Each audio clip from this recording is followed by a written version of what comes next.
23. It is Bring Your Child to Work Day. We had just celebrated with about 57 our guests here, but we're ready to go on to work. All commissioners are here. Commissioner Pinero is participating via Zoom. Otherwise, we are all here. We have in preliminary matters the adoption of resolutions. We have Bullis School Forest Conservation Plan 1 2008-0030. We have 5500 Wisconsin Avenue Sketch Plan 3-2022-001A, and we have 5500 Wisconsin Avenue Site Plan 8-2023-0040. I'll seek a motion of approval to approve the resolutions, to adopt the resolution. Move that we adopt the resolutions. I second.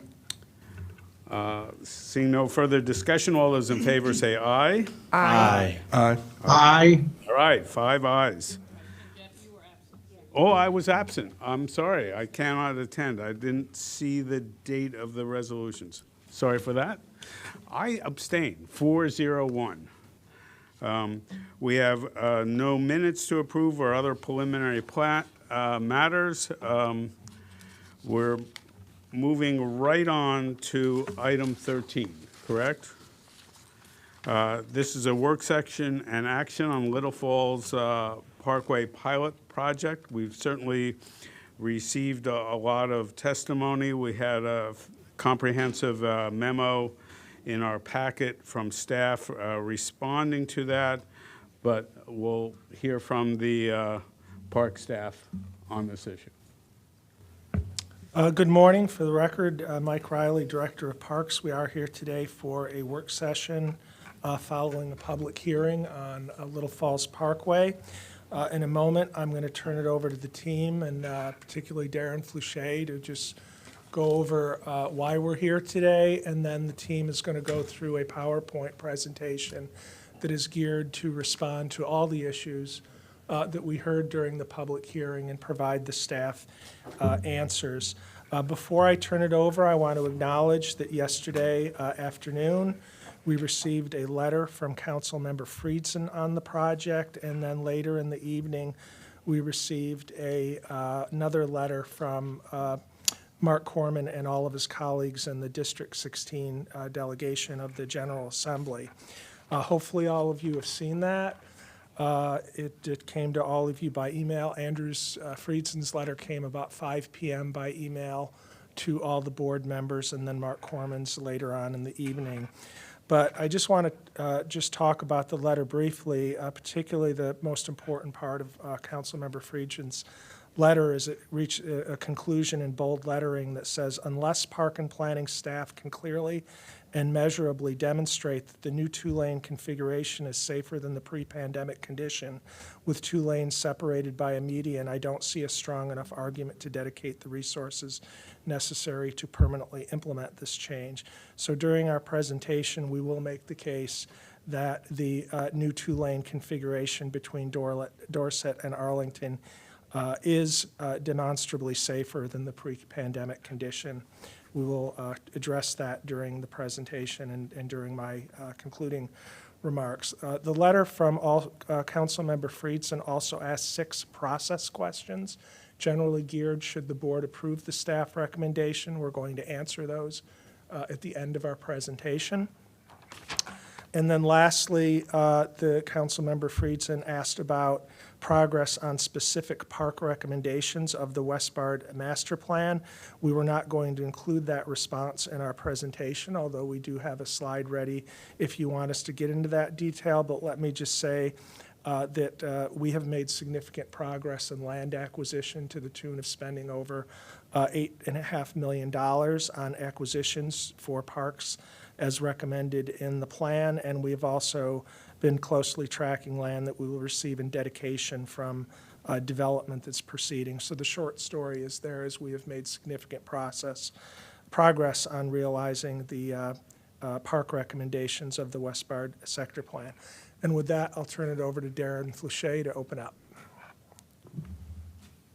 Good morning. For the record, Darren Fleuchet, Division Chief for Park Planning and Stewardship. Thank you for having us for this work session on Little Falls Parkway roadway configuration. Leading up to this work session, we had an online public meeting on February 15th, attended by 295 residents. Then on March 30th, we came to the Planning Board with a briefing and public hearing. We heard from 41 people at the hearing and received 423 emails that are in the record. In addition, we've had ongoing discussions with the community for several months. This morning, we are going to review and provide responses to the main issues and comments that we have heard, both at the hearing and in written conversations. After the presentation from Parks that the team is going to walk through shortly, we will ask the board for a determination as to whether the two-lane section of Little Falls Parkway should be made permanent. If the board approves the reconfiguration, Parks will design and implement the road changes and then engage in a public process to determine what should be done with the additional park space. We would then return to the board at a later date for approval of a post-reconfiguration park design. So that tees us up for today. With that, I'm going to hand it over to Kyle Lucas. Hello, Kyle Lucas, Trail Planner for Parks. I want to start by kind of just addressing a few of the points we heard as far as kind of the purpose of the road and the road configuration. So starting off looking at kind of parkway history and function, the primary purpose of parkways is to access parkland, trails, and park facilities. It's a means to access kind of a scenic area and to access recreational amenities. We did a lot of research looking at kind of the development of parkways and the parkway kind of original intent. And looking back at some of that, we see that parkways are essentially low-speed roads for leisurely driving. They're not intended to provide fast and convenient transportation. The Westbard Sector Plan describes Little Falls Parkway as a limited access park road that runs along the eastern boundary of the sector plan area with truck restrictions. In addition to the kind of recreational amenities and benefits of parkways, the 1958 annual report also highlights that, this road does provide better traffic circulation within and between communities.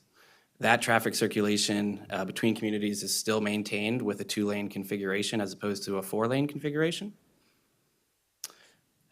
Almost all of our park roads, except for stretches of Little Falls Parkways, are two-lane roads. This includes Little Falls Parkway south of River, the entirety of Beach Drive and Sligo Creek Parkway, as well as Beach Drive in DC. All of the county parkways showed here carry between 10,000 and 12,000 vehicles per day, which is right in the range of Little Falls Parkway. There's been some questions on decision-making authority. Parks has been coordinating with NCPC throughout the pilot project, and we've been advised that no formal submission is needed for a pilot project. The NCPC confirmed that interim projects with operational changes do not require formal submission. MNCPPC owns Little Falls Stream Valley Park, and the Planning Board has authority over its purpose and use.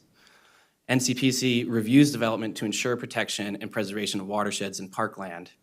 And interestingly, if you look back in 1979, NCPC actually denied a proposal to widen Little Falls Parkway from 2 lanes to 4 lanes between Mass Ave and River Road in order to preserve the park's natural state. Typically, when we go to NCPC, it's after we have direction from the Planning Board and we know what we're bringing to NCPC to approve or deny. We also had a lot of questions on the count methodologies that we've used. So we've conducted both vehicular tube counts, where we're counting the number of times that a vehicle crosses a set point, as well as infrared trail counters that count the number of users, whether bicyclists or pedestrians, or maybe skateboarders that are crossing a certain point.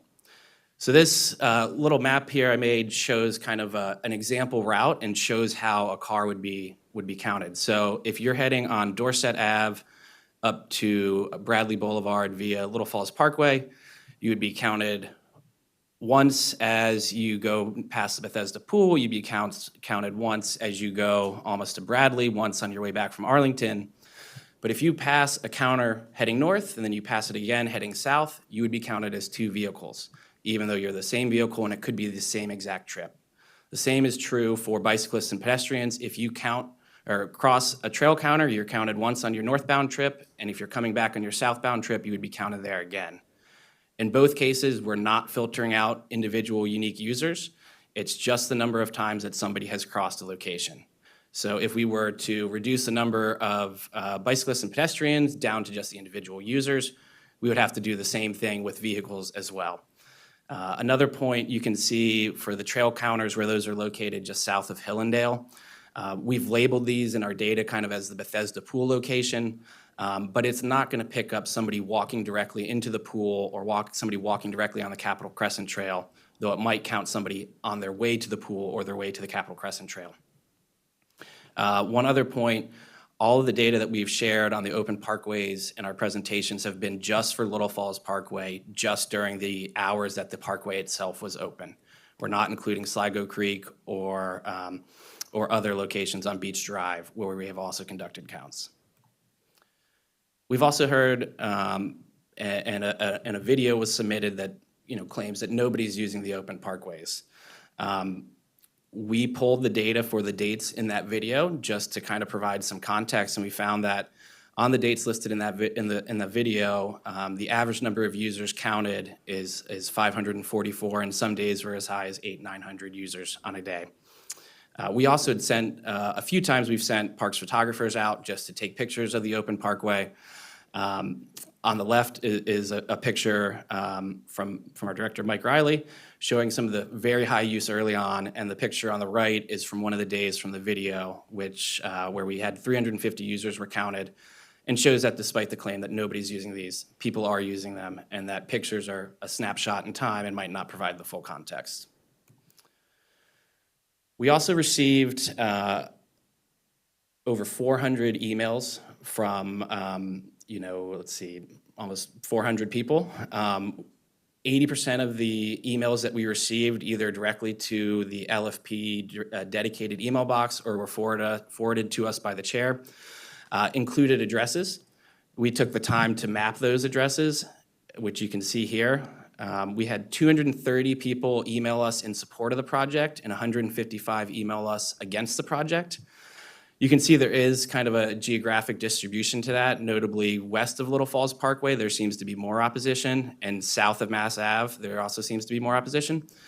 But we're just showing this to show that the emails we've received, there is both support for and against the project from people who live nearby.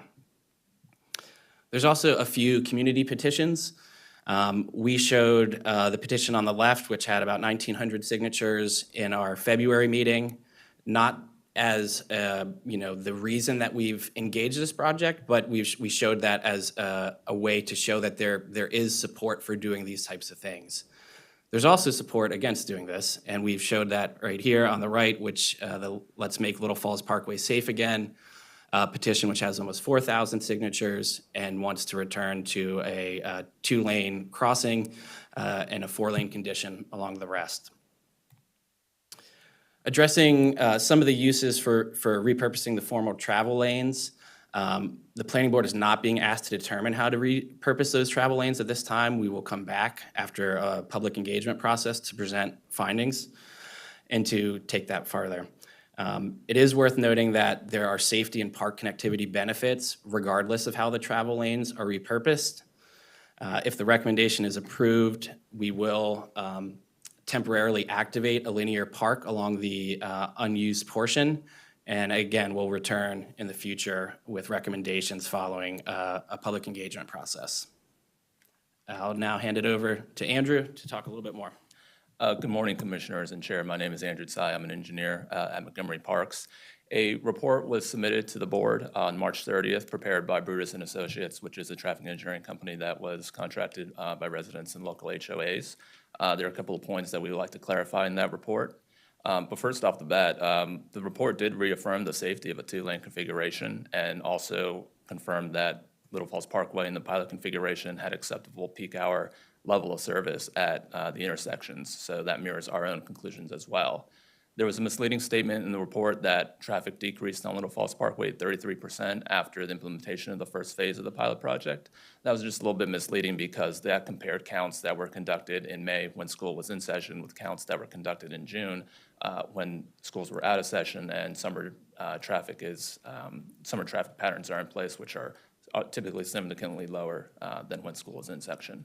When we compare counts done when schools are in session, the actual decrease or change in traffic volumes is negligible, and there's no data that shows anyone or any drivers are avoiding the parkway, as they say, in order to avoid the pilot project.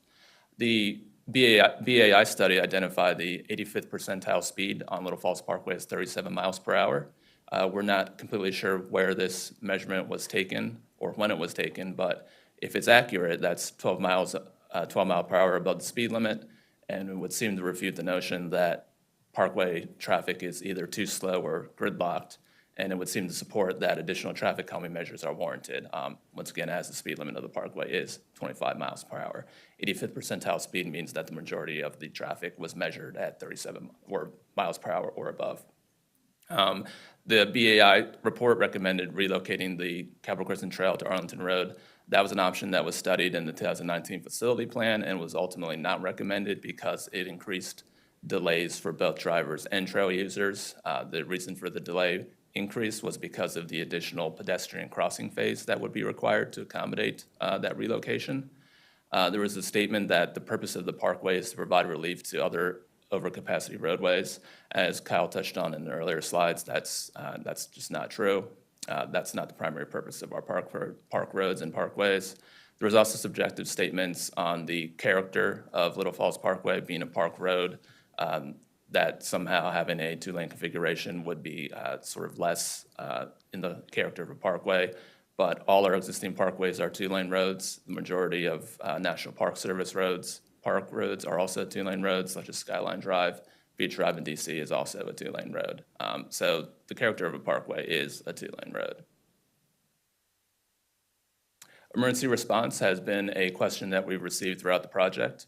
There was testimony presented about the inadequacy of a two-lane road for emergency response, which has been contradicted numerous times by both County Fire Rescue as well as Park Police, which is here at the table with us this morning. Since the public hearing on March 30th, we have reaffirmed with both Fire Rescue as well as Park Police that the undivided two-lane configuration fully meets both operational and travel access requirements.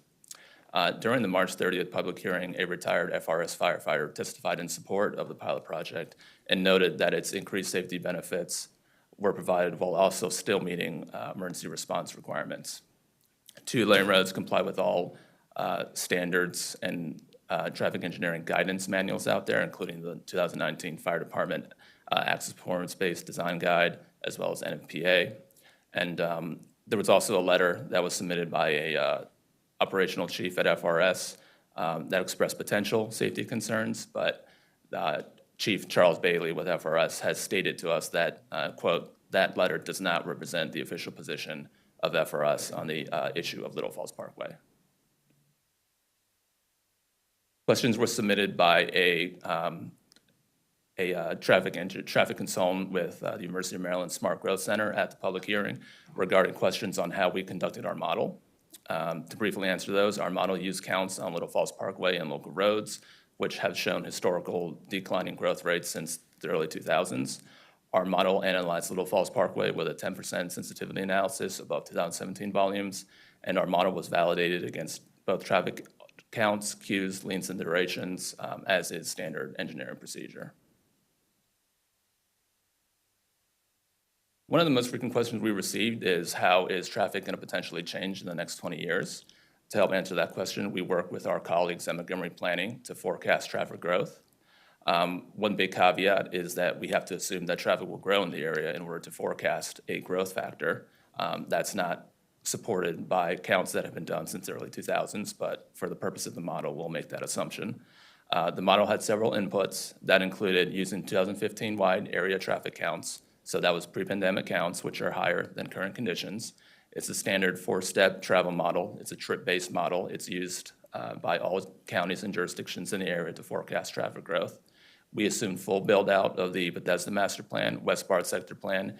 It also incorporates 2045 growth forecast from the Cooperative Growth Forecast, which is a study that's done every few years by all counties and jurisdictions in the area to estimate how the area will grow in general in the next 20 years.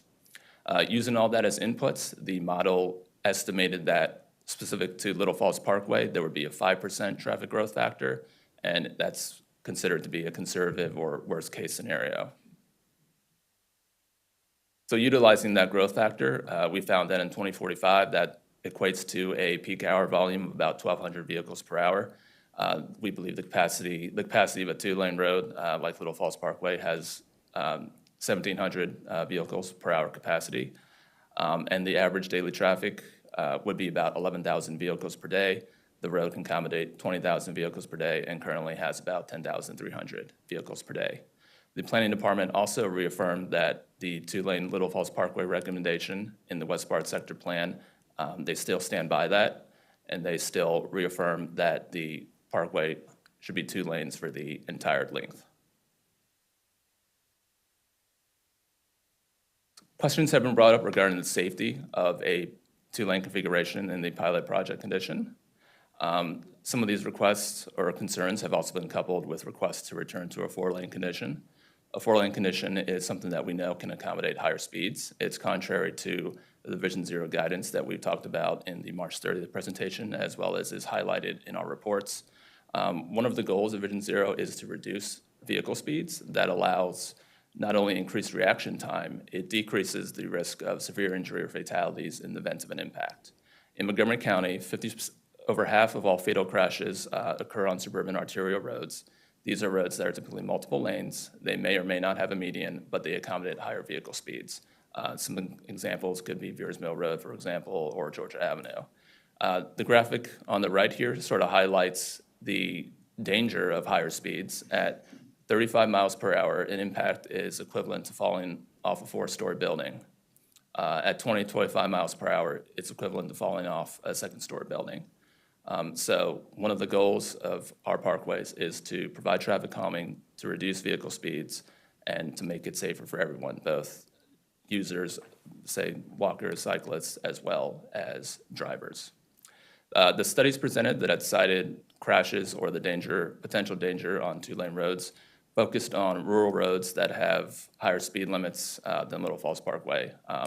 For example, rural roads in the Midwest or other areas that accommodate speeds of 60, 70 miles per hour. And the National Park Service does recommend a standard 2-lane, 22-foot wide road configuration as a standard, and states in the Park Road Standards Manual that 2 lanes are more than sufficient for 1,500 vehicles per hour. We've received input on the various configuration enhancements that we believe may make the road safer as well as enhance traffic flow. We're going to go sort of north to south and highlight a few of those. Starting at Arlington Road, we believe that we can enhance the grass shoulders throughout to provide a little more space for pull-off, as well as if emergency vehicle does need to pass anybody, it allows a safer clearance area to pull a vehicle off the road. A new right turn lane at the intersection of Arlington Road and northbound Little Falls Parkway will help reduce queues at that intersection, and will also help reduce stacking at the Capitol Crescent Trail crossing. We can assess the existing crosswalks at the intersection of Arlington Road to increase safety, but also decrease crossing distance, which would actually allow us to add more green time for cars on Little Falls Parkway to help move the traffic along a little bit faster in that regard. We can enhance the left turn bypass, and we can also study a new sidewalk connection from Glenbrook Road, which, based on our field observations, a significant amount of users are getting on either the open parkways or the Capitol Crescent Trail from the area north of the parking lot. Now looking at the Capitol Crescent Trail crossing itself, we've heard requests for median refuge, and we think that's something that can be accommodated in the existing 2-lane section of the roadway. The median refuge would be wide enough to accommodate, it would be more than wide enough to accommodate a bicycle or several cyclists waiting, if waiting in the median. We could also look at assessing improvements at the service entrance of the pool potential reconfiguration to a maintenance entrance and exit, and that would reduce the amount of cars that were using that entrance to further increase safety at the crossing, but also increase traffic flow along Little Falls Parkway. We've also heard the requests for median along the entire length of the roadway itself as well. While we don't necessarily think this inherently increases the safety of the roadway, because on a 25-mile-per-hour two-lane road, head-on collisions are typically not a major factor. Typically on this type of roadway, conflicts would occur at intersections, but certainly a median could be implemented within the footprint of the two-lane configuration, and it would provide a little more buffer as well as peace of mind for drivers traveling northbound and southbound. At the intersection of Hillendale Road, we can extend the right turn lane from Little Falls Parkway to Hillendale. We can assess a future connection from the Little Falls Trail to provide connectivity from the Capitol Crescent Trail and the Open Parkway area to the residential communities north of Little Falls Parkway. And we can also improve the left turn bypass as well. Approaching Dorset Avenue, one major piece of input we've received throughout the past few months is that the crossover back into the southbound lanes is a little confusing as we approach Dorset. So right now there are flex posts and there are water-filled barriers. Under a permanent configuration, those would be removed, and then we would implement a grassed island, which would significantly reduce the confusion, and it would also mimic the condition of Little Falls Parkway north of Arlington Road at the parking lot there, which is very similar movement going southbound. We would repair the Little Falls Trail under fiscal year 24 project. That's the area highlighted to the north there in pink. There is an existing bridge over Willett Branch. It's two spans, so the northbound span, which is where the current drive lanes are proposed, that was replaced a few years ago at substantial cost by DOT working with Parks. The southbound span is in need of replacement within the next few years. And by utilizing or by not having traffic on that segment of bridge, it could be replaced with the trail bridge instead of a vehicle-rated bridge, which would provide a substantial operational and construction savings that could be implemented at other locations, and as well as a potential shared use connection from the north, which is also shown in pink in the southbound lanes on the image. At the intersection of Dorset Avenue, we can assess improvements at the intersection to reduce the crossing distance and improve safety of people waiting in at the concrete landings. We can reduce the crossing distance by approximately 25 feet, which would, similar to the situation in Arlington, would allow us to increase green time for car drivers to improve traffic flow a little bit. And we would also coordinate with MCDOT to improve the existing sidewalk along Dorset Avenue. I'm going to turn it over to Andy Frank regarding the next few slides. Good morning, everyone. For the record, my name is Andy Frank. Thank you for having us. As Mike mentioned in the opening, we did receive letters last night with specific questions, and while we think our presentations over this time, including today, have answered many of those questions, we did want to be specific in addressing some of them. So the first question was about the understanding of the total cost of making the alignment permanent. And I'd just like to say a lot of the heavy lifting has been done. The traffic signals have been moved by DOT. We've built the crossover. So the remaining work are essentially enhancements to travel, to turn lanes, separation of pavement, improvement of Vision Zero intersections to make things just a bit safer. And so we would estimate, depending on the decision of the board and any particular design elements, we'd expect that cost to be on the order of $200,000 to $500,000. As a reference, Andrew just mentioned the replacement of the vehicular bridge on Little Falls Parkway that would have to be done in the next 10 years or so. By eliminating that need for that would likely save between $2 and $3 million. So you're talking about 5 times. So on an order of magnitude, this is not a significant cost. This will be done with our level of effort programs that exist. Do we know what the permanent engineering and design features of the road would be? Yes. The final design is going to be very similar to the pilot with some of the enhancements that we've talked about before and today, extending turn lanes. If the planning board asks us to do further improvements at the Capitol Crescent Trail crossing, we'd certainly do that. We certainly would go back and reinforce some of the grass shoulders, make sure that we have a consistent shoulder across there, and any other guidance that the planning board provides us. But essentially, the roadway design is roadway engineering, and we know what that's going to look like. Should it be approved, how long would we expect the pilot configuration to be in place? And when can the realignment occur?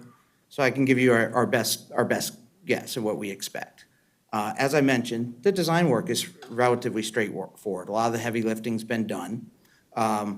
And as soon as a decision's made by the planning board, the parks would initiate the design work, initiate coordination among agencies, and depending on the agency's approval, we could get this work done within a matter of months, not years, but months.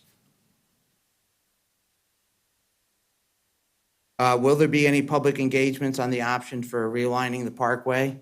Well, we have had a very robust public engagement process, and of course, we're going to continue that going through this process. How would the timeline for the road alignment project intersect with this study of the potential linear park? And what would be the process for the engagement on the linear park? I think this has been spoken about. The timeline for the roadway of realignment is primarily dependent on the agency coordinations and roadway approval, or permit approvals. The park does intend to launch a full engagement process regarding the repurposing of the unused travel lanes, and those results and recommendation would ultimately be brought back to the planning board at some time in the future. And the question of how does this project fit into the priorities or goals set out by the West Barge Sector Plan? We feel that it fits very well into the goals of the West Barge Sector Plan, which specifically call out a 2-lane road configuration for Little Falls Parkway. And that recommendation, that board was unanimously approved by the county council. Secondly, our project is about vision zero and traffic calming. Vision zero and traffic calming are always of the highest priority. So yes, we feel it's very much within the goals of the West Barge Sector Plan. And I just want to finish the question of, okay, how does the 4 lanes, can we demonstrate that 4 lanes are safer than 2 lanes? And the answer is absolutely we can. We have the data on the right, which we have presented before, shows information in the area of the Hillendale to Arlington, which is part of the pilot program. And we have data before the road diet was ever installed and data after the road diet was installed. And that's left and the right. We can clearly see that reduction has occurred. Also, the 4-lane configuration, in order to get traffic calming in a 4-lane configuration, the amount of physical infrastructure you would need to put in to take and maintain the driver's attention as traffic calming is intended to do would be significantly more difficult in a 4-lane configuration and a 2-lane configuration. And we all know that in a 2-lane, with 2 lanes going the same way, if you're irritated by a slow driver, you're going to make a rash decision and pass them, and you're going to exceed speeds. And just as another data point, the traffic study that was presented to the planning board noted a 37-mile-an-hour speed. And clearly that we looked at the area of the pilot program. We clearly feel that the traffic speeds in there are under 20 miles an hour, which is part of our goal. So we know from Vision Zero, the premise of Vision Zero, that a 35-mile-an-hour road is less safe than a 25-mile-an-hour road. And don't forget that in park roads, bicyclists have the right to use the full lanes. So there will be interactions down the road. And we want to make our parkways as safe as possible. This has been a goal of park police for several years. And they have specifically requested that the park staff take traffic calming measures on all of our parkways to reduce single-car accidents and excessive speeding, and including in the case of Little Falls Parkway, drag racing, which we heard testimony about the last time. We've been engaged in that program in Sligo, Beach Drive, and Little Falls Parkway for several years, and we're making good progress. And this is an opportunity to make further progress in that regard. So what would be the next steps of this program? Well, with the planning board approval, Montgomery Parks would finalize the road design and consult with NCPC on the approval process. We would construct the permanent road enhancements using our existing level of effort programs. We would also activate a temporary linear park to gauge involvement and usage, and we would launch a public engagement process for planning and design of repurposing that former road lanes.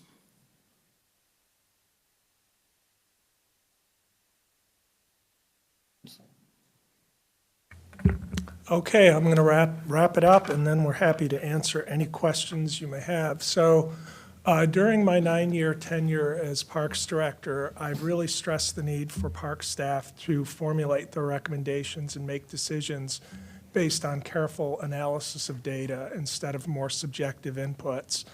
And this is especially important in cases like this where there's strong opinions on what the right thing is to do.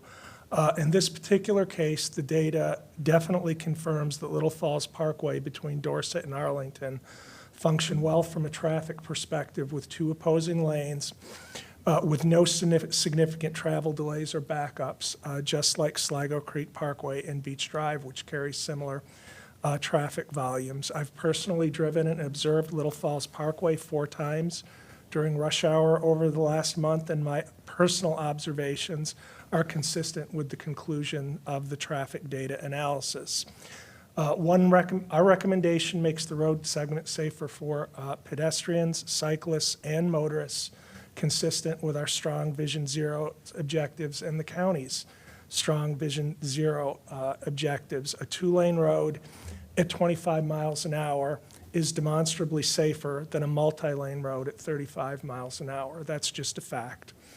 You'll note on the April 27th memo to you for this item, the recommendation comes from 4 park staff who are licensed professional engineers in the state of Maryland. That would be Andrew Sy, Andy Frank, Josh Arnett, who's not in the room, our engineering supervisor, and myself.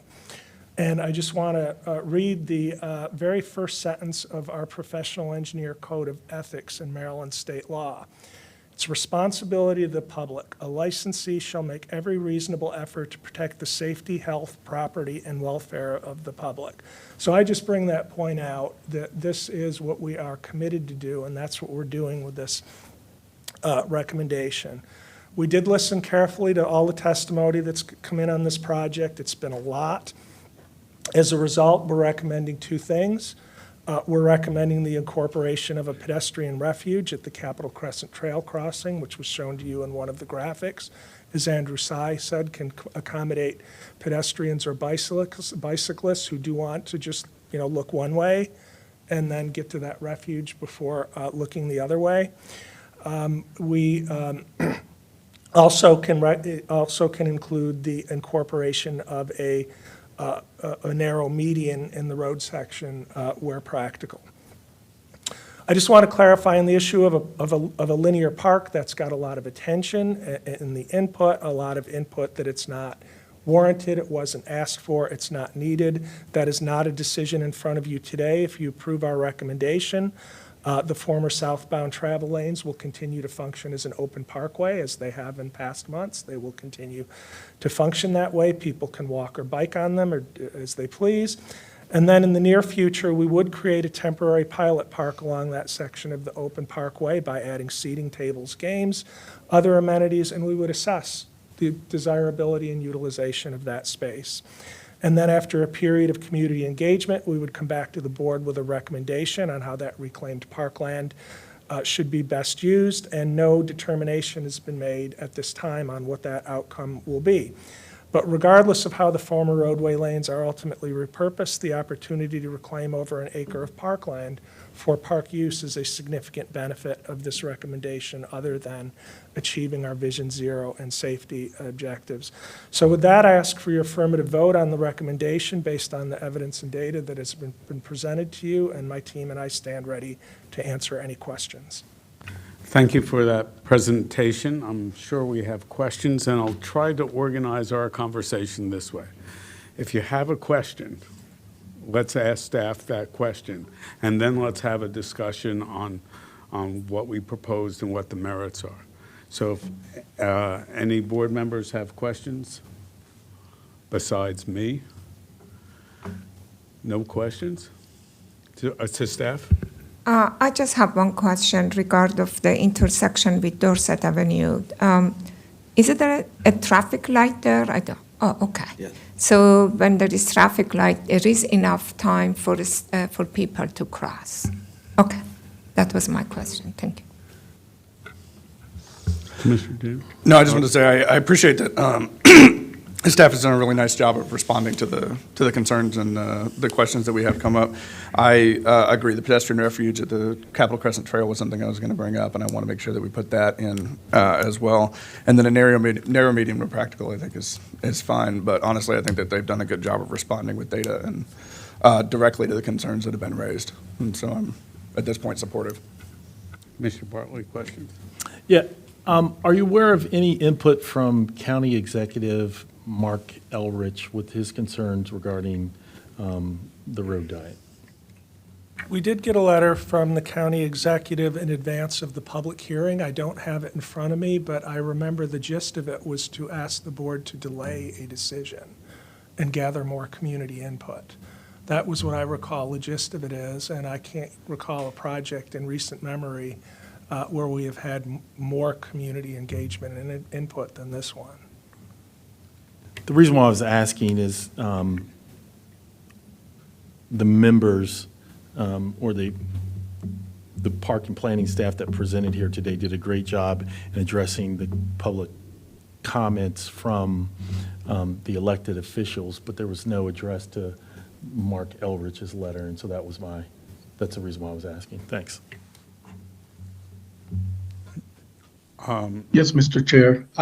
I also appreciate the research and the way that the park staff have really addressed all the concerns that the neighbors have. And I support this. I think I've been convinced from the staff that a 2-lane parkway would be safer than a 4-lane road, and conforms to the Vision Zero and the traffic calming. And I also like the idea of the refuge.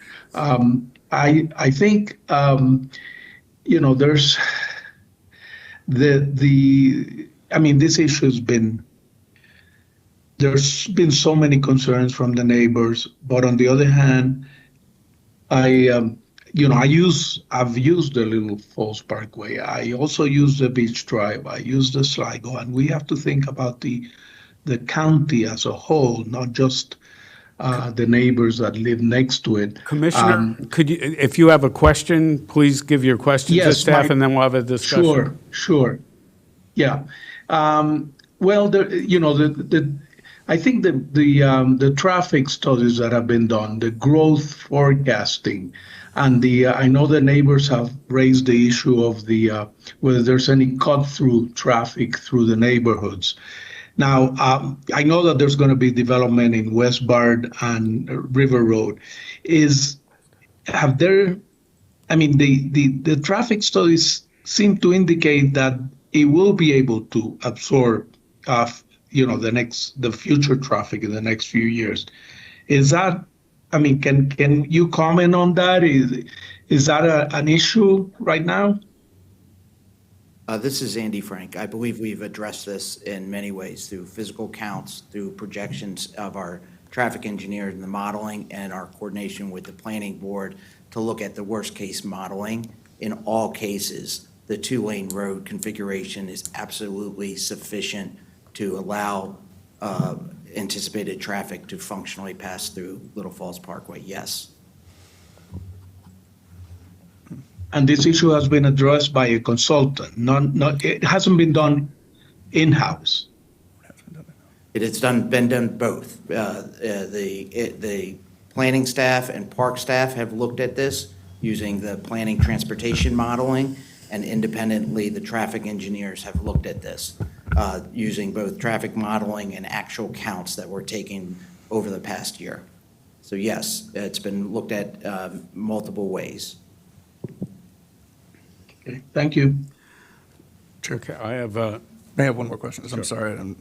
I believe I asked this last time, and I wanted to ask, have we investigated traffic cameras and other ways to slow traffic? I mean, if that traffic report that we got was accurate and it's 12 miles over, have we, in addition to the traffic calming and the infrastructure, have we looked at other ways to calm traffic with cameras or something along those lines? Park Police has many educational programs. They have actual physical speed cameras that post their speeds. Certainly, we would look at anything that, Park Police works on an operational basis, so they look at different things. They can assign patrols, they can do that sort of thing. Park Police could ask us to install capacity for permanent cameras. They have not done so far, but that is something that we do mostly at our parks, where we try and do observations, make sure that people are kept safe. That would be totally up to Park Police and totally able to be done. There's nothing about nothing about the configuration that will preclude putting in one of those cameras that takes the ticket cameras or the ones that show your speed? Hi, Lieutenant Sarah Michaelauskas. Good morning. No, the current configuration wouldn't prohibit us from doing anything like that. Right now, the variable model speed boards that we put up, or VMS signboards, I should say, we install those on Beach Drive regularly to monitor speeds. So again, with this configuration, it's about the same lane width and shoulder use, so we'd be able to do that. okay, thank you. I have a whole number of things. Number one, you didn't specifically address the comments of Delegate Dorman. I felt the general gist of the letter from the delegation was kind of mirroring the letter from Council Friedson, and it really focused on safety. It says ultimately safety is the primary concern of the D16 delegation when it comes to Little Falls Parkway. So I felt we spoke to that being the primary rationale behind our recommendation. Forgive me, there were a lot of emails in my inbox last night. Yeah, the letter from the delegation did not contain the level of specificity in terms of questions and issues. It seemed to emphasize safety, but it certainly did. One thing I was pleased about is the statement, as you know, we strive to collaborate with parks, and that is definitely true with our D16 delegation. All right, I have a whole bunch of traffic kinds of issues. Number one, you've demonstrated declines from 2020, I guess, in traffic on Little Falls. Isn't that pandemic related, and don't you think that was an abnormal situation? So the traffic declines that we've previously presented on River Road, on Wisconsin, on several of the roads in the area, that was actually called out in the Westbard Sector Plan, and this is going back to actually the year 2000, not 2020. So we've noticed a 20-plus year decline as automobile kind of patterns in this area have changed. The Westbard Sector Plan talks a lot about the majority of the traffic in this area is kind of commuter traffic going from points north into DC. And even before the pandemic, telework was increasing, and use of personal vehicles to cut through this area on River Road or other corridors has been declining for 20 plus years. So it's long-term. It's a long-term decline of 20-30%. And then for our modeling for, I think this slide shows it, we used 2015 counts, which were higher than the 2020 counts and 2022 counts. So Cutting this off at 2020, pre-pandemic, we see these trends, and using pre-pandemic numbers for our traffic modeling, we still see that there's more than significant capacity remaining on the roadway. And 5% growth factor, is that annual growth factor? That's total over, That's an overall growth factor over the next approximately 20-plus years, and that's based on, the model estimates link volumes on the whole area-wide network of roads, and it assigns different growth factors on different roadways. So for example, River Road could have a different one, Wisconsin could have a different one, but it assigned 5% based on the inputs we talked about for Little Falls Parkway. right, so it was an output from the model, not Yes. an input from the model. Precisely, the You 5% always- was the output. And that assumes there's a positive growth rate, even though the trends we're seeing are declining. So we're assuming there is positive growth in traffic, even though that's not what we're observing. And the model at least assumed all of the development in Bethesda and West Bart. Yeah, and same with the conclusions from the West Part Sector Plan. They also included full build-out of all the development, in the West Part area as well as the surrounding areas. But at the time the West Bard plan was done, the Bethesda plan wasn't done. So you've recalculated the recommendation, the demands for traffic Dorset to River as well? Yes. Do you want to come up? Come on up.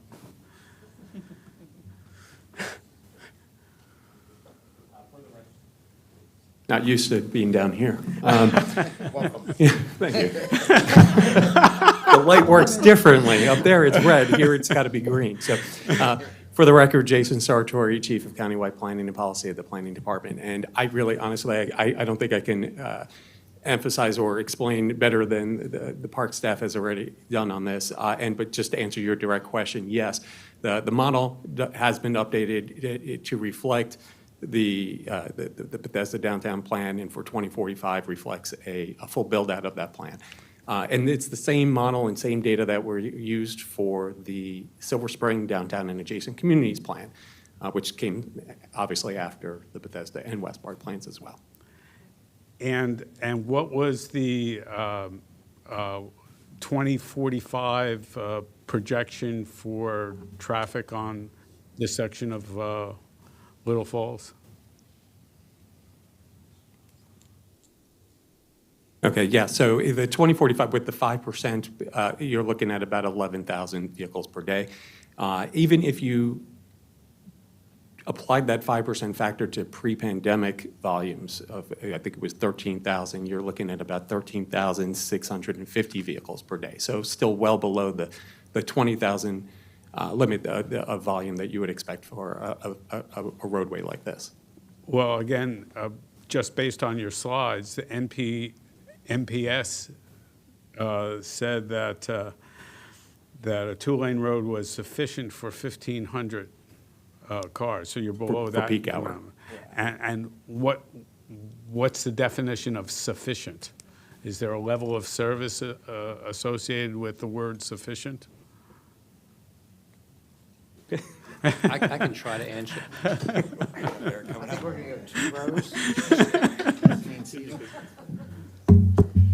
Yes, for the record, Eric Gray with Countywide Planning Policy.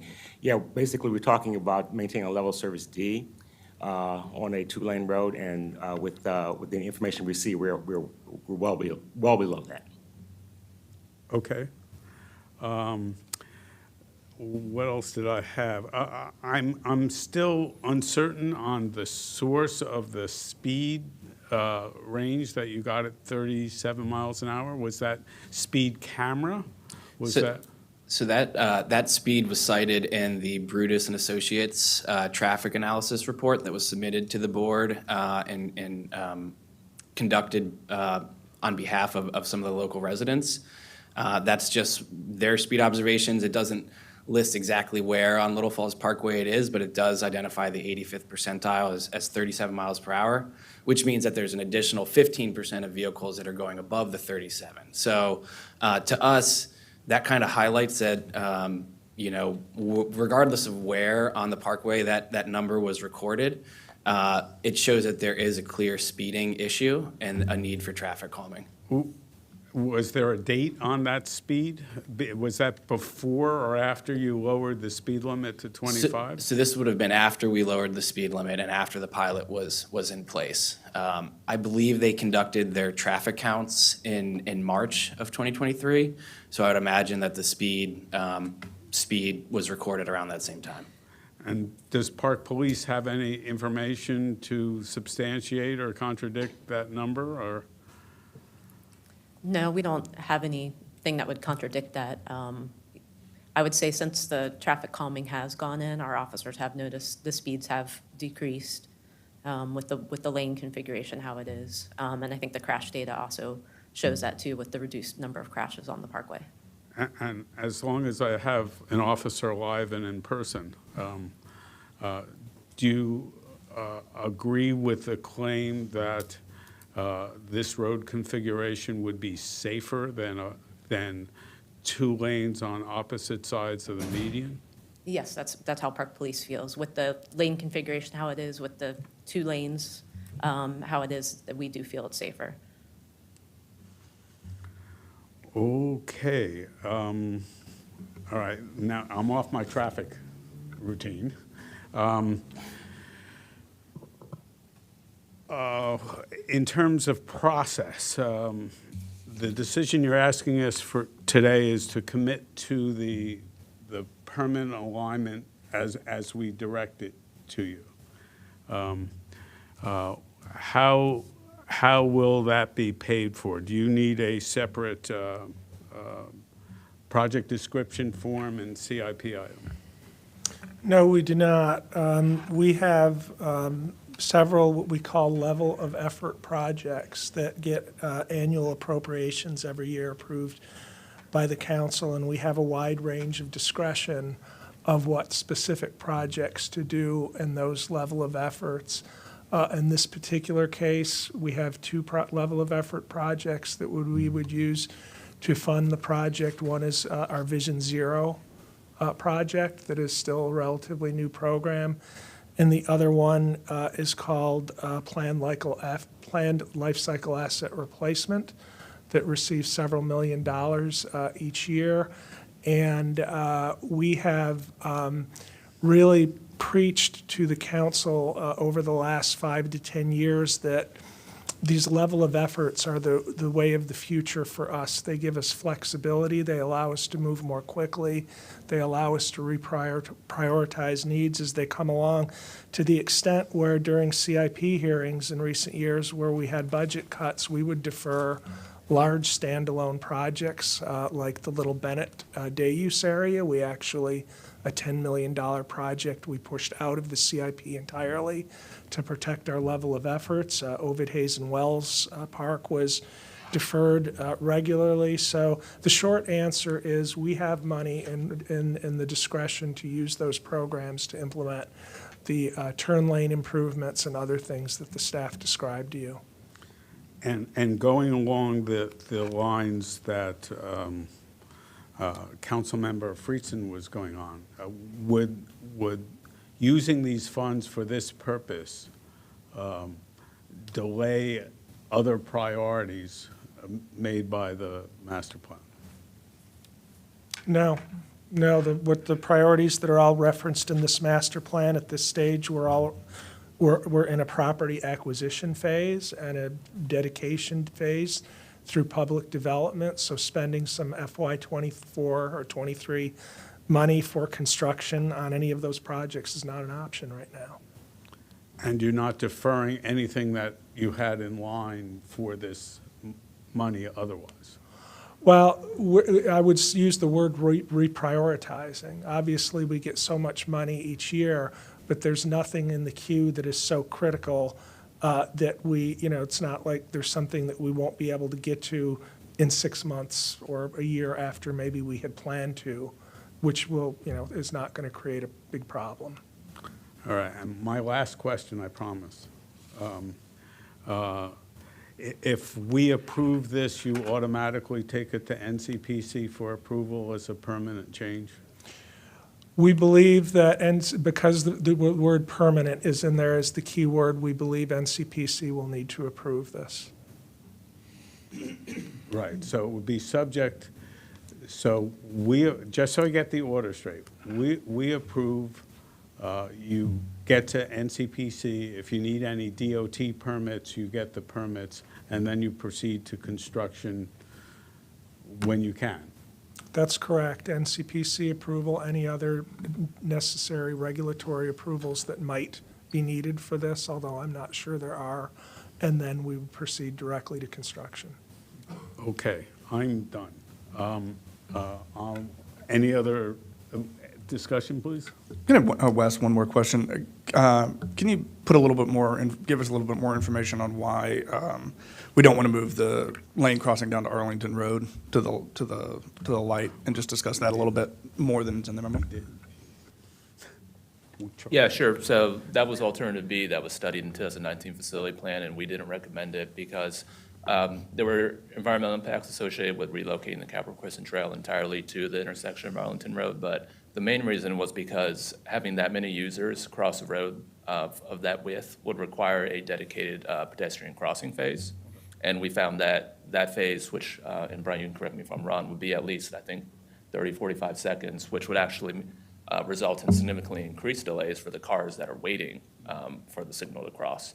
Another concern was that we felt with sometimes trail traffic can peak peaks in a similar manner as vehicle traffic. So you'll have a significant period of time where there's just going to be a lot of people waiting to cross, and then that traffic in both directions would just potentially be stopped alternatively for significant periods. So because of those delays, that was why we ultimately didn't recommend it. And those delays has been discussed. Those would send cars into the neighborhoods. This solution that we've developed has been shown to not increase the cut-through traffic, but that would significantly.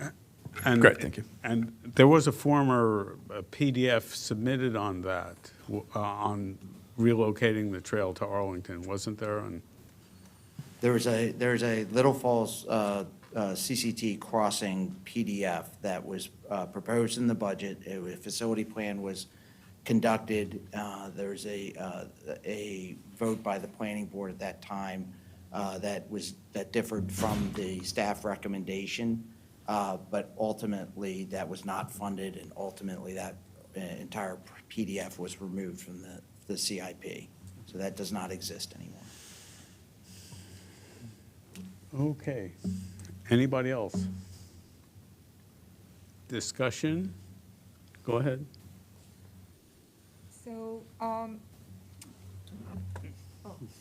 I thought I pushed it, sorry. I'm intimately familiar with this project. This project, the diet started while I was at the Parks Department. And we reviewed many different alternatives to the diet. And it seemed not to be prudent, not to be costly feasible to do. And the idea is that I would feel proud as a commissioner. I'm happy that I'm here to save lives. This is why we are here. To the community that is here and have been sending us all the email, filling our inboxes, we heard you. We heard what you want. Also, we heard those people that are supporting the project. My job is in here to make the county safe.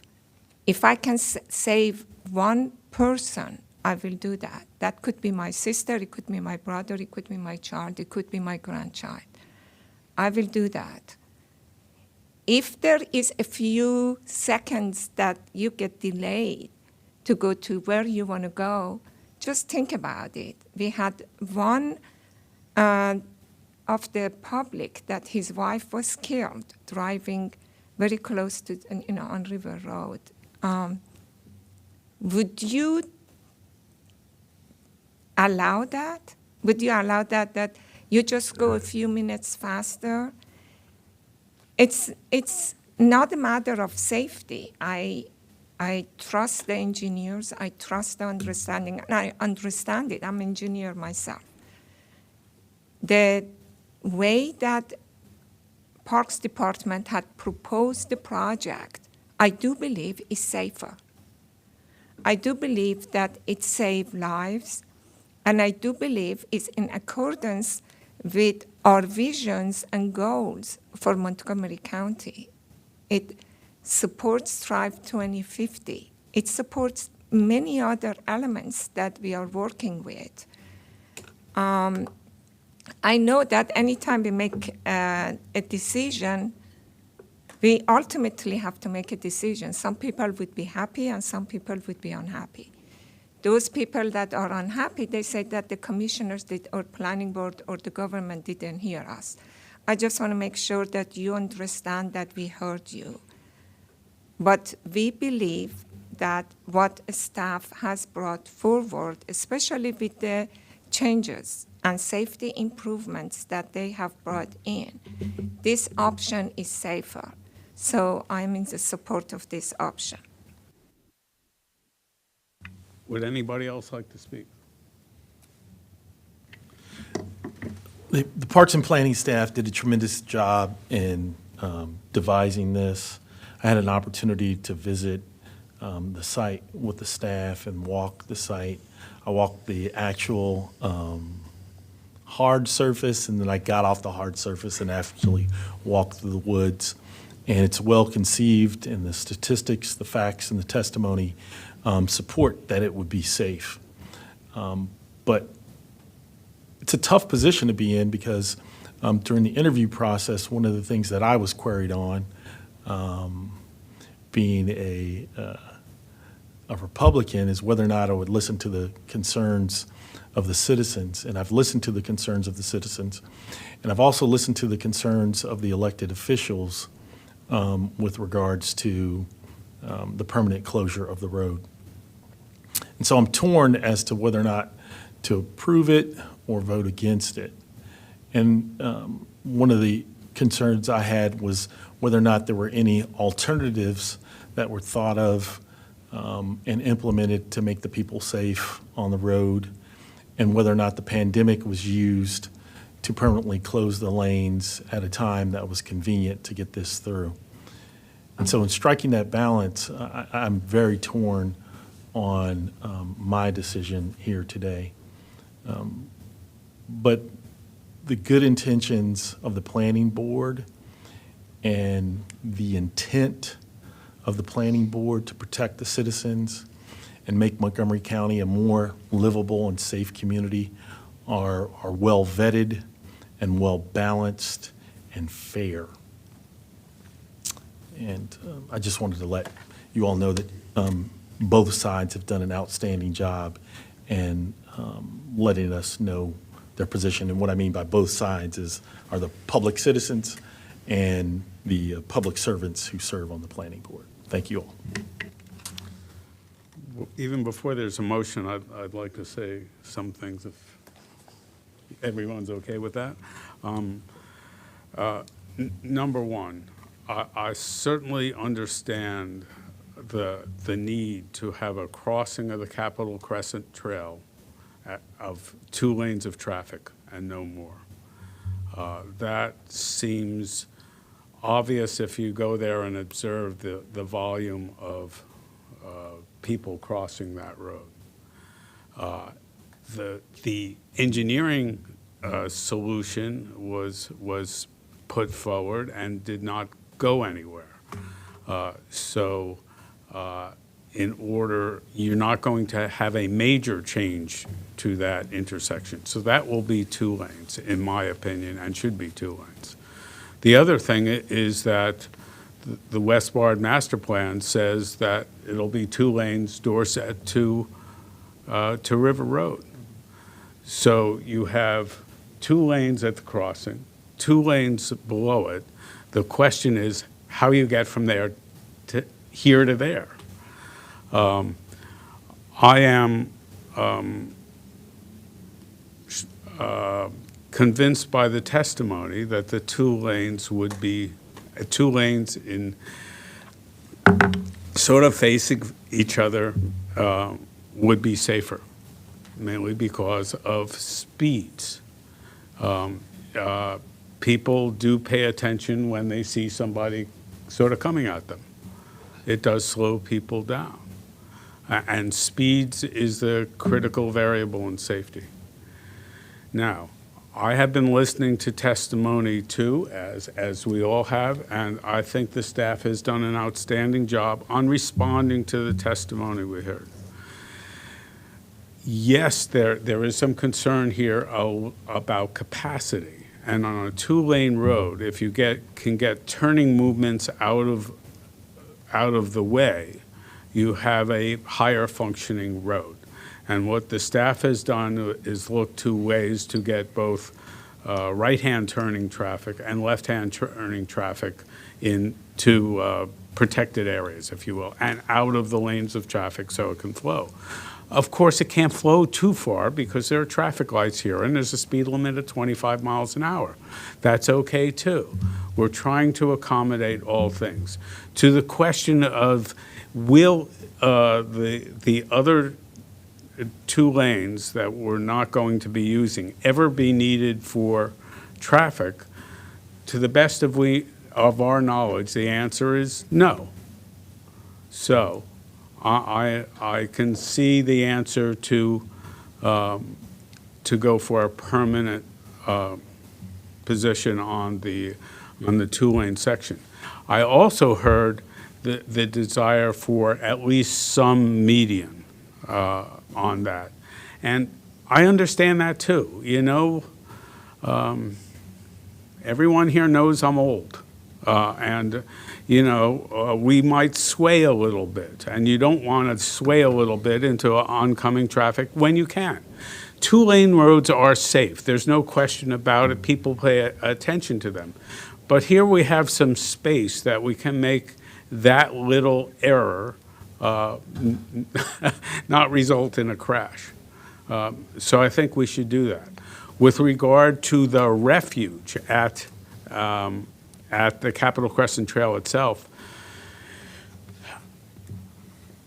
how wide can you make it? I mean, I think the median that's there is about this width of a refuge that you would need to store people who are concerned about somebody speeding through in the opposite direction. I didn't ask that question, but I'll ask it now. How wide can you make that crossing refuge?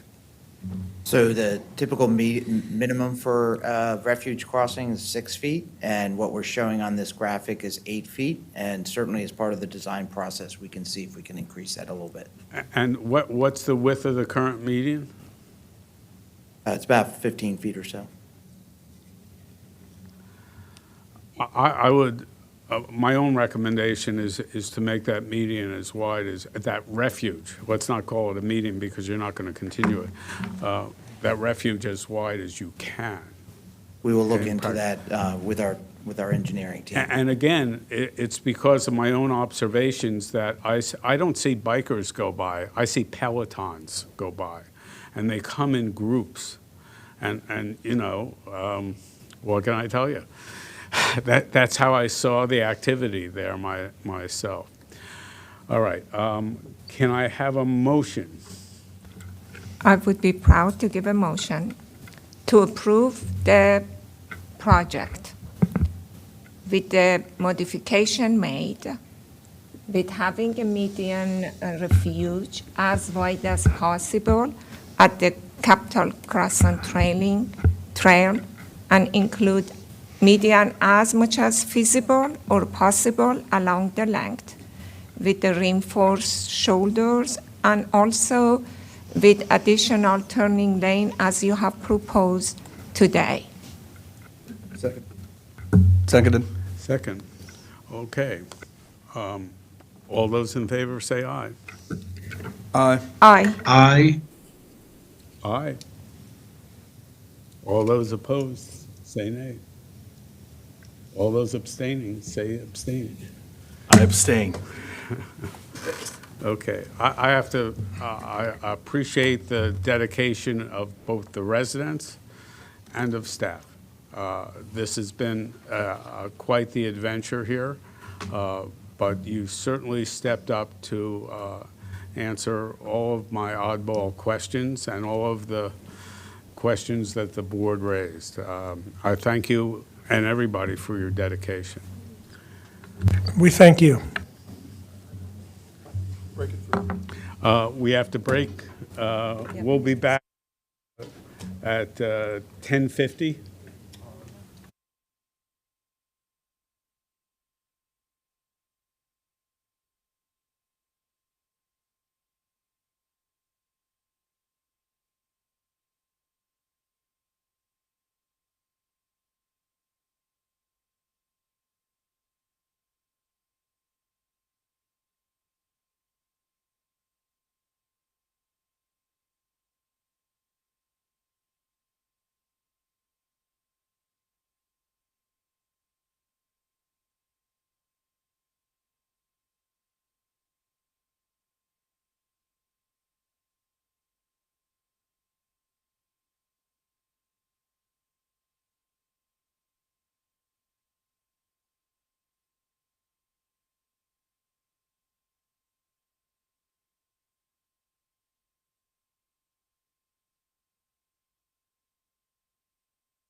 Good morning. It's still April 27th, 2023. It's Bring Your Child to Work Day. If you haven't done so already, you might be late. We're on item 7, Sandy Spring Museum Preliminary Plan Amendment 1. I have to read this right. 1996-03 2B and Site Plan Amendment 8, 1996-01-OB. We'll hear from staff first, then we'll hear from the two people we have who want to give testimony, then we'll hear from the applicant. Proceed. All right, good morning. I'm Jonathan Casey with Up County Planning. I'm here representing myself and Alex Dupre, who cannot be here today. And this is the Sandy Spring Museum. Thank you for saying those numbers out loud, because I would inevitably mess them up. And this is agenda item number 7. To start off with, staff is recommending approval with conditions of the preliminary plan amendment and site plan amendment, concurrently to increase the building square footage. Just to get you oriented, the property is in Sandy Spring, and it's just north of Only Sandy Spring Road, or MD 108, as well as the Olive Branch Community Church, just slightly west of Sherwood High School, and later on today you'll be seeing another application right here, also a Sandy Spring project. The subject property is in the rural cluster zone, and just to note that the site plan amendment was reviewed under the prior zoning ordinance, and this is part of the Sandy Spring Rural Village plan. This is a 7.24 acre recorded lot. There's an existing museum on site, as well as a barn and a residence. It has access from Bentley Road as well as Sandy Spring Road. The primary access is off of Bentley Road, which I should note is a rustic road. Right now, they are approved for up to 12,500 square feet.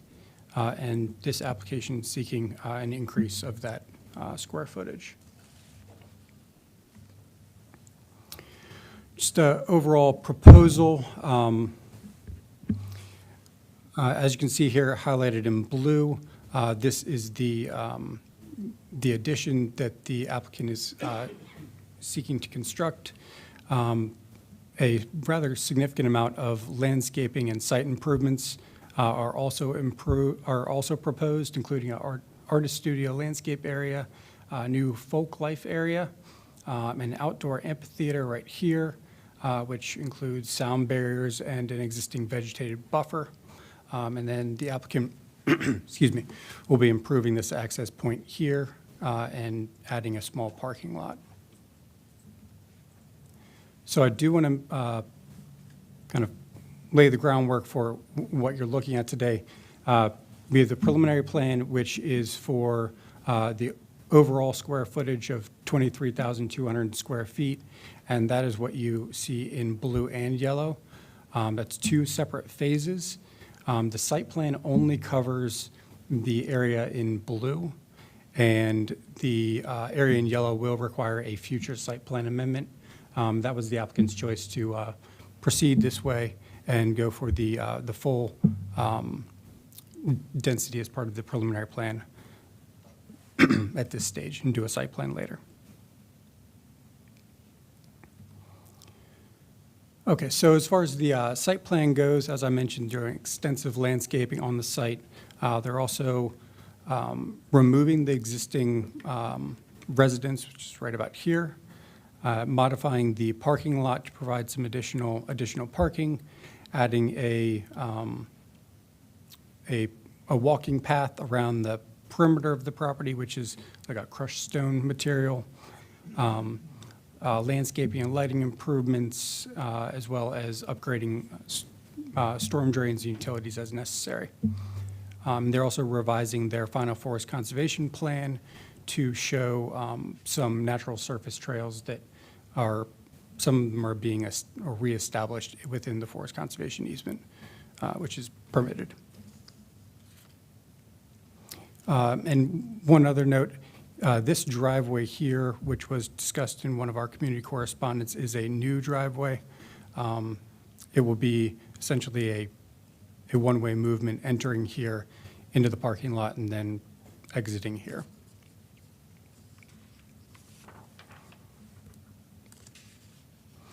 I do want to talk about the community correspondence. First off, the applicant did notice the application properly, and we have received 2 letters from a community member regarding stormwater runoff, impervious surfaces adjacent to Bentley Road, the existing trails through the conservation easement, as well as general health of the forest that's in easement, and the proposed performance space and possible noise. Staff has addressed those concerns. We did forward the letter to MCDPS, and they reached out directly to the community member. As I mentioned, a stormwater management concept has been approved with this application. The path that kind of meanders along the edge of Bentley Road is it's not a paved path, and it's compatible with the rustic character of Bentley Road. The trail that's within the easement is a 3-foot natural surface trail, not a paved trail, and that will be shown in the final forest conservation plan. The second letter discusses loss of trees, primarily due to the new exit on Bentley Road, the parking lot, and we should note that while the applicant is removing 5 trees, they're mitigating by planting 16 trees on site, and they're also retaining 11 that will be impacted. The new exit has been reviewed by DOT Fire and Rescue, as well as the Rustic Roads Advisory Committee, who we rely on to look at the impacts on rustic roads based on proposals, and they have approved this application, recommended approval of this application. And the parking provided on site is, it's not excessive. They are providing the parking for the full build-out associated with the preliminary plan, but they're not overparked. I believe I've touched on these already, but as I mentioned, the noise from the amphitheater they're planning on mitigating for that by adding sound barriers, as well as an existing 35-foot vegetated buffer. Okay, now onto the good stuff. This is just to give you an idea what the build-out will look like. All of the improvements that the applicant is proposing are, consistent with both the rural character of the area and the setting of the museum itself, using, large timbers, steel. It's excellent addition to the existing building. Just some more images of what the additions will look like. With regard to transportation, it has been a review for LATR. The applicant is proposing a 10-foot side path along MD 108, which I will talk about a little bit more in a second. Other than that, all transportation facilities are adequate to support this application. I should note that the applicant is requesting a 10-year APF versus the standard 5-year APF, and staff is recommending the board approve that extended APF simply because this applicant is, they're a museum, their funding is not, readily available always, so they may be building out this development in pieces, and depending on funding, it could take a little bit longer, and we wanted to allow them a little bit of extra flexibility.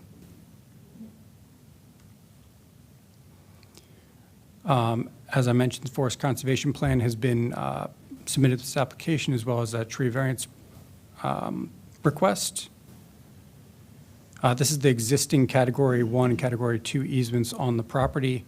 They are not proposing any changes to these easements other than delineating the natural surface trails within the existing easements. And the new exit here does not affect those existing easements. Just to visualize what the impacts are for the variance, the applicant has minimized the impacts as much as possible, and where they could not minimize the impacts and a removal is required, they have mitigated appropriately. The preliminary plan amendment was reviewed, and it complies with all of the subdivision regulations as well as the RC zone and conforms to the Sandy Spring Village Plan. The existing lot remains appropriate for this proposal. Excuse me. Similarly, the site plan amendment, all of those findings have been made in the staff report. The location of the buildings and structures are adequate, safe, and efficient, and pedestrian vehicular circulation on site will be safe and efficient. As I mentioned, the applicant is providing a 10-foot path.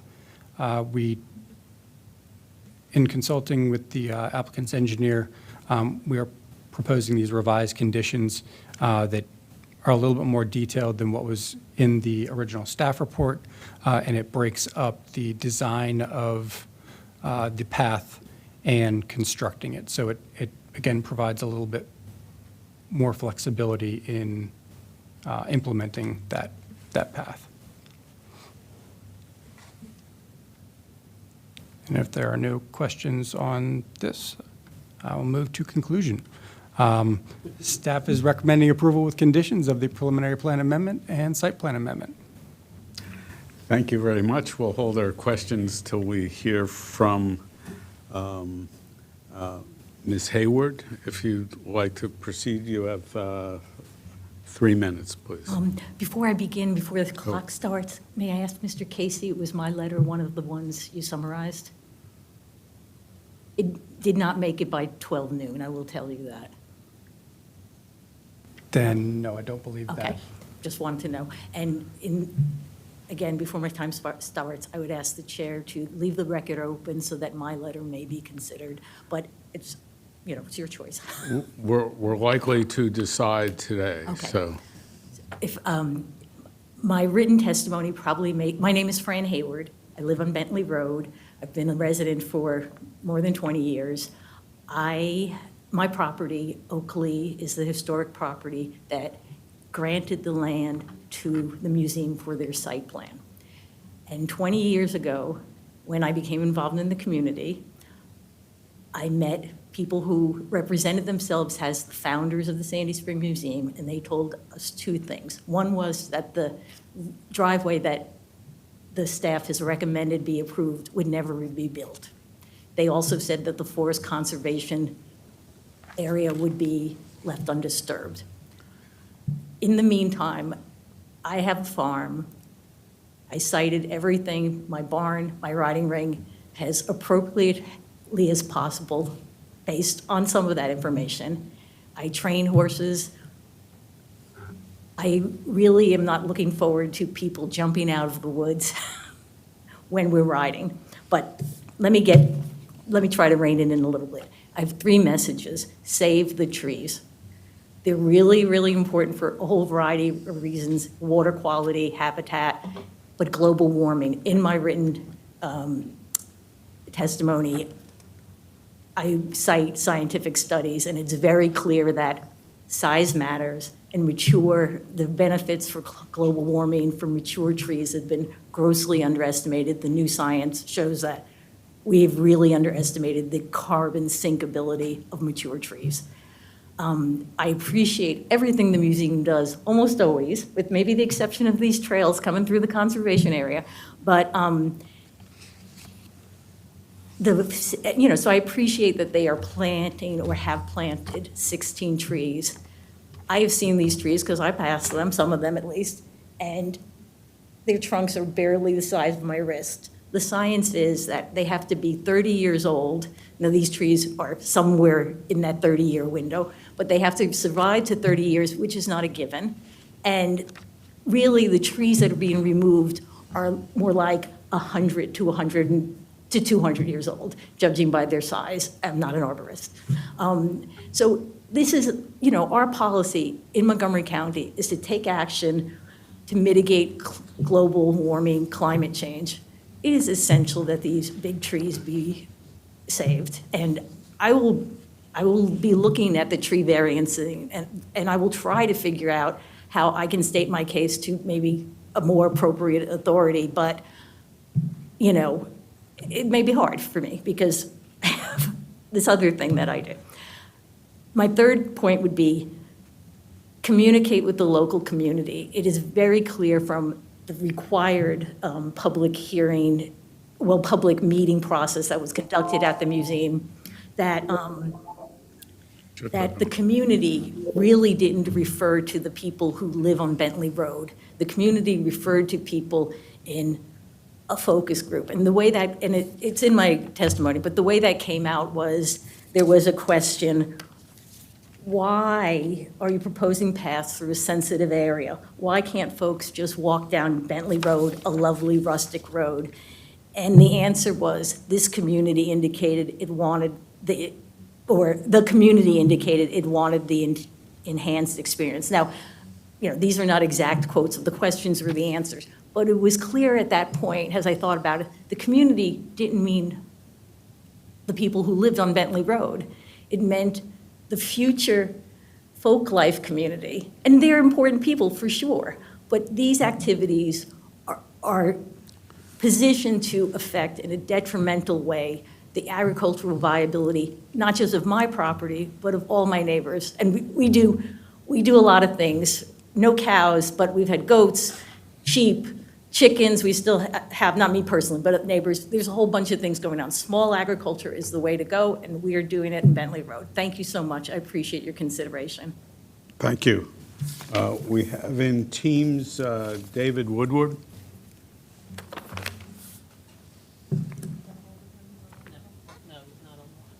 He's not on. Can you hear me? Yes, we can. If you're David Woodward, we can hear you. Is there any way for me to go a little later? No. Or am I the last in line? You're the last speaker? Okay.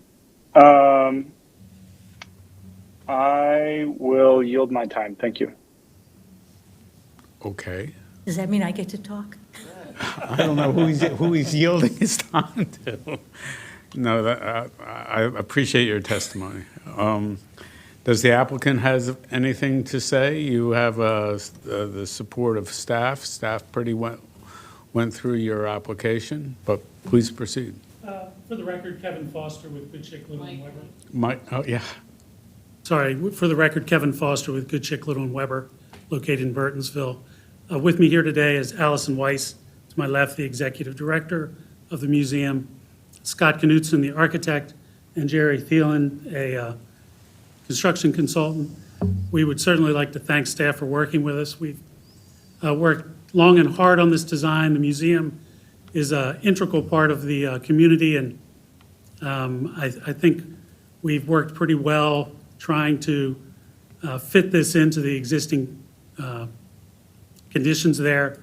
If there's any trees that were being removed, if you look at the rationale, majority of them are either old or diseased. We're not really taking many trees out just to build or expand the facility there. So I think we worked with staff pretty long and hard to minimize the tree impacts that are out there. As far as the pathway in the forest conservation area, the museum was just trying to broaden the experience at the museum, and as natural surface trails are allowed in forest conservation areas, we thought it was an appropriate area for people to walk and enjoy nature. We don't anticipate any real issues out there at all. We're certainly available to answer any questions you may have. Thank you. Can I just ask a question? This natural surface trail, how wide is it? 3 feet wide. Okay, that makes sense. So 3-foot wide natural surface trail is very common, and I do appreciate allow people to come into the wood and enjoy it, and it's not invasive at all. But I do understand Ms. Haywood, I guess, concern, because I'm a horse rider also, and I love horses, that someone, the removal of trees and someone that suddenly jump in front of a horse and the horse is being trained, it just scares them. I think it is important that if you guys work together to make sure that there is enough of a screening between what she's asking and what you're proposing, that to give her some comfort for the horses not to be surprised for that. And I really appreciate you if you can work together. I do not know how the public announcement went, but probably she didn't see it or she missed it or it was not enough. But there is still opportunity to make it happen, that we take care of some of her concern, if you could. Anyone else? I have, go ahead. I have a question for Mr. Casey. Mr. Casey, the current building that's on site will be replaced by a new structure, correct? No. This is more, there's a couple of small spaces that will be removed, but largely these are additions. Additions, all right. And how large of a footprint will the additions make to the existing site?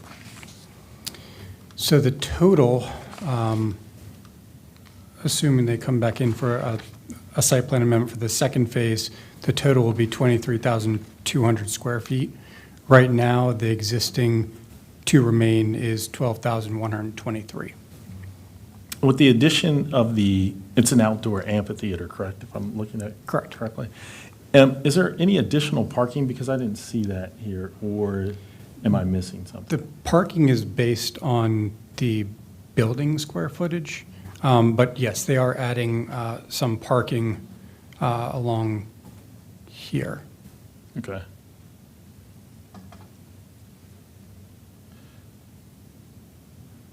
Anything else? I do. I do have a comment. Ms. Hayward, thank you for making your public comment today. And if you're related to the family that helped donate that land for the museum, I understand your concern and your donation with regards to projects like these are very important and lend itself to the preservation of the communities. I think Sandy Spring Museum serves a great public interest. I know that local school children visit there and often are enlightened with the history of Montgomery County, and it serves a great educational opportunity. And it's my hope that the addition of parking and structures don't interfere with the activities that you currently engage in, especially since you're part of the community that donated that land. And it's important that community members and longtime residents that help establish the community aren't displaced in your activities. So thank you for your comments today. Thank you. I have a question on whether Ms. Hayward, whether your concern would be addressed by having a fence along Bentley Road to prevent. I think most of my concern would be addressed if there's a place that's from what we call Bentley Road, say, directly in front of my house, to what I call Little Bentley Road, where there's 3 smaller houses, like Bentley Road has a this and then is that. And there's a cut through that at one point the museum cut through because they were giving hay rides, and they cut through, and the neighborhood has haphazardly, sporadically maintained that cut through. And I feel that that may be part of the natural surface trail just because it's there, but it's really a utility easement. There are wires even very low. I think if people weren't on that cut through, that would be preserving the property, sense of being in the forest. And I think there could be some screening places screening from properties on Little Bentley Road. But, you know, for the record, I do try very hard not to have my horses on the road, and I really stay mostly out of the trails, but I can see all that from my front lawn, where I do sometimes ride my horses. And I do have neighbors who ride right in front of the museum, come down Bentley Road on, you know, more than one horse. So it's an important safety issue. I'm also concerned about if the new part of the driveway is being built, will people have the option to turn right and left, or just left to exit? Well, that's a good question right away, can you do left-hand turns and right-hand turn? Can you do a left-hand turn off the driveway? Well, Bentley Road is a dead-end road. It doesn't go anywhere. Right. So turning right going down Bentley Road is not going to really benefit anyone. So- Everyone coming out of the parking lot will be turning left and going back up to 108. Okay. And can staff help me out on where this trail is that's We was it can cut show, through? sure, we can show the trail for the record, Patrick Butler. I was just hoping if you could maybe just a little bit more specifically with that image, Jonathan, sorry, before you jump. I'm just trying to follow where you were at, that you were describing the situation, so we could better follow along what you were saying. I think if you put the trail one up, I might be able to see it, because I felt that was helpful for, and I just also want to say, while we're looking for this, one of the problems is that at the time that the public meeting was held in July, this field study hadn't been done, so it was rightly, the team leading the meeting said, we don't want to talk about specific specimens because we haven't done the field study, the marking. So it was unclear at the time. All right, well, let's talk about the specific. Here we have the trail. It seems like there's a place where there's a right angle, very close towards the road around the curve. And it seems like there's a little triangle, and there's arrows that go from Bentley Road very close to Bloomfield and Oakley, and go up to what I was calling Little Bentley, and that is, in my mind, a utility easement. But it also is the area that the museum, years and years ago, when they were giving hay rides for Strawberry Festival, they cut that area. And to me, you're opening the possibility that you were dumping, and I hate to use that term, excuse me, that you were directing a lot of people to private residences, and I still don't see it. Can you put arrows on it or something? I know I don't know how to read these things. Chairman, so It's rescue me. right there on the screen. I would have to find it. to The put an long arrow on. straight lines that you see cutting across the corner, there's a utility easement in there. Okay, yeah. And it has a grass surface on it. I think the couple of houses along there use it to get over to Bentley Road. But you can see our natural surface trail. It's sketched in very lightly. We weren't planning on taking it that far and not going to that area. So we're not really going to impact that end of the property because we're not using that cut through as part of the natural surface trail. That's very reassuring, and we've just seen streamers everywhere for months, and we don't know. Right.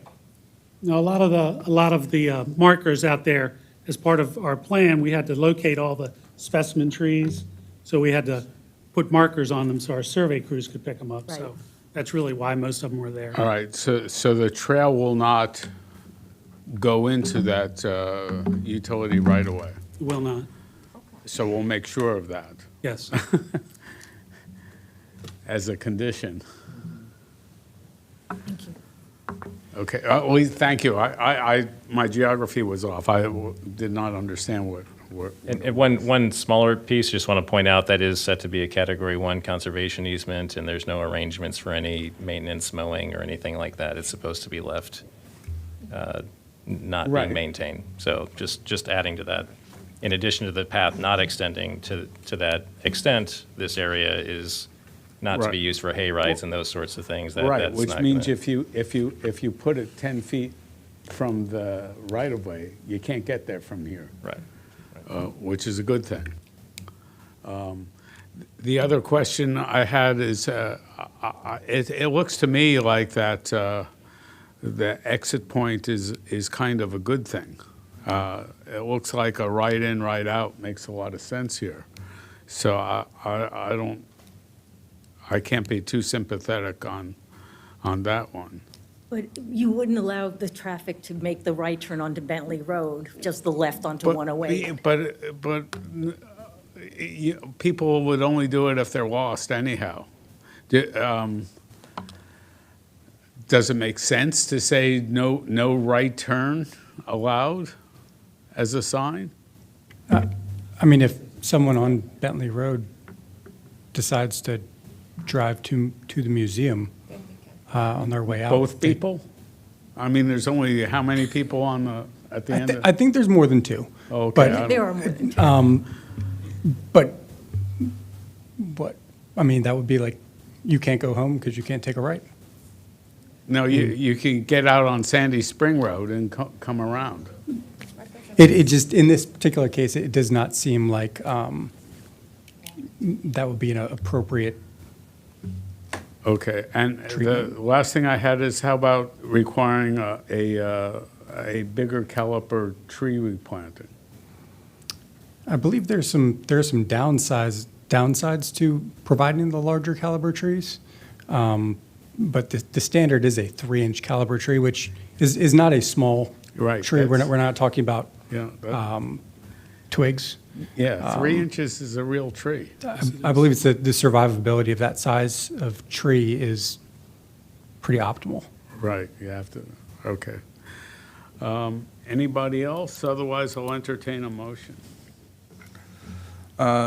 Move that we approve the Sandy Spring Museum Preliminary Plan Amendment number 1, 1996-032B, and the Site Plan Amendment number 8, 1996-010B. And I second that. With the condition that the trail not? With the condition that the trail not go over the easement. Okay. Does staff understand that? And can- I don't believe it goes through the utility easement, so I don't think we need an additional condition. It's a conservation. We should, right, you're right. Yeah, I'm sorry. First of all, we need a motion on the preliminary plan different than a site plan. What was your question? I'm sorry, I wasn't quite understanding the additional condition you were asking for. The condition was that the natural surface trail be at least 10 feet from the utility right-of-way. Yeah, Jonathan was just saying that the plans don't show the path going through. If you feel it's an extra measure to add the condition, we can do that, but it wasn't shown as going through. So I think that's all he was trying to. It's always good to have a condition to do what the We'll add the applicant condition. says they're going to do. Just want to make sure it was clear. No, so Okay. let's have the condition We will to do that. make sure. Yep. Certainly. Yep. Okay. All right, so we'll accept the motion on the preliminary plan first? Are you saying within 10 feet or not in the utility right-of-way? Can't be within 10 feet of the preliminary. Of the utility right-of-way? Okay, just so we're clear. So there's no crossover. All right. So move that we approve the preliminary plan amendment number 1, 1996-032B with the conditions discussed. Okay, I second it. Does that condition on the trail go with the preliminary plan or the site plan? The preliminary plan, I think. It'll be on the final forest conservation plan. So Okay, it'll be fine. the Site plan portion. For which we don't need a separate motion. It's not listed as a separate motion. No, there's no separate motion. It okay. goes with the site plan. Okay. All right. All those in favor of the preliminary plan say aye. Aye. Aye. Aye, 5-0. I'll take a motion on the site plan amendment. I'll move that we approve the site plan amendment number 8, 1996-010B with the condition we discussed for the forest conservation motion. And I second it. All those in favor say aye. Aye. Aye. Aye. 5-0. Thank you very much. Thank you. Thank you.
Good morning. It's still April 27th, 2023. It's still Bring Your Child to Work Day. We hope you did that, but we're on item 8 here at the Planning Board, Sandy Spring Meadow, preliminary plan number 1, 1982, 18-0A, and site plan number 8, 1982, 09, 2A, Sandy Spring Missing Middle Pilot Project, preliminary plan / final forest conservation, 1-2022-0050, and preliminary plan 1-2022-0050.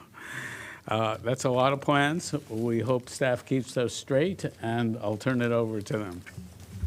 Yeah, thank you for the record, Patrick Butler. I'll just say very briefly that staff is really excited about this project and to bring this forward. We've worked really hard with the applicant on this. You can see several different unit types, including duplexes, townhomes, single-family detached, and a compact form of development. A really neat project in this particular area. So I won't take too much of the thunder now and turn it over to staff. They'll walk you through in more detail.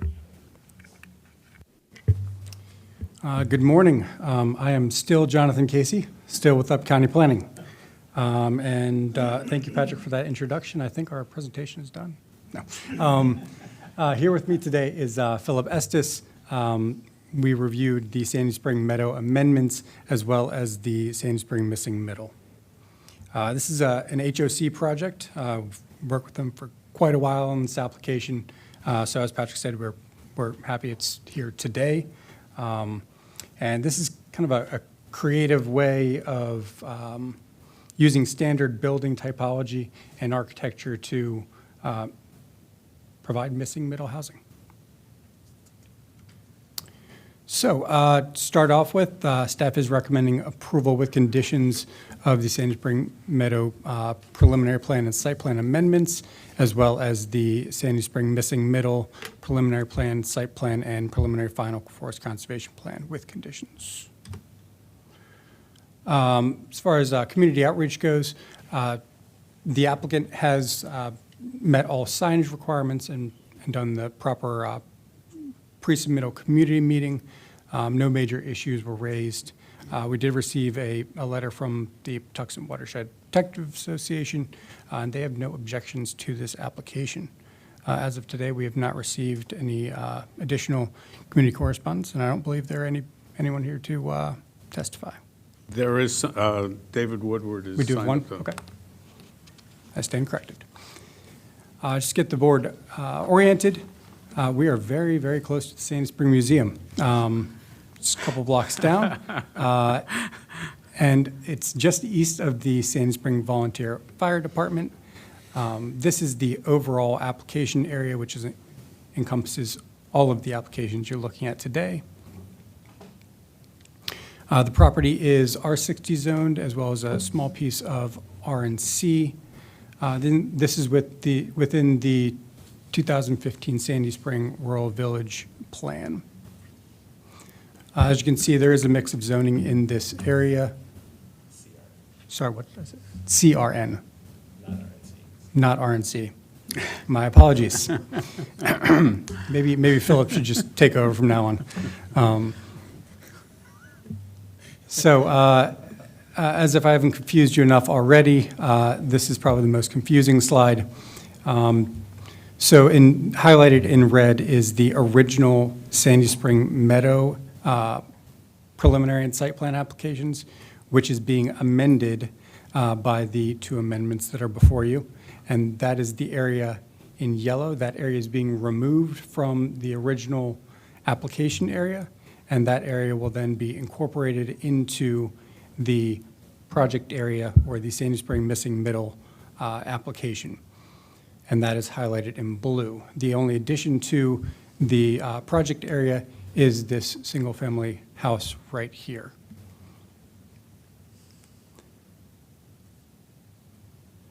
So, as I mentioned, the amendment area is being removed from the original application. That area is 3.06 acres and includes 11 single-family lots in one parcel. The preliminary plan just removes those lots from the original application, and the site plan amendment deals with reducing the density, green space, and parking. They're also, kind of as an added bonus, adding a half-court basketball court in the rear of the property. And this application, the site plan application was reviewed under the prior zoning, and we have confirmed that after removing the amendment area from the original application is still conforming. It meets all of the development standards under the prior approval, or prior zone. So as far as the approval, or the proposal goes, the Sandy Spring Missing Middle proposal, creating 3 new lots for 12 townhouse units that are located here, here, and here, and 4 new lots for 3 new duplex units with a duplex here, here, and then 1 split by a lot line here. They're also adding 3 open space parcels highlighted in green, as well as shared parking, which Philip will talk about shortly. And in total, it's 18 new dwelling units, 12 townhouses, 3 duplexes, and then retaining the single-family dwellings that were part of the original application. The only changes with the single-family are modifying the lot lines and providing this open space parcel, which will be shared between the overall development. And with this application, they are providing 25.7 MPDUs, or 5 units in the development. And I will hand it over to Mr. Estes. Morning, Philip Estes with Up County Planning. A few words about the common open space. So is required as part of a site plan, the applicant is required to provide at least 20% common open space. And in this case, 21% is provided, and as Jonathan mentioned, it's distributed between the existing units on the north side and with the new units on the south side. The amenities provided will consist of landscaped areas, shaded areas, picnic and seating areas, open lawns, and a playground on the northern portion of the open space. Also, to improve access, a new hard surface trail, which is shown by the orange arrow, will be constructed between Sky Meadow Way and Branchwood Lane. Access and parking, there's no change to the access to the existing 11 homes on the north side. For the new 18 units shown here, access is provided via Sky Meadow Way to a new private circular driveway, which is shown by the orange arrows. A new 5-foot sidewalk is provided along the Sky Meadow frontage, and a new 10-foot side path along Olney Sandy Spring Road.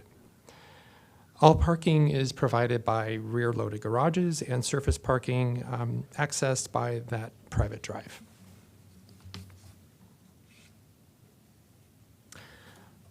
The amendment applications and the new project are all in substantial conformance with the Sandy Spring Rural Village Plan. I think as you'll see in the next slides, the residential buildings are compatible with the surrounding residential neighborhood. The project really serves as a good transition between the envisioned village center to the west and the residential uses to the east. This infill project provides more than the minimum affordable housing units at 27.5% MPDUs.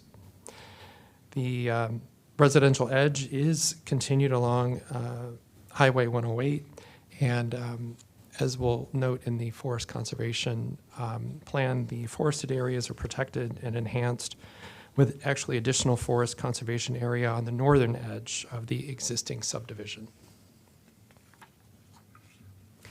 As Jonathan mentioned, the applicant has utilized a creative approach in the application of the standard building typologies that are allowed in the zoning ordinance, combined with the residential architecture.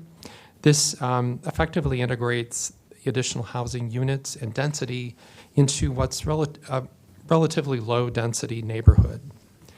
The zoning ordinance defines a townhouse building as 3 or more units separated by a vertical wall. So here you see Lot 1, and shown in the drawing on the left, it contains a townhouse building. There are 4 towns configured in a piggyback configuration on the upper floors. This is above a community room and garage parking on the first floor. So each unit is separated by a vertical wall, as you can see in the drawing inset, so that while the building actually does conform to the definition of a townhouse, it really doesn't resemble the ordinary stick or row of towns that we are used to seeing. But in this setting, the applicant intentionally designed the building to resemble a house.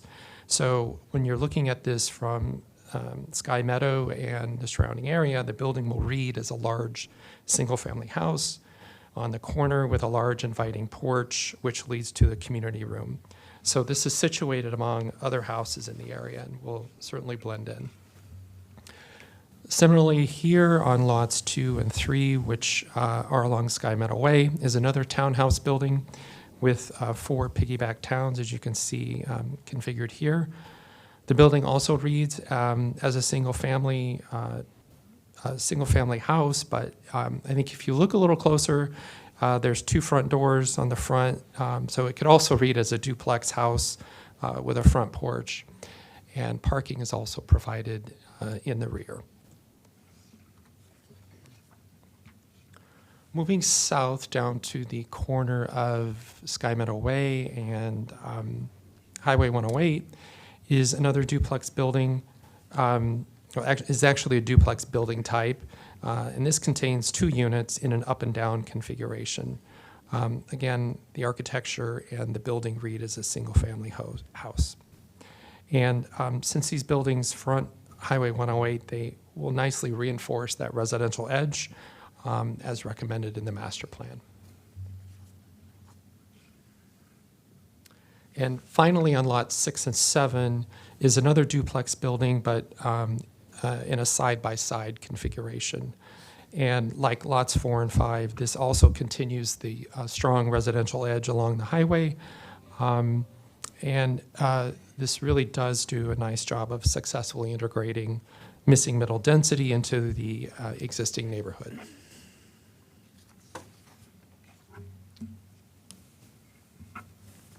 All right, as far as forest conservation goes, the application satisfies Chapter 22A, the Forest Conservation Law. There are no existing forest, streams, wetlands, floodplains, stream buffers, or highly erodible soils on site, and this is part of the Patuxent River watershed. They do have a number of variants or specimen trees on site, and this is related to the missing middle portion. The Sandy Spring Meadow is actually granted a forest conservation exemption because it's a separate application. Just give you an idea of where the forest conservation will take place. This is just one of the planting conservation areas. The other will be placed on the rear of the larger property. Excuse me. And yes, that's where the second portion will be. This is currently unprotected stream valley buffer, so it's a prime area to put into forest conservation. Just want to briefly touch on the tree variance that's been requested. 3 trees would be impacted but retained, 4 trees would be removed, and the applicant will be mitigating by planting 12 trees, 3-inch caliper trees on site. With regard to noise, no impacts are proposed to the open space and recreational areas, and the dwelling units that are fronting on the Sandy Spring Road will be treated with acoustically so that noise impact will be minimal. I'll just briefly touch on the preliminary plan findings that are in the staff report.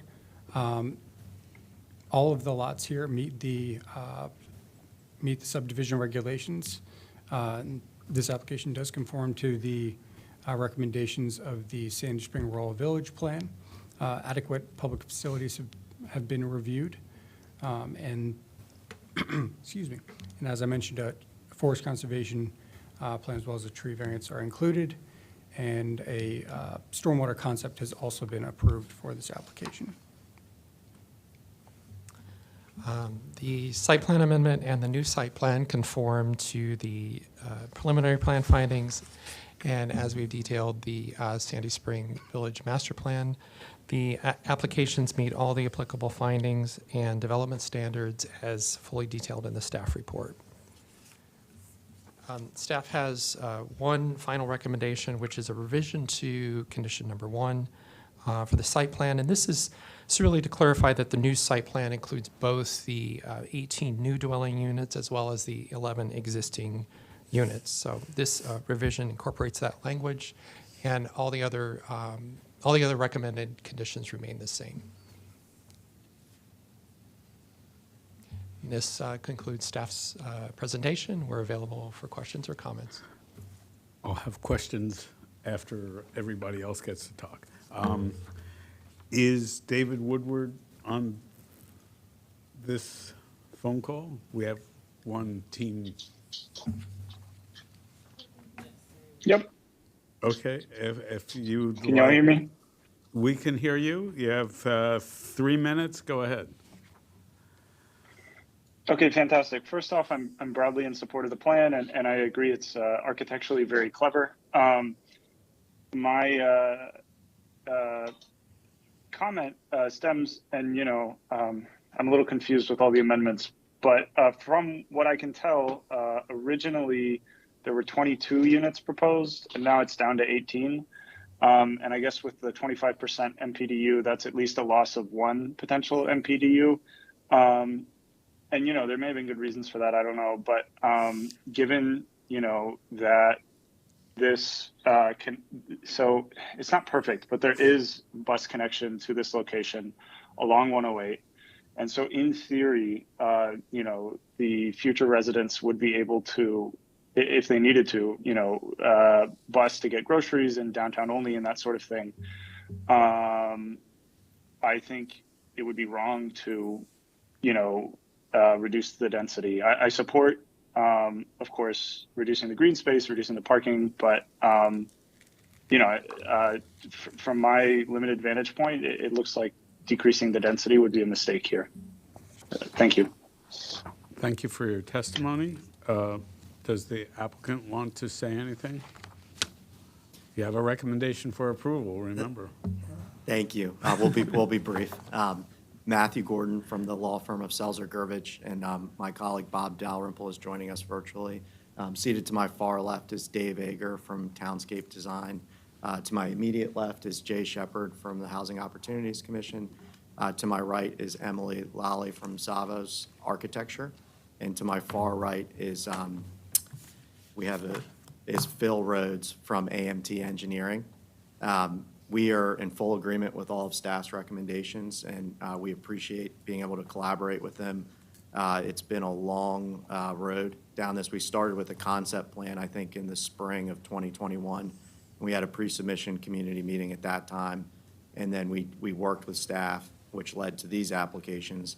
And just to respond to the testimony that was just provided, we did start out with an up to number of a few extra units, which is typical in any project, because you can always go down, but you can't go up from where you start.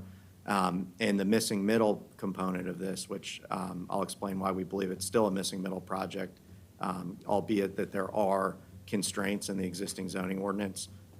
We originally had an idea for triplex units, and the project would look identical to what you see right now. It's just that some of those buildings could have included 3 units, but we were unable to do that because of the limitations in the zoning ordinance. But where we do get to the missing middle is, while you may see duplex and townhouses frequently in the county on a for sale basis, these are all rental, and you really do not see a lot of projects like this where you have rental larger size units that can accommodate families, for instance. So I think it is a creative approach with the townhouses and duplexes that'll be larger than the more typical multifamily dwellings that we see in the county on a rental basis. But unless, I think Jay may have, a few words to say, but otherwise, we're happy to be here. We're in agreement with staff, and we're very excited about this project. And for the record, I'm Jay Shepard with the Housing Opportunities Commission. And Commissioners, I just wanted to very briefly say that from our perspective, we looked at this as a prototype. It was just great working with staff. We really appreciated all their input. And we'd like to use this as an example or a template to replicate elsewhere in the county. That was really the intent, was to see what you could learn from this process and how you could apply it elsewhere. So I wanted to thank staff for that and thank our team also for their input. Thank you. Thank you. I have a couple of technical issues, if that's okay with my compatriots. Number one, on this slide that you have up, I see lot lines on a subdivision that already exists. Did they agree to this subdivision, or is there one owner for all of the lots? Well, the owner for all of the lots happens to be HOC. Okay, just making sure. It seems, yes. Not used to having lots and then one owner, but that's okay. Yes, You this is can a do unique that. situation. It's allowed. And then you have this is as good a slide as any, on the right side, if you go furthest to the right, you have the green area, but then there's some lotted areas. Is that parking, or what is that area to the right of the arrow that's not green? Right here, these are parking spaces. So they're Or allotted parking Yeah. Oh, okay, all right. Well, they're not lotted. It's just how they're shown on the plan. All right, so the lotting, so that the driveway will be a common area and the others will be lots? Correct. It is a shared, parcel C is a common parcel for access. Commissioner Bartley, you? Yeah, I thought during the presentation, there was a statement and slide with regards to rear-loaded parking. Is that internal or external parking? So you have. Like, is it parking in the structure or parking outside the structure? Outside the structure. The garage parking is within the structures. There's also surface parking, as we just noted. Oh, so this is surface and there's also garage? Correct, yes. Well, pardon me, I used to know the zoning ordinance better. I think I had something to do with rewriting it. But I thought townhouses had individual entrances and not a common doorway, hallway to an entrance. And you would be correct, because these all have individual entrances. Well, go back to the first one that you had that has something at the base and then the units upstairs. This one, so So where are individual entrances to this? they're integrated into the structure in a way that is not really all that noticeable, which is part of the creativity that the applicant was intending. There's an entrance here, an entrance here, and then I believe on the other side there are two. The deltas are the entrances. That is creative, I have to say. Commissioner Bartlett. Yeah, I'm shocked there's no opposition from the neighbors on, is it Sky Meadow Lane? What's the name of the lane? So those houses that already exist are going to be sharing Sky Meadow Lane with the new residents that are going to occupy these premises, correct? Correct. That is all part of the HOC property. But so let me just, So the homes that are already constructed in the back, that's part of the HOC? Yes. there are only 4 units that are individually owned, and those would be these 4 right here. The remainder of them are, it's all owned and operated by HOC. So they're all rentals are already, correct? Okay. Which one is the one that it has I pushed the wrong button. Which one was the one that you said it had a shared driveway? So essentially, they will all have a shared, all of these units here on the new units will share a driveway for. Oh, that's what you meant. Yeah. Okay. The next thing I want to say is not a question, it's just a comment.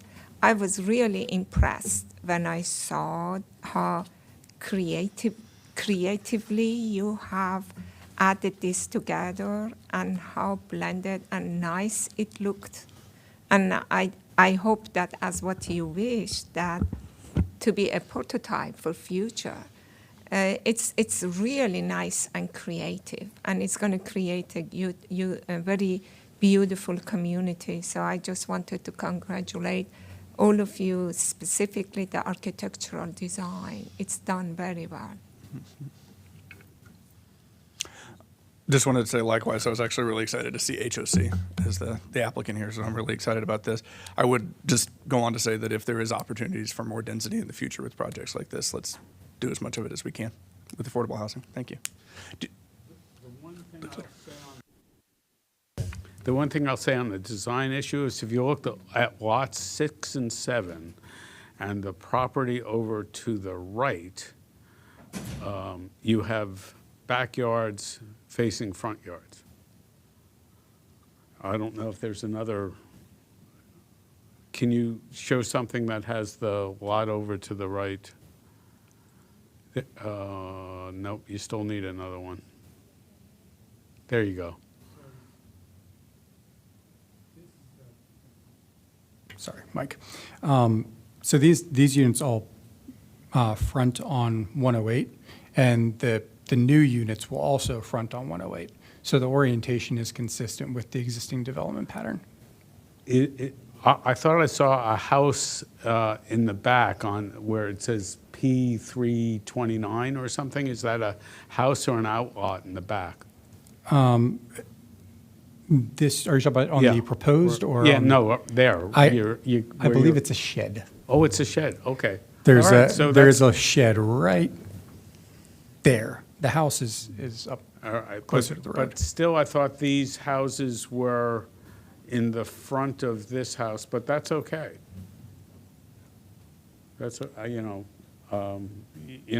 we have setbacks that you are required to do and setbacks you could do. And this is a could-do setback on the neighbor. Yeah, I think I understand what you're saying, but just to be clear, the units are all the same orientation. Right, I was talking about the orientation of the pre-existing house. Got it, Where yeah. No, this is terrific design. I always wondered, why this isn't done before to recapture density from an older development. The answer, of course, is you have to get everybody's agreement if you don't own the underlying property. That is the impediment to this. Generally, you would see this type of thing where you didn't see the lotting at all. It would be a single lot, and then you come in and do this. But this means we need 4 motions, I think. Roberta, I'm sorry, I didn't look. Roberta, Commissioner Panero? Yes. Yes, I just want to say I fully support this project. I think it's very creative. It's a good idea what HOC is doing. And I guess my questions have to do whether it was rentals, and it was answered, whether HOC was the owner. I have a question about how deep subsidies are. I mean, I like the idea that it's for larger families, 3 bedrooms. But my concern is, number one, how how much of a mixed income is HOC planning? Number two, how deep a subsidy? And the reason I'm asking is there may not be that many people with cars. And instead, people may be relying on having to walk to buy groceries, or we need to think about, adequate transportation access, like buses. Is there a bus stop close to, what is it, 108? On Sandy Spring Road. And yeah, I mean, those are the kind of questions that I have, but I'm fully supportive. I want to have an idea from HOC how deep in terms of AMI. Are they looking at 50% AMI, 30% AMI? Are they doing a mix of income in here, and whether that's going to create a different type of need particularly for transportation. And I'll stop there. Commissioner Pinero, thank you for your questions. I'll just address the first one about the bus stop first, because we know there is a bus stop on Route 108 within 500 feet of the application area. And so hopefully that answers your question there. As far And as is there can people walk to the let's say supermarket from the property? the village is accessible via sidewalk on the same side of Route 108.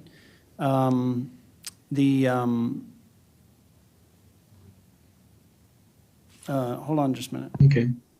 All right.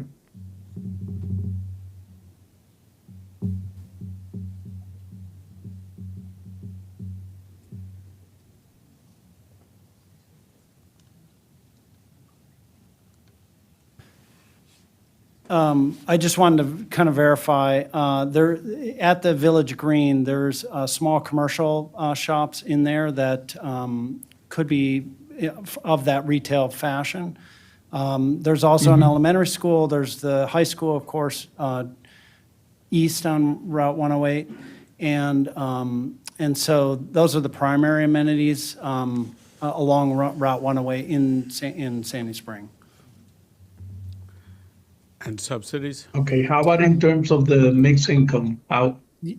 Sure. And so, as staff had pointed out, 27.5% of the units are going to be MPDU. I believe HOC has a minimum threshold right now of 30%. So we anticipate having, at a minimum, 6 units that will meet that definition. We are anticipating a mix of unit income types at this property. We fully anticipate possibly being able to employ or deploy a HAP contract for those 6 units. And then there'd possibly be certainly a range of incomes on the rest, but it might actually be market rate for those rest of those units. So currently, that's the thinking, and that is possibly subject to change as we get closer to financing and closing. Okay. I see. Okay, well, thank you very much. Thank you. I'll entertain a motion. We have to do a motion for each of the plans. Each of the 4, is that correct? Emily? Excuse me. Yes. Excuse me, we need to make a quick correction sure. that was just brought to our attention. For the record, Sandra Pereira, Regulatory Supervisor, it was brought to our attention that on the planning board agenda for this item, there was a typo on the number of MPDUs, and it should be 25.7% MPDUs rather than 27.5%. So it was just two numbers. 25.7. Yeah, the two numbers were mixed up. But our presentation was correct, and I just wanted to make that quick correction on the record. Thank you for that. I'll still entertain a motion. All right, I'll entertain a motion to approve the Sandy Spring Meadow Preliminary Plan, number 1/1982-180A. Do I have a second? I second that. Seeing no further discussion, all those in favor say aye. Aye. Aye. Aye. Aye. Aye. 5. Okay, next. All right. And then move to approve site plan number 8, 1982, 092A. I believe we just have to do Do I that. hear a second? I second. All those in favor say aye. Aye. Aye. Aye. All right, 5. All right, now for the new ones. All right. This is the more important ones. We just took out land. Okay, go ahead. Do we need 3 separate? Two. Two motions? Because the preliminary plan includes the FCP. It's, okay, includes FCP, okay. So move that we approve Sandy Spring Missing Middle Project Preliminary and Final Conservation Plan, number 1, 2022-0050, and Preliminary Plan number 1, 2022-0050. I second It that. was seconded. All those in favor say aye. Aye. Aye. 5. All right. And one more. Last but not least, all right. This is the important one. This is the big one. No, I'm excited for this one. Move that we approve site plan number 8, 2022-0090, I second that. With the changes proposed by staff. with the changes proposed by staff and the conditions discussed. I second it. All those in favor say aye. Aye. Aye. Aye. All right. Thank you. Thank you very much for putting this forward. It is a It's a really good creative use of a relatively old zoning ordinance. But then again, I'm old too. But thank you very much. We have a motion, I need a motion to go into closed session according to the Maryland Annotated Code, General Provision Article, Section 3, 305B, B sub 8, to consult with staff, consultants, or individuals about pending or potential litigation topic, status of MPI litigation. Move that we go into closed session to discuss potential litigation. I second it. All those in favor say aye. Aye. Aye. Aye. All right, we're in closed session. We'll reconvene at 1:30. Thank you very much.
Good afternoon. It's a beautiful day on this April 27th, 2023. You're in the planning board session. We are on item 9, flats at Knowles Station, preliminary plan number 1, 2021-003A, and site plan number 8, 2021-003A. That's amazing.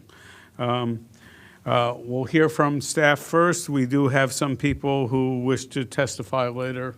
And then if the applicant is here, we'll hear from him or her. Go ahead, please. Troy Leftwich for the record, presenting the Flats at Knowles Station, preliminary plan amendment number 12021-003A, and site plan amendment number 82021-003A. The reason why this application is before the board today, they are increasing the density from 205,000 square feet to 102,000 square feet. They also are removing the 25 live work units and replacing them with 6 hotel units and 9 residential multifamily units. They also are increasing the cellar area space from 12,200 square feet to 12,562 square feet. They are increasing the vehicular parking spaces from 160 spaces to 170 spaces. They are also increasing the bike parking from 65 spaces to 80 spaces. They are adding a rooftop amenity area for a total of 2,329 square feet. The part of the amendment that isn't changing, the original transportation impact study will remain valid. There are no changes to the lot lines, right-of-way, streetscape, open space, and building architecture. There's also no change to the original approval with the density transfer of 33,666 square feet. There is no change to the 35% bonus density that's being provided because the original application, this application is providing 25% NPDUs, which allowed for additional 12 feet in height. That also resulted in no change in the original approved height of 72 feet. For context for the board, the property is located in the town of Kensington at the corner of Summit and Knowles Avenue. It's located in the 2012 Kensington Sector Plan area. It's zone CRT 1.5, C1, R.5, and a base height of 60 feet. It's roughly 8.84 acres. There are no environmental constraints. There was also an original forest conservation plan exemption that was established on the original approval, which remains valid as part of this application. And then the property itself slopes down roughly 12 feet from the northwest corner to the southwest corner of the property.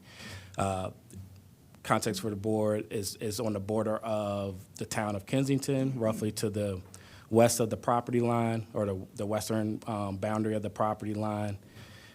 It is adjacent to the fairly recently constructed Knowles Station commercial property. Also to the east of the property is the Kensington Shopping Center. To the north is the CSX rail tracks. Also, Knowles Manor is a recently constructed senior housing project, which sits roughly to the east of the property as well. And to the south of the property is existing HOC property. And to the west is an established single-family neighborhood.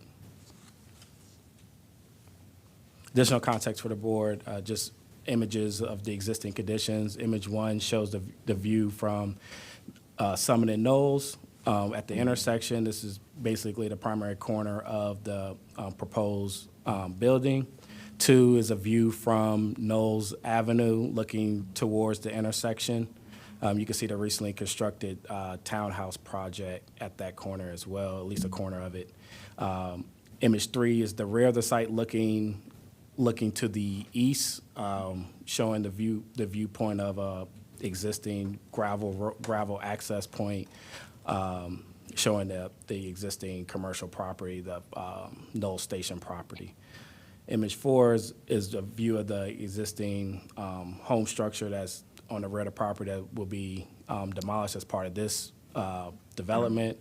5 is looking roughly to the south, and it shows the green area where the proposed building will be developed. And 6 is a view from Summit Avenue looking down towards the intersection of Knowles and Summit and showing that existing streetscape condition. So for the actual proposed development, as mentioned before, it's a mixed-use development proposing 102,000 square feet. The commercial square footage proposed as part of this amendment is 27,835 square feet. That includes the 16 hotel units. The residential density is 78,267 square feet, and that includes the 84 residential multifamily units. As mentioned before, the height is 72 feet. They're providing a 25% bonus density MPDUs. There's 3 floors of parking. That includes the 170 vehicle spaces, the 80 bicycle parking spaces, which includes 70 long-term, 10 short-term, and then, as mentioned before, the rooftop amenity is being proposed.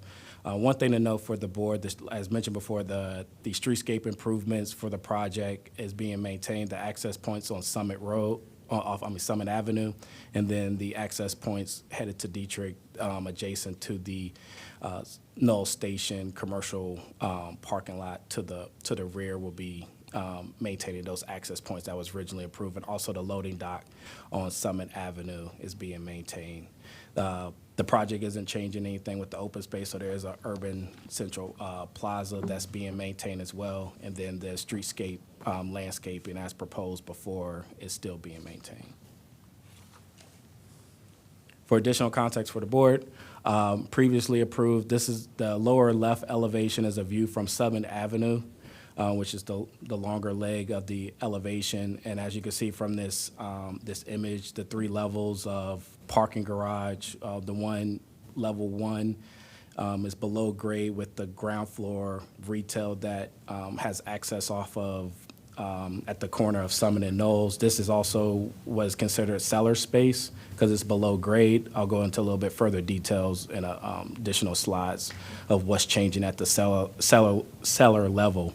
One thing to note also too, that cellar space is not calculated into the gross square footage, so that's additional square footage that's not being calculated into the FAR per the code requirement. Also, too, the live-work unit is basically the first floor above the podium of the parking garage, which is the area that's being changed in the exhibits to the right. That's accommodating the 16 units of hotel units and then the additional 9 residential units. And then there's no change to the additional 3 levels of residential. And then this exhibit, the elevation shows the rooftop amenity area that's being planned for the project. In the lower right is your view from Knowles Avenue and shows the perspective of the rooftop amenity. And also you can see that how the architecture, as mentioned before, isn't changing based on what was previously approved and what we're seeing today. Additional context for the board, this is just a rendering to kind of give perspective from the street level. As you can see, this is the corner of Summit and Knowles, and the red line area is kind of the perspective of how that rooftop amenity could be seen at the street level. So you can see that visual based on this perspective.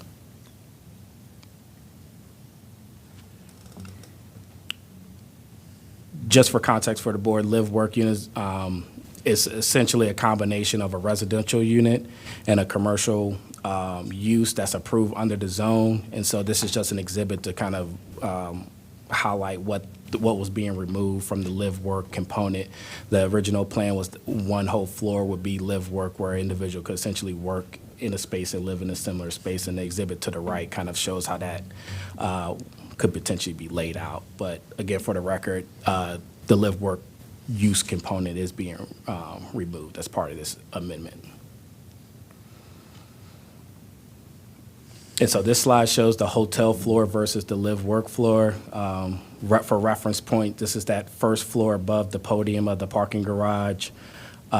So you had the 25 units of live-work units proposed originally. And you can see the similar layout and footprint. It had access to the courtyard, and that basically layout and configuration is being maintained within this proposed amendment. The purple area shows how the location of the 16 hotel units, and the yellow area essentially shows the area of the 9 multifamily units. So for context purposes, you can see how the floor plates aren't necessarily changed. It's really just a reallocation of the floor based on this new use.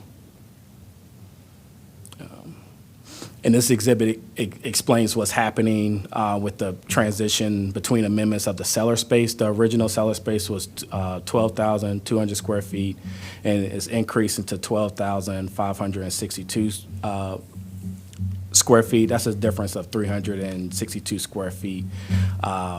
This really what's happening is this area roughly in this proposed section is, I guess you could say the top half is really what's changing, which accommodating the additional square footage. There were areas that was open to the parking lot, which is being enclosed, and you can kind of see that difference. And just wanted to note for the board that change because it's, like I said, not included in the FAR per the code section.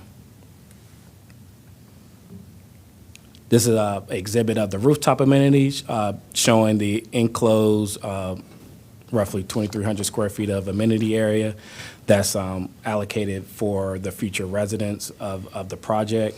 There was always access to the rooftop. There just wasn't an enclosed amenity area associated with the original approval. And then there's a more formal hardscape patio that's being defined as part of this amendment. These, I guess you could say, little areas, roughly boxes here, are condenser units shown on the rooftop, which was planned before, but is being shown more clearly as part of this amendment.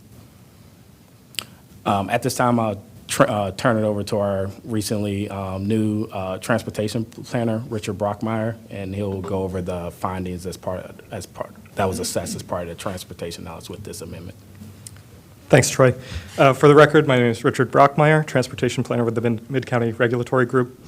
This slide shows the change in land use and the subsequent changes in trip generation from the previous APF approval and the amendment land use. As Troy stated, the previously approved plans included 100 multifamily dwelling units, including 25 live-work units, 7,000 square feet of office space, and 6,000 square feet of retail space. The proposed plans have removed that live-work unit component and converted it to 16 short-term extended stay hotel units and 9 additional multifamily units. Both retail and office square footages have also been modified from the previous APF approval. That office space is because of the change in the live-work condition. There's also that proposed 2,329 square feet of amenity space on the roof. For transportation review purposes, all residential units are assumed to be multifamily residential. The ITE trip generation manual, which we use for determining trip generation, does not distinguish between multifamily units and the short-term rental units.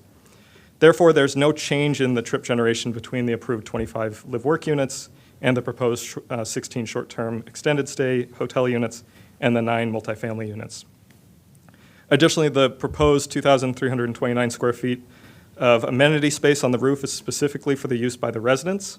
So this use does not generate trips, new trips on its own. It will serve those within the building. So to summarize, the proposed amendment does not generate additional trips than what was already previously approved. Next slide, please.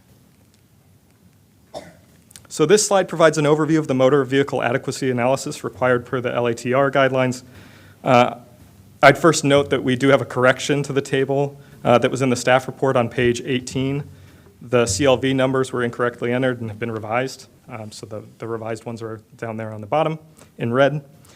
Secondly, this analysis, which was performed as part of the transportation study, required as part of the original approval, demonstrates that the intersections that were analyzed are below the congestion standards for the Kensington-Wheaton policy area during both the AM and PM peaks. Just a few notes on the transportation study that may help the board have a better understanding on the background. Traffic counts were collected in 2020, but the applicant's consultant did follow the technical policy guidance for adjusting the counts to account for reduced traffic during the COVID-19 pandemic. Since the proposed amendment does not generate additional trips, the previous transportation analysis and subsequent findings of the transportation APF are still valid. And with that, I'll turn it back to Troy. Troy Leftwich for the record. As part of this review, we had, and mentioned in the staff report, we had additional community correspondence. First, we'd just like to thank the Kensington Estate Civic Association. We had spent a number of meetings and calls, and just in regards of just trying to address the concerns. And there's still things that's lingering, but staff does appreciate the outreach that was done early on so that we could incorporate their comments and concerns within the staff report itself. And it's always kind of beneficial for staff just to be able to have that dialogue as the project goes through review. So just wanted to thank them for that time that they spent for that.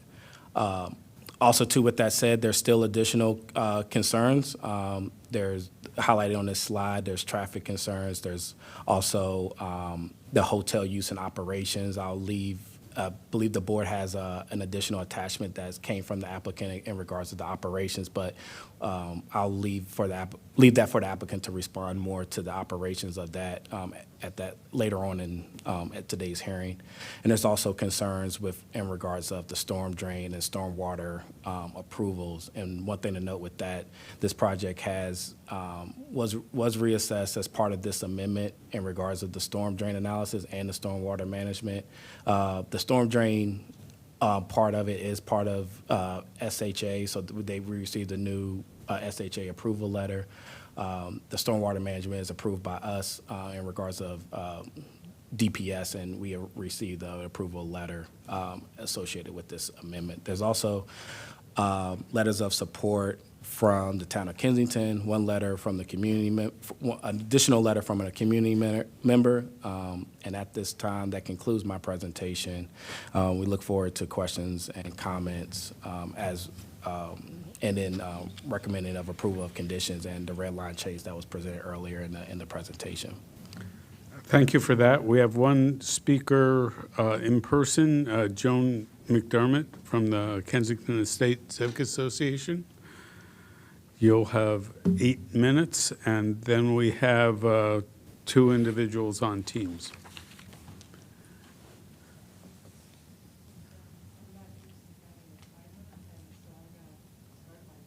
Well, you'll see it in front of you. Isn't it in front of you or there?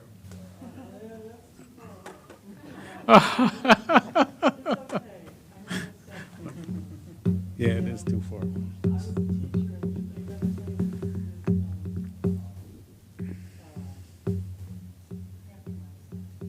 All right. All right. We'll proceed to proceed.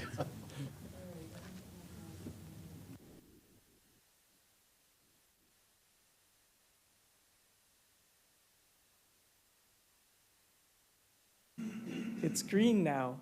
Okay, thank you. Oh, I see the timer in front of me now, too. Okay, so thank you very much for letting us come.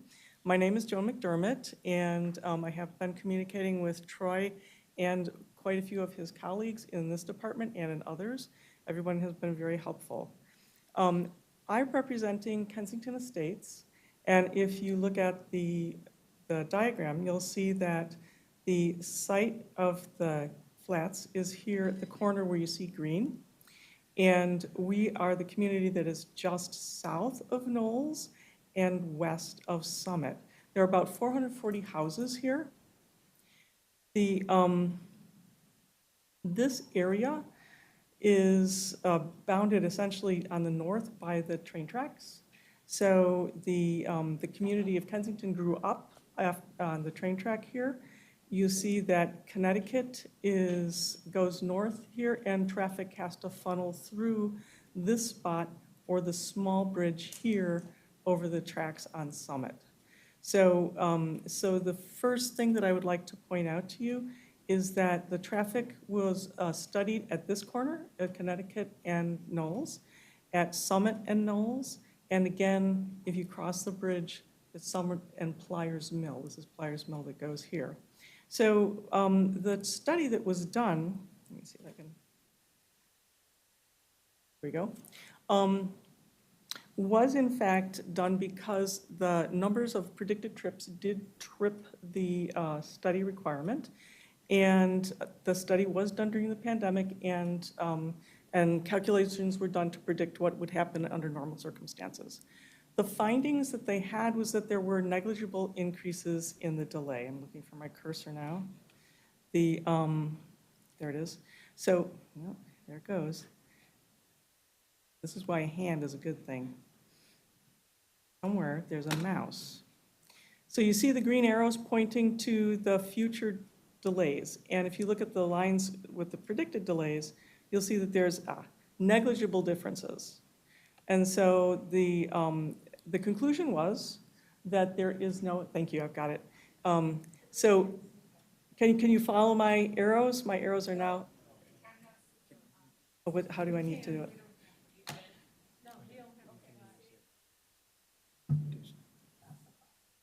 Yeah, stop the clock.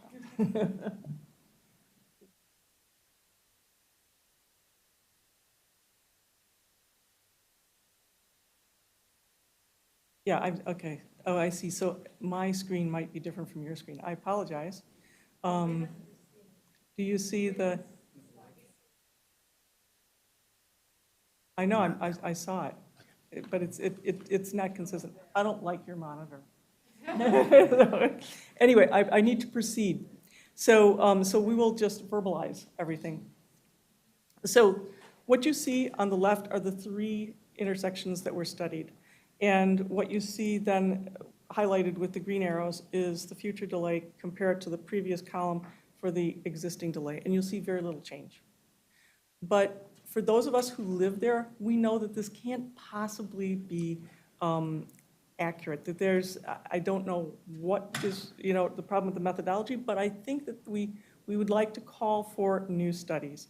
The first problem that is here is the fact that there is a train line. So traffic has to go north over some bridges. And so what happens if you can follow Connecticut is the line coming up on the right side. It's where most traffic is. Traffic has to go over or through that intersection. And so it backs up. It backs up at the line that's coming across the right, from the right on the bottom. You see red at the intersection with Connecticut. And then if you go backwards, you'll see that there is red at the intersection with Knowles. And then you can actually see that beyond that, backups occur all the way back toward Beach. And so people actually will go on Howard up toward the top of your screen and come around in order to avoid the intersections at Knowles and in Connecticut. And so a backup occurs also, if you can see the red area, just where the intersection is a stop sign just before the bridge. So we see these backups daily.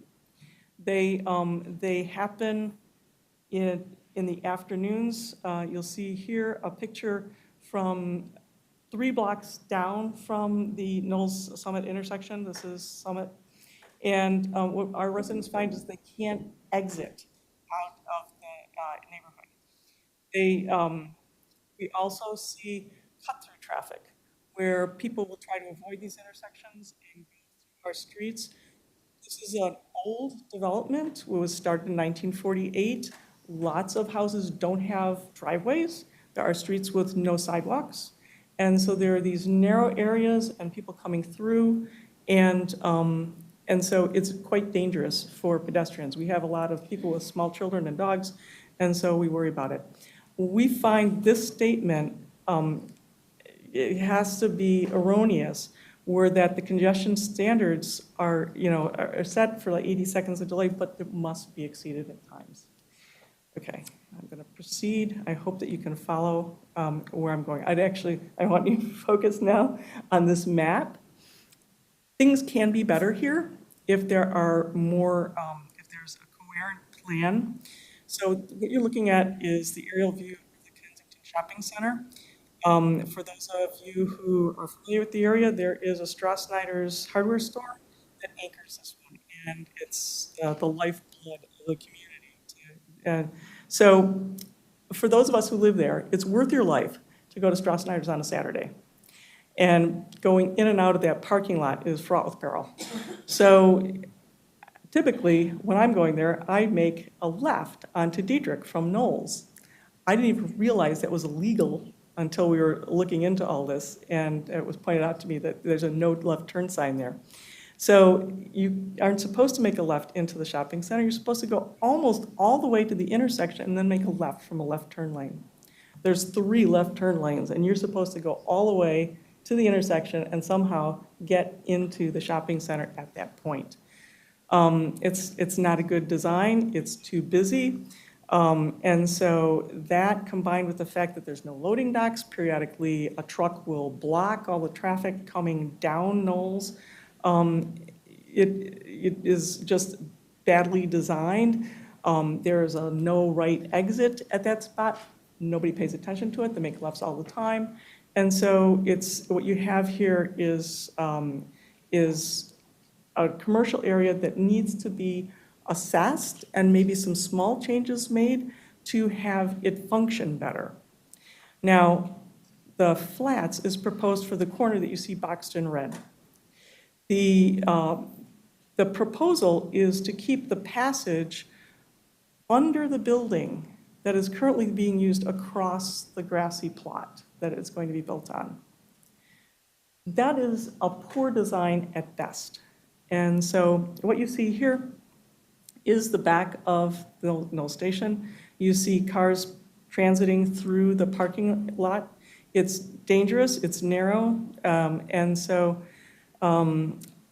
using this sort of jury-rigged method to passage through seems like a poor idea, and so we question that 170 spaces is enough for the 100 units plus all the people who are going to be there. Do I get more time since we had the technical problems, or do I need to wrap up? If you, can you wrap up quickly? Yes, I will. Troy already mentioned that there are storm system upgrades that need to be done because, in fact, there was a problem with the pipes that were installed there. That's Jeff Waldstreicher's house there, our state senator. The flats are here, and then the storm pipes that go away from it are actually not what they were expected to be. We have no complaint over the design. We think that that is good because it's supposed to absorb all the water. But my 2 requests for you, before construction, we would like to see a new traffic study. We'd like to see traffic enforcement, possibly residential parking permits, speed limits or bumps in our neighborhoods on specific streets, road boxes so that people don't block the intersections to be less gridlock. So that would be before construction. We hope that construction would start with making the passage lane on Summit. Please wrap up. Okay, that's it. This is my last thing. So prior to more projects, we would like to see some work done in our neighborhood that is overdue. And I thank you very much for your time. Thank you. We have 2 people on Teams. Ryan Hall first, if he's there. Sure. You have Thank 3 you, John. minutes. Sure. I think a lot of the concerns from my end are very similar to Joan's, and I'm going to just read on behalf of some neighbors that live in Knowles Avenue as well as the street south of us, Warner Avenue. Again, my name is Ryan Hall, and we have some great concerns about the flats development. So thank you for the opportunity for our voices to be heard. We just would love for you all to listen to us as we shape our community. The key areas are flooding and water control, traffic, and school impacts. So over the span of the last 5 years, the neighborhood has seen frequent major and minor flooding during moderate to heavy storms, worsening with the development of the surrounding area. The community believes that this is a lot due to improper record keeping and approvals that are due to an inaccurate stormwater line information. In the past, it was found that the HOC, the Housing Opportunities Commission, which is directly south of this development, and backing to Summit, illegally installed an unpermitted parking lot to accommodate staff needs. It was investigated by the public and was found that this was feeding right into the stormwater system line that we have been having so many issues with. After receiving pressure from the community, Maryland General State Assembly, 3 state delegates, the state senator, The HOC used public funds to hire an engineering company to examine their role and how they could be contributing to our repeating flooding. The report indicated that their illegal parking lot contributed to an increase in the flooding concerns, as well as upstream construction projects as the main source of our flooding, coupled with the inadequate stormwater system in place. A report was referenced was submitted with my written testimony, and we actually lobbied to have this removed legally. This report also indicates they received inaccurate plans from the county in regard to the in-ground infrastructure, confirmed by an in-person site visit to measure the pipes. In summary, our community has come to the conclusion that the county is operating on incorrect stormwater system maps and making planning decisions thinking that a 1970s update to the system has occurred when it in fact has not. This results in the county using pipe measurements that are usually 50 to 75% larger than they are currently built with little to no easements. I do want to thank those involved because both county and the developer have already been trying to make efforts to rectify this as more information has been discovered. But I hope that the county will verify the assumptions of system mappings before proceeding instead of having to build solutions after the fact. Second concern is traffic. As Joan stated, the traffic, I think, is being very understated. It's a constant concern. I live directly on Knowles. Sometimes there is traffic backed all the way to Beach Drive and on Summit past the Cedarbrook Pool. As a resident of Knowles, it's almost impossible to get out of my driveway. In fact, I had to build a turnaround because I can no longer back out at nearly any time of the day where there is any type of traffic. I also would like to say that even while trying to move out of my driveway facing forward, it will take several minutes where I cannot see oncoming traffic and pedestrians or bikes through the line. So with the combined... Could you wrap up, please? Sure. So to brief up the traffic, I do walk with my toddler. We are always playing Frogger away from cars that speed through the intersection, go through the red lights, and scream obscenities at. And I do think that the traffic study done in the height of COVID 2 years ago should be redone before we consider something of this magnitude, as well as the school impact. I noticed in the preliminary approval that it is referencing the growth and infrastructure policy, formerly known as the subdivision staging policy. I'm sorry, it's referencing the subdivision staging policy from 2016, where there is a new policy, 2020 to 2024 growth and infrastructure policy that was passed before this application was even submitted. Thank you for that is the one.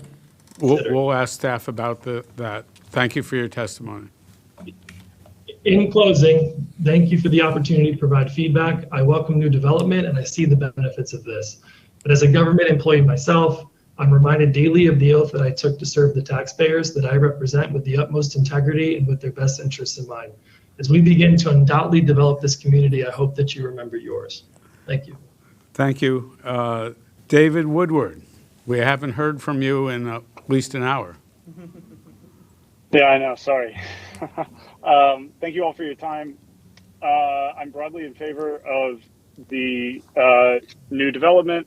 When I was in college and I didn't have a driver's license, I worked a summer job in Kensington and I commuted every day via the MARC train, as well as local buses that went up and down University Boulevard.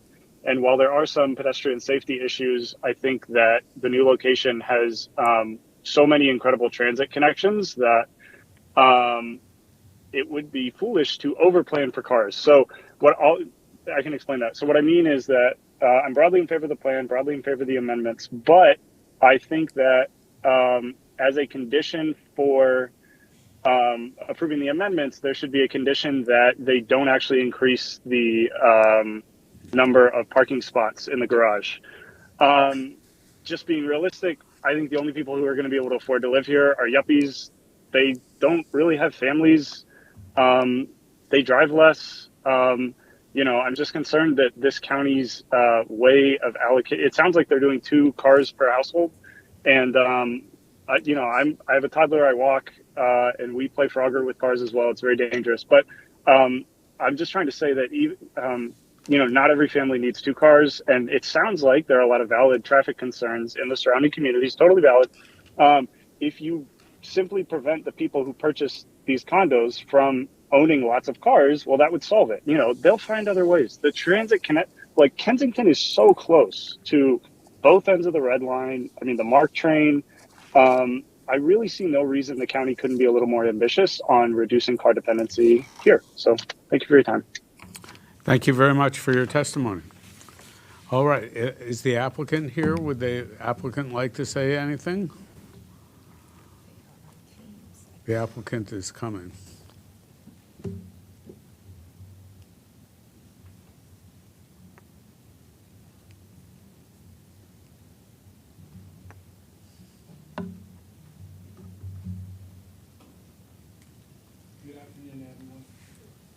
Is it on?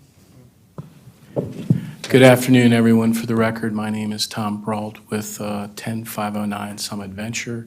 I'm the managing member and the applicant. We've got a large group of experts around the country, ranging from Chicago, to answer any of your questions that you have today. The only thing we would like to do is thank staff. All of your staff have been incredibly wonderful for a very long time, 6-7 years. We'd like to emphasize with the board the incredible collaboration with all the other staffs.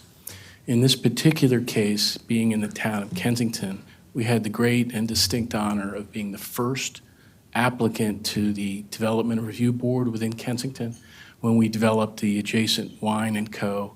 and retail building. We've had over 25 meetings spanning 7 years of a very detailed relationship with Mayor Furman. She is a wonderful human being. The town council and the board have worked extensively with Troy and Amy and your staff, and we also have the State Highway Administration. To the extent that Kwesi is listening to this and the great people in the access permit and district permits, we'd like to thank all of them and our staff. We echo the concern for the community on traffic. We are part of the community. I think the most important thing is to collaborate and thank your staff. In 2018, you developed, this board, a brilliant bypass called the Summit Avenue Extension. I think it's a wonderful thing, and we strongly advocate for that for all of our properties. The net of everything you've heard today is this application makes everything better.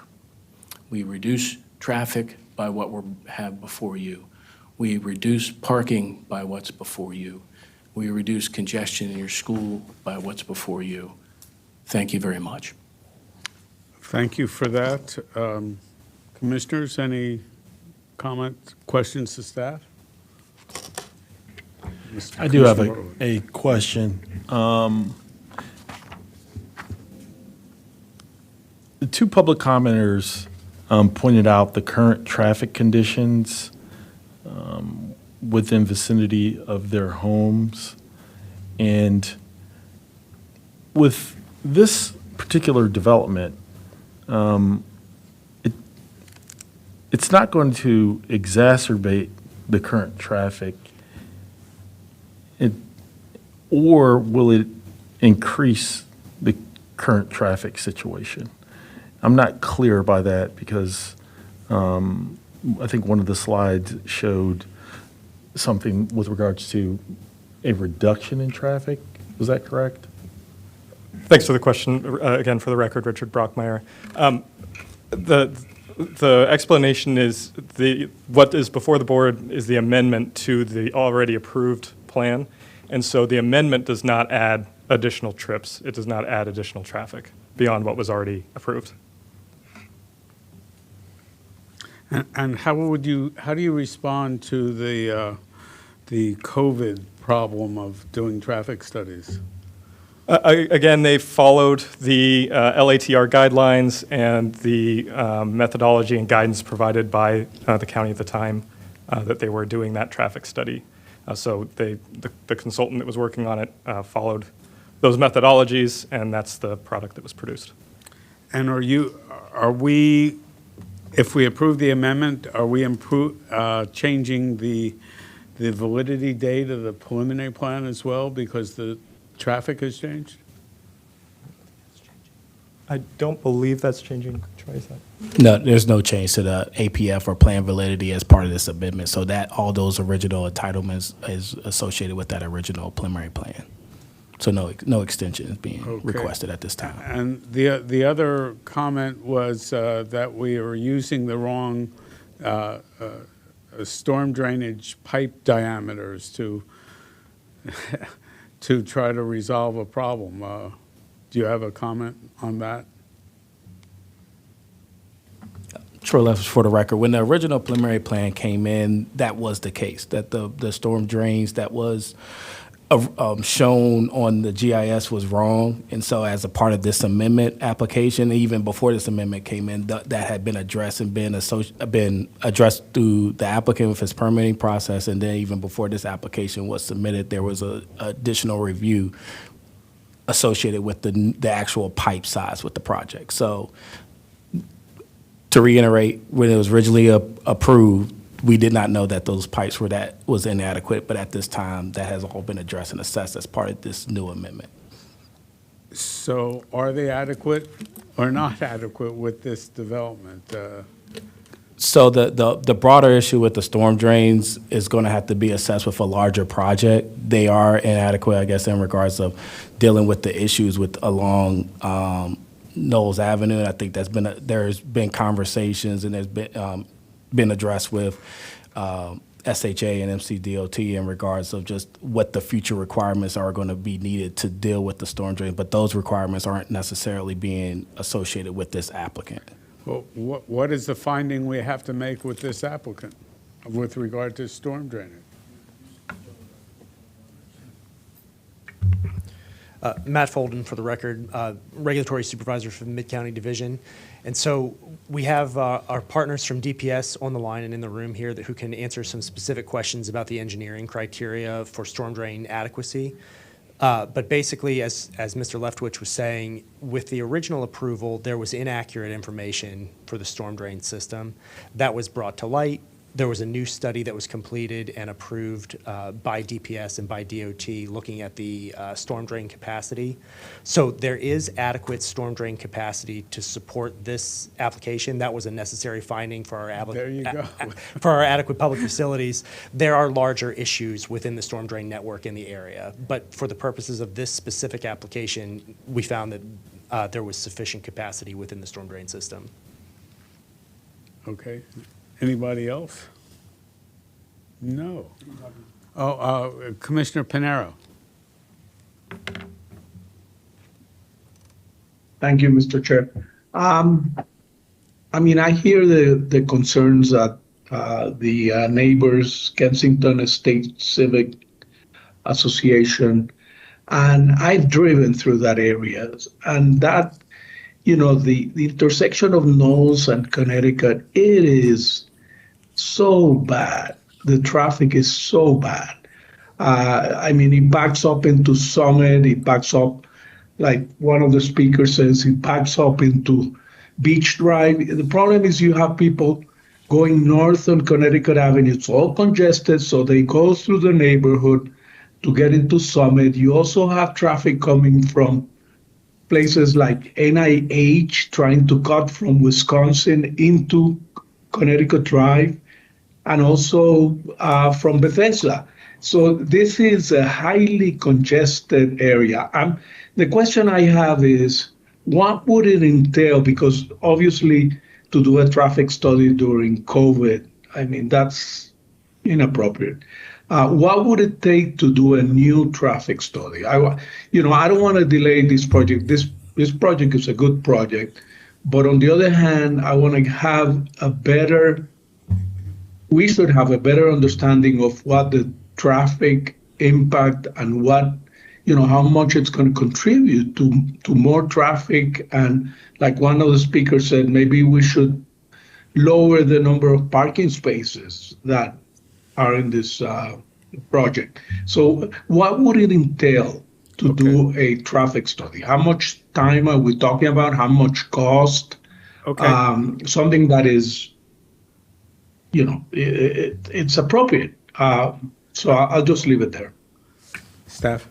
Sure. Again, Matt Folden for the record.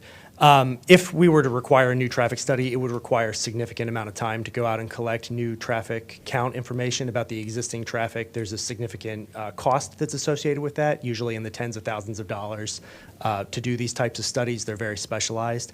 I think the more important point that I'd like to make on this is that this traffic study was done specifically in accordance with the scope that staff prepared before the application came in. The traffic count data and the methodology was in accordance with the subdivision staging policy, which was in place at the time, and that was applied through the local area transportation review guidelines, the LATR from 2017. And the adjustment factor that we've talked about a little bit with COVID, that again is something that the former planning board put in place so as to not stop development during the pandemic. There were a number of projects that were approved during the pandemic years where we had a different travel pattern. We had a different level of traffic volume out on the streets. And so all of that was done in accordance, and we don't feel that there are any issues with the traffic study that we've recommended approval of, and the former board actually approved with the original application. And as Mr. Brockmeyer had explained, the amendment that's before the board today is really reallocating uses within the previously approved building. So the applicant could actually go out today and build the project as approved without any further analysis. And the analysis that was done as part of this amendment is basically comparing apples to apples of what happens when you take these 25 live-work units and convert them to 16 hotel units and then 9 residential units. And then the point about parking, the zoning ordinance sets a minimum and a maximum range for parking based on the specific uses. This project is within that range. It's not at the minimum, and it's also not at the maximum. And so the applicant has put together a proposal about the number of parking spaces basically within the context of the uses. It satisfies the zoning ordinance requirement, and it's also, we feel, it's not an excessive amount of parking. Okay, So hopefully it that does answers your increase the amount of parking capacity by 4 spaces. It does, yes. All right, just so we acknowledge that. Any other questions? Seeing none, I'll take a motion. Can we do both of them at the same time? Two. All right. Wanted to ask first. Move that we approve the flats at Knoll Station preliminary plan, number 1, 2021-003A, with the conditions as discussed. I second that. Okay, I'll just say that, you know, we've examined the staff and they've followed all the regulations at the time for the traffic study. And in fact, this is an amendment to something that could go forward anyhow. With that, all those in favor say aye. Aye. Aye. Aye. I'm going to abstain, Mr. Chair. Okay, 401. We'll review the site plan with the same number except for the 8 in front. There you go. Move that we approve the site plan amendment number 8, 2021-003A. Do I hear a second? I second that. Seeing no further comments, all those in favor say aye. Aye. Aye. Aye. All And I'm those going to abstain again. I will abstain. Yeah, thank you. 401. Thank you very much. Go forward and do good work.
Good afternoon. We are at the Planning Board on April 27, 2023. We are on item 10, Forest Conservation Fees, in lieu fee and administrative civil penalty rate. We have a memo from staff. This is really a relatively simple matter. We are required by code to examine our fees relative to cost of living increases. The staff recommends an increase of 15 cents per square foot for the forest conservation in lieu fee amount to a new rate of $1.45, and staff recommends a $1.25 increase to the maximum administrative civil penalties allowable for forest conservation violators to a new rate of $13 per square foot. We have no speakers on this matter. We are required to do this by code. I'll entertain a motion to approve staff recommendation, and I do have a resolution as well. So I move that we approve the forest conservation fees in lieu of fee and administrative civil penalty rate. And I second it. Okay, and that includes, we don't need a separate amendment to do the resolution? Okay. Okay, all those in favor of the motion, say aye. Aye. Aye. Aye. The ayes have it. Thank you very much. We appreciate it, and we have a son at the table here, too. We appreciate it. We appreciate his attendance and his contribution to this item. Thank you.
Good afternoon. It's April 27th, 2023. It is still bring your daughter or son to work today, and to prove that, we have Alice Hedrick up here, who is joining us at the dais for this item. We are on item 12, Pedestrian Master Plan Work Session number 2. This was not going to be our last work session, and it wasn't our first. Again, it's number 2. We are proceeding through the comments made in public hearing, and with that, I'll turn it over to staff. Thank you, Chair. Eli Glazier, for the record, Project Manager for the Pedestrian Master Plan. As the Chair said. Actually, could we pause for 1 second? I'm noticing we're seeing forest conservation fees still up on the screen here. That's Are you going to give that presentation? I could, maybe. I gave that presentation. It's a very quick presentation. Awesome. It's all good. Yep. We're seeing the correct one, but it's not correct up there. I don't know what's being shown online, so. Okay, all right. Okay. Thank you. Thank you. So the roadmap for today, we'll go over the work session schedule. I know this is our second work session. We have 4 scheduled. We included in the staff report for this work session all of the remaining testimony, but we may not make it through all of the testimony, and I think staff has some potential items to consider at future work sessions that we may want to consider sort of down the road. So just leave that there. The work session schedule, the topics we covered on April 13th were sort of general comments about the plan, the racial equity and social justice statement, the vision and goals, and the existing conditions.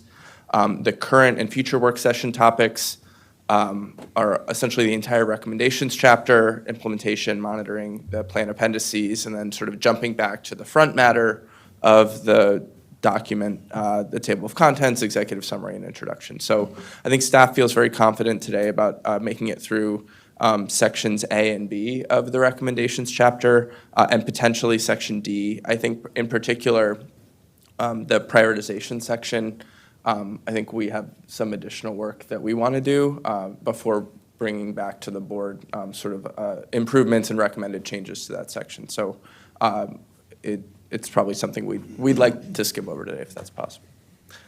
For people who were sort of absent last time or need a refresher, in this document, in the staff report, in the presentation, underlined red text represents additions, recommended additions to the text. Bracketed red text represents deletions from the text. And with that, I think the way we did this in the last session, essentially, we identified what the comment was, what the staff response is, and what the recommended staff action is, if any. If there are any comments or questions that the board has, we're happy to talk about those. If there's silence, we're going to take that as assent, and we're going to move on. If there are comments or questions about recommendations or key actions or anything that are not covered, that the public did not weigh in on, that the board has questions about, just stop us at any time in that appropriate section or that appropriate page. We're going to travel through this document in order.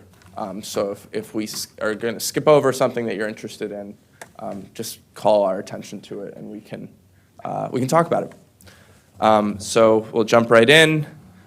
This is sort of an overall organizational question about the design policy and programming recommendations from page 62 to 127, essentially recommending that this section is reorganized from the build, maintain, protect sort of typology to a setup such that agencies really clearly understand the recommendations they're responsible for implementing. So I think staff disagrees with doing this reorganization as sort of the main organizing principle of the plan, but at the same time, staff recommends adding a summary table at the beginning of the chapter that lays out exactly. So for instance, all of the recommendations that Montgomery County Department of Transportation is a lead agency on would be grouped so they could look at those the recommendations all in one place, et cetera, et cetera. So Sure, I mean, I think that makes enormous sense.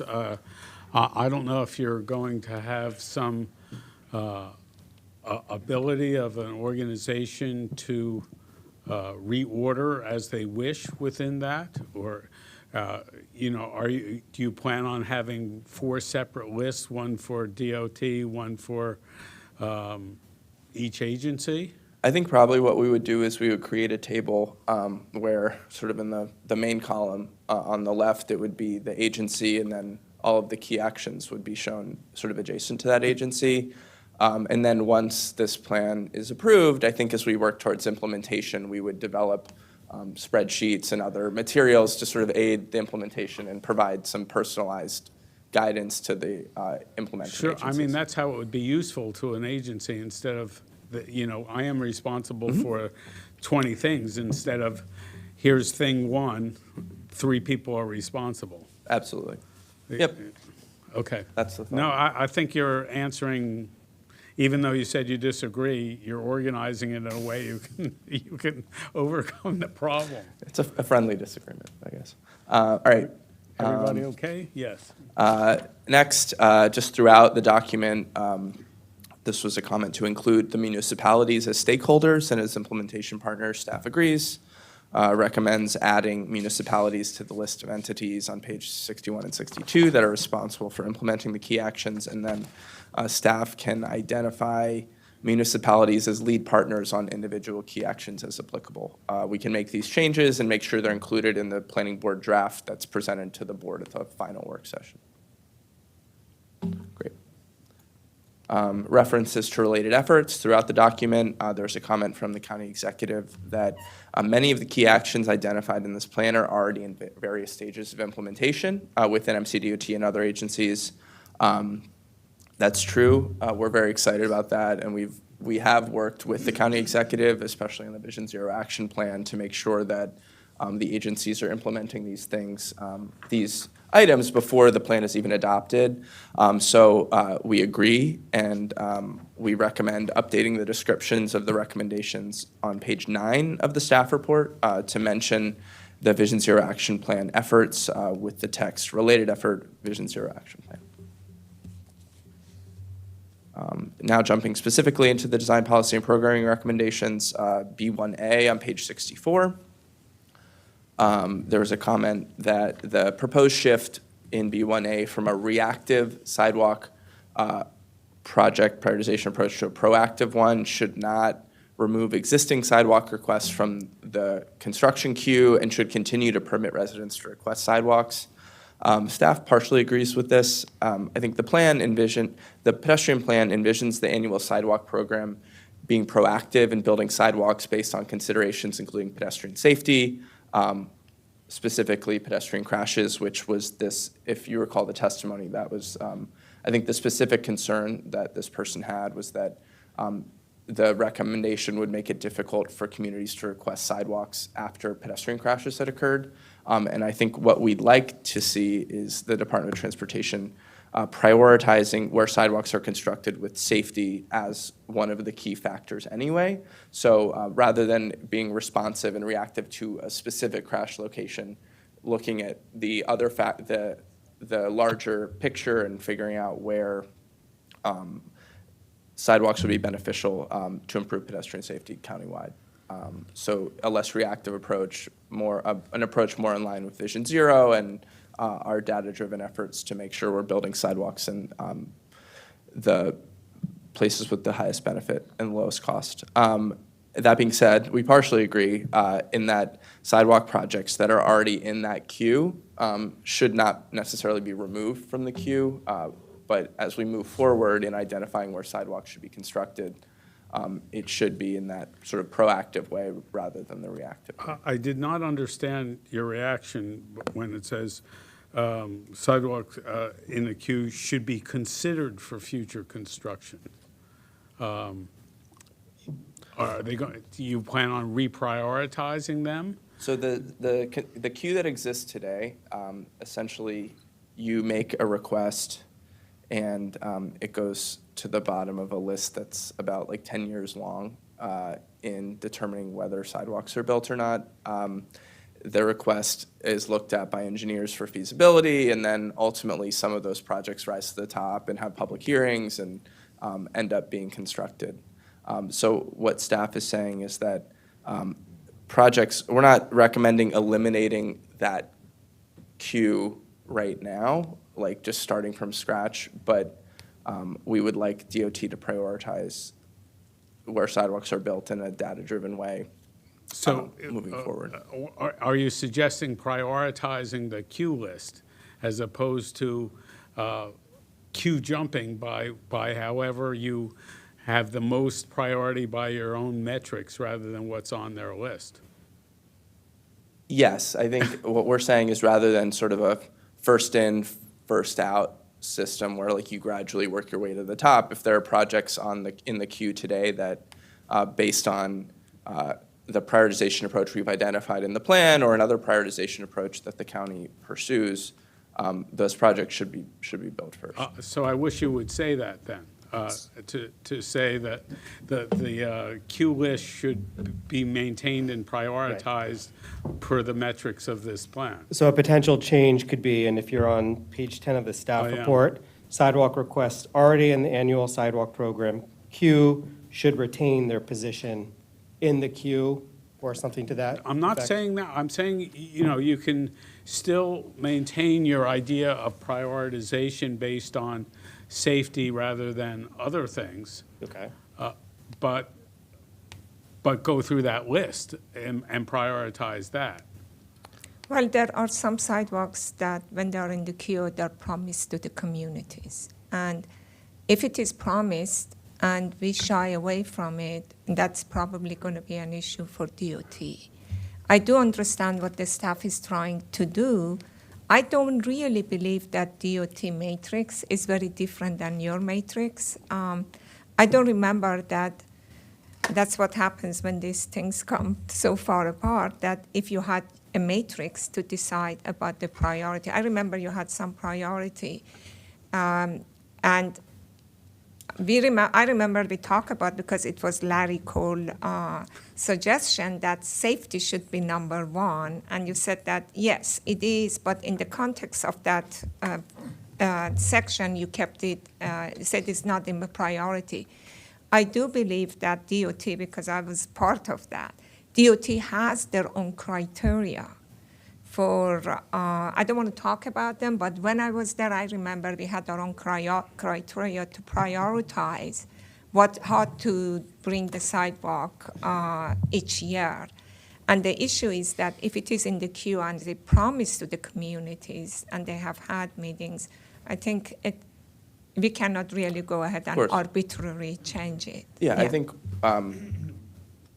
what we're trying to say is that in pivoting from a reactive program where you are getting essentially on a list to maybe have a sidewalk constructed to a proactive approach where DOT is using their prioritization to build the most important sidewalk connections that are still to be constructed across the county, and doing the public engagement and the outreach for those projects specifically. I think we as staff think from like an equity perspective and from sort of a cost benefit perspective, it makes sense to not to obviously, I think, continue if a sidewalk's been sort of promised, like if they've started the public engagement, public hearing process for sidewalks, to continue those projects to fruition. But I think looking at the rest of the queue, which is like hundreds of requests at this point, and looking at those projects alongside, those potential projects alongside the whole universe of sidewalk projects that aren't requested, that we know where the gaps are, the sidewalk gaps are in the county, and using the prioritization approach in the plan or using a related approach that DOT may have, we should be building sidewalks that are the most important sidewalk connections to make whether or not they're requested, because I think we know that there are Yeah. disparities in who's requesting sidewalks and where those sidewalks I are requested. understand that, but I think that we should marry these two criteria together and come with something that makes sense. I do understand that DOT goes with a lot of requests, and it may make sense that to do it, but it may not be exactly what you have. But considering those that is promised, if we take those out with the remaining of the list, I think the criteria should marry together, that we have one set of criteria rather than two separate ones. It makes sense to do it that way. Absolutely, yeah, and I think the staff response to this comment is more of a temporary transition, hopefully, between the reactive approach and a more proactive approach. So It's fine, but watch out, you just said it's a 10-year transition because you have 10 years worth of projects in here. I guess time will tell. I think you get the gist of what we're trying to say, to at least prioritize this list to the extent that it's not so far along that it should just go ahead. Yeah, we will bring back language as part Okay. of the revisions to the Thank draft. you. I think that was a big one, by the way, just to let you know, this can go faster, too. Year after. Okay, B1B, page 65, there was both support for streamlining the public engagement process around sidewalk construction and opposition to streamlining the engagement process in favor of earlier and more neighborhood-by-neighborhood engagement. Planning staff recommends no change to this key action.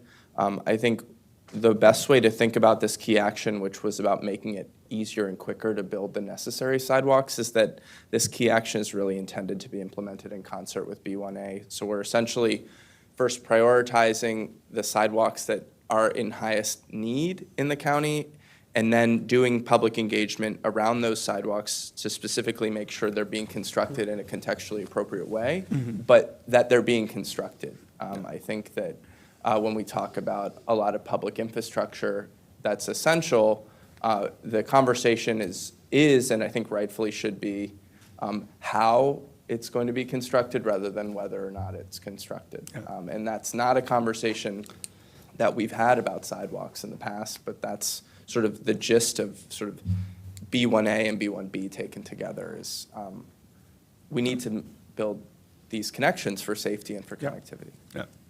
I just wanted to say strongly support this particular aspect of it. No change there. And, how, not whether. Great. B1D, page 65.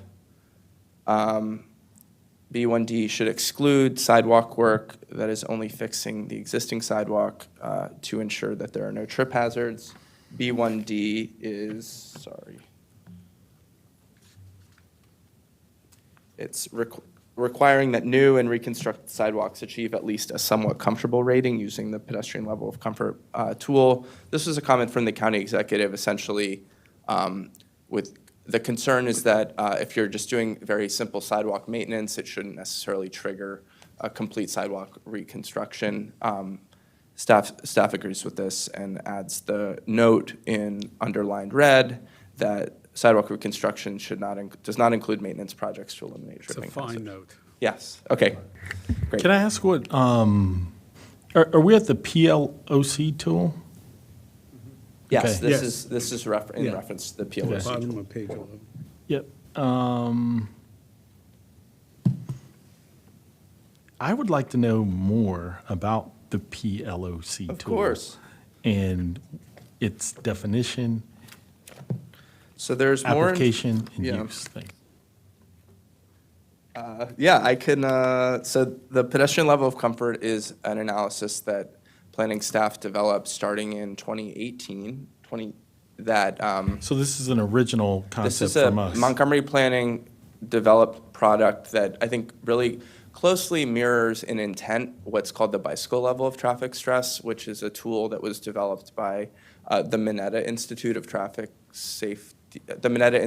Transportation Studies at the at San Jose State University that essentially tries to boil down all of the different roadway characteristics into a score for bicycling comfort, from 1 being the most comfortable to 4 being the least comfortable. So when we were beginning to think about the pedestrian plan and thinking about how to measure pedestrian comfort across the county and for specific master plans, staff developed this pedestrian level of comfort tool as an analog to that bike tool.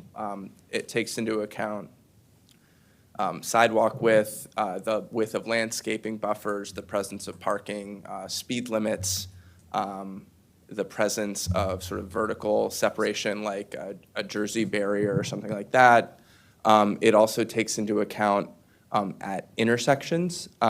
It measures not just sidewalks and trails, but also crossings, so the type of crosswalk that exists, the speed of travel, the speed of cars across the crosswalk, whether there's a traffic signal, a stop sign, all of these different factors sort of lead into a matrix that tells you the score, where 1, again, is sort of the most comfortable, very comfortable, and 4 is what we've called undesirable. So at mcatlas.org/pedplan, we've actually, there's the entire county sidewalk, the entire county pedestrian network is scored.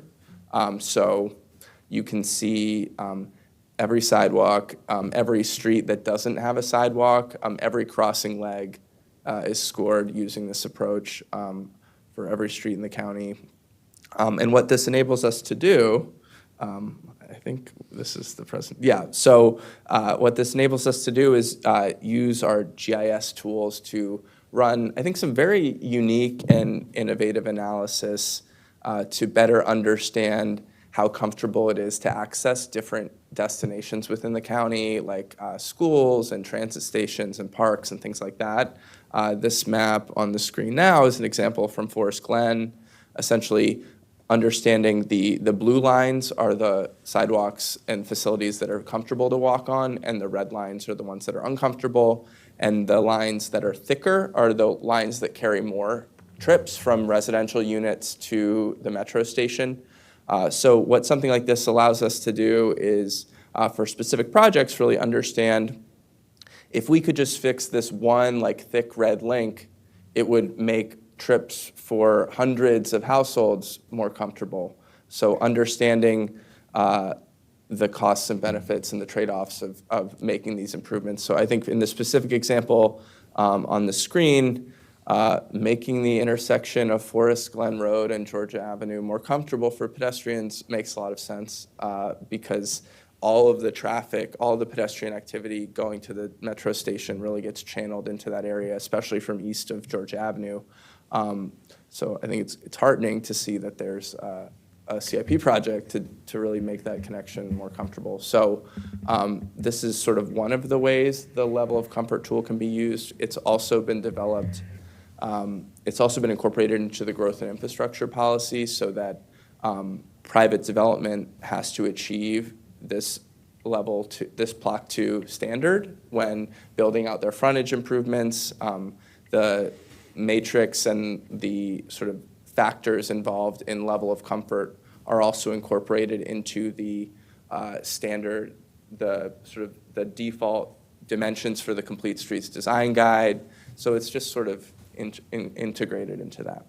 Do you gather information from surveying the community, or is it a information gathering on a professional investigation and observation? So it's, we've tried to be, I guess, as objective as possible in the analysis in that the data is collected from publicly available sources like speed limit information and things like that. We've done a lot of desktop review looking at Google Maps and aerial photography and Street View and sort of measuring all of these different elements. Very early on in the pedestrian plan process, as part of our kickoff meetings, we actually we recorded video of us walking along these different connections and told the community what how those connections scored and what we asked for feedback on whether or not that sort of matched their experience. And based on that feedback, we did make changes to the methodology so that I think in some instances, the scoring was too conservative. It thought the conditions were were less comfortable than people thought they were. In other cases, the opposite was true. So we sort of tweaked the scoring. We tweaked this matrix that's on the screen to better reflect the feedback that we got. So it's a combination of both. I think your use of the intersection of Georgia and Forest Glen is very useful in understanding it. I drive by it 3 to 5 times a week, and it just me looking out the window and praying for the pedestrians that have to cross. It is very uncomfortable. It's a very, very scary intersection. Well, there's a church on the other. Yeah, there is a church right there, and a medical clinic, and a Holy Cross, less than a quarter mile down the road. Thank you for that. Yeah, of course. I think staff recognizes that the board is joining us at this juncture in our journey through this plan, and there's a lot of information that. Yeah, I think it's a great plan. Again, this is very much needed. Fantastic. So yeah, I think try and move on. Yes, to the we next were item. all okay with Yeah. note that the sidewalk reconstruction doesn't include maintenance projects. So we're okay with that. Okay, great. Staff recommends, so there's a B1 new key action on page 67. The comment was that the SHA's 8-inch curb height, which is their standard for how high curbs should be lowered to MCDOT's 6. Good addition. Good addition. Okay, great. Okay, if no other comments on that. Another action to ensure sidewalks along high-volume roadways have adequate pedestrian space, which essentially boils down to just being transparent about deviations from the Complete Streets Design Guide streetscape default widths. So if you're building a narrow sidewalk, you should have to say why you're doing that and what the reasons are. And this is just the text for that. Recommendation B2 on page 67, the county executive does not believe the term beg button should be used for pedestrian push button. Staff agrees with this and recommends amending the text as shown. I have a problem with, I'm not sure what we think are creative technologies. You have a problem with? The last line of that review says the county would use creative technologies to prioritize and reduce delays. Okay, so I think the intent there was that there are technological approaches to making traffic signalization more efficient that that do require creativity in their implementation. So things like adaptive signals, like passive detection of pedestrians and things like that. Have you examined a little bit of pedestrian psychology and the fact that they might like a button that they can at least do something with? Because they may end up being stopped at a light no matter how creative you are, because you can't stop traffic instantly. But the pedestrian still has to stand there. And it's like, I know some pedestrians would rather keep on pushing the button than just stand there and waiting. One of the techniques of making the elevator time seem shorter is not to make the elevator time shorter, but to put a mirror by the elevator so people entertain themselves. And I really just wonder, that was a real study, by the way. No, But I really wonder if there's value in the button just because there's a button that pedestrians can do. You always want that pedestrian, when there's a signal, you want the pedestrian to stop. That's number one. Number two, if you give them a button, they have something to do. Maybe it's just me. I'm from New Jersey. We always wanted something to do in New Jersey. Yeah. I think where staff is coming from is that other road users to trigger a crossing phase don't have to affirmatively really do anything. Yeah. Like when you're in a car, you get a phase, even if your car is actuating a sensor under the road. And no, I think we haven't looked into whether people enjoy pressing the button. I think the testimony that we've heard is that people don't really appreciate Not being there. pressing a button and not having that gratification that something's actually happening. I think they would prefer not to press the button and just consistently get. I just really wonder about this. There's some entertainment value in pressing the button because it's like roulette. You don't know whether the light will immediately turn or whether it'll turn on the next cycle. Well, I think it won't ever immediately turn, like you said, but I think what we're saying is that the button itself will not go away. I think beyond just triggering a crossing phase, it obviously provides important accessibility benefits for people who are blind and other users. So if people want to press the button, they can still do that. We're just trying to get away from people having to press the button to actuate the pedestrian phase. I understand. I just think this deserves some It's an interesting psychological question. That's testing. not something we've looked into. I just wanted to comment, I think the No, term I'm beg not. button is fine, but I don't really think that that's necessary to change. Well, Say I think again? I think the term beg button is fine, but I don't think it's necessary. I don't think it's necessary to change it, but I'm not throwing I myself know. on that grenade. But some of this ADA accessible, Jeff, it says wait, wait, wait, and then there is then you see a cross that gives you the second coming down, keeps pedestrian amused. So I think the countdown is very important. The countdown is really I like very the good. countdown too, for the record. Very, very good. being, the button will not leave. Yeah. Oh, okay. Okay. Permanently allowed to go across. Okay. I'm just putting it out there.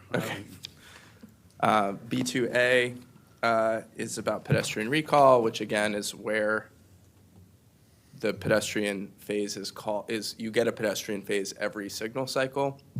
I This had no idea what this meant.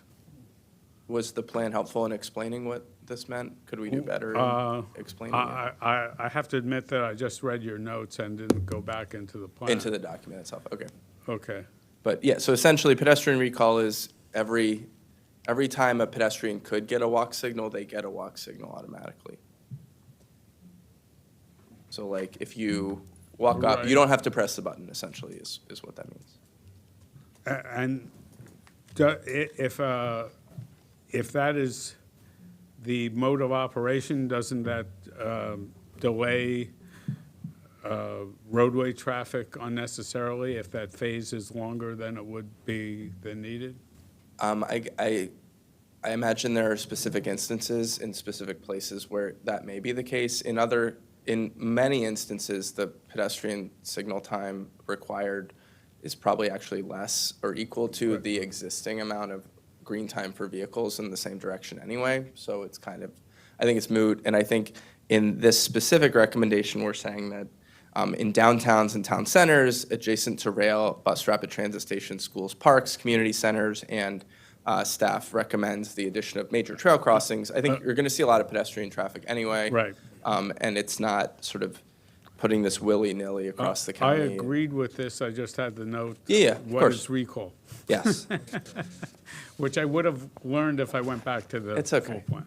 But okay. Appreciate it. Continuing on. B2B, from the county, comment from the county executive that passive pedestrian detection is expensive and not yet reliable or effective. The county executive, DOT specifically, continues to evaluate passive detection. They suggest removing this recommendation this time. So Yeah, what is the no, chair agreeing to? Look, I Okay. like your changes. Okay, so I thought I was going. we're going to continue to evaluate this and change it from what we've said before. Okay. B3A, we have a graphic associated with this on page 70, which is shown on the screen. There's a comment that this graphic should be amended to show that it is more applicable in other situations rather than just those that are shown. We don't control the graphic. We haven't developed the graphic, so we just recommend adding the text shown on the screen to clarify that this can be done other places as well. Fine. Great. B3, new key action, a wider crosswalk should be provided to accommodate heavier pedestrian volumes in commercial areas near schools and where the crosswalk is part of the trail. Good addition. Great. Sorry. B3E. B3E is modifying the Maryland code to indicate that a driver must yield to pedestrians waiting to cross the street, not those already in the crosswalk. This is the status of this particular situation, the circumstance in Virginia already. There are pedestrian benefits to changing the law. There was support for this. The county executive opposed this because prior discussions had found it was impossible for a driver to determine if a pedestrian intended to cross the street. I think staff disagrees with that. I think Virginia has found a way to make this work. And given the sort of the longer term nature of this plan, staff recommends adjusting or keeping this in the plan and then changing the key action to from yield to stop for, and making clear that in addition to this change, there's going to be the need for probably additional signage in advance of crosswalks to further encourage the appropriate driver behavior. Go ahead. Makes sense. I like that. Great. Before, you may remember there is testimony about improving the plan's relationship to climate change mitigation and adaptation. So throughout this session and the previous session, we're just identifying ways to do that. This is about B4A, using master planning processes to focus growth, to make places more walkable. So we just recommend adding the underlined text, which essentially highlights the benefits to climate of making places more walkable from a land use perspective. B4C. B4C. Delete it. Telling the school board what to do with regard to their own land use needs, because we think pedestrians have to go across a school, is putting the cart before the horse. Are we going to build more playgrounds because the school board can't build a playground because we told them to minimize the size of their site? This is where there's a pale. This is beyond the pale, in my humble opinion. I don't know where other board members are on telling the school board the size of their site. What about we say that to encourage or continue collaboration to achieve the common goals? I think it's a good idea to push into that and not just let them to be on their own, because probably we have more experts in here in regard to sidewalk, transportation, and so on. So at least we could work with them and collaborate and see if they're in agreement. I understand we cannot push them, but we could discuss it and encourage them. This, the goal, it says revise. It doesn't say encourage, it doesn't say anything else. And it's an action that the school board would take. Did they see this? Did they have any comments on this? All the agencies have been provided the plan several times. As far as I know, we have not received any comments from MCPES on this. Yeah, I mean, I like the encouraging and, allowing for there to be smaller school smaller school sites, if possible, and being able to site them closer to population centers. I don't know if we want to use, totally do it there, but encouraging or something along those lines, I think is a good. I think it's a good thing to put idea. in. In my neighborhood, they tore down the old school that had a small footprint and have put in a behemoth of a school. And the reason why they put in that large school is to increase the number of students that will attend, and they'll be all taking buses and nobody will be walking. It's very curious. So I think this is some good foresight. Wow, okay.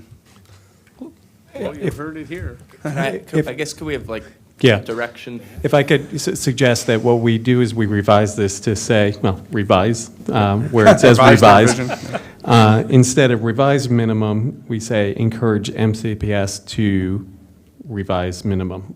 Yeah, I think that's the best you can do anyhow. Right, because I would know too that, while, when it comes to site selection, that is a process that we're actively involved with MCPS on as well. And so, there is a role that we play here too. This is their minimum standards that they have. We have, there are sites in Rockville that are currently old sites that are there were former school sites that are currently too small under the acreage requirement, the size requirements to currently be reused as school sites.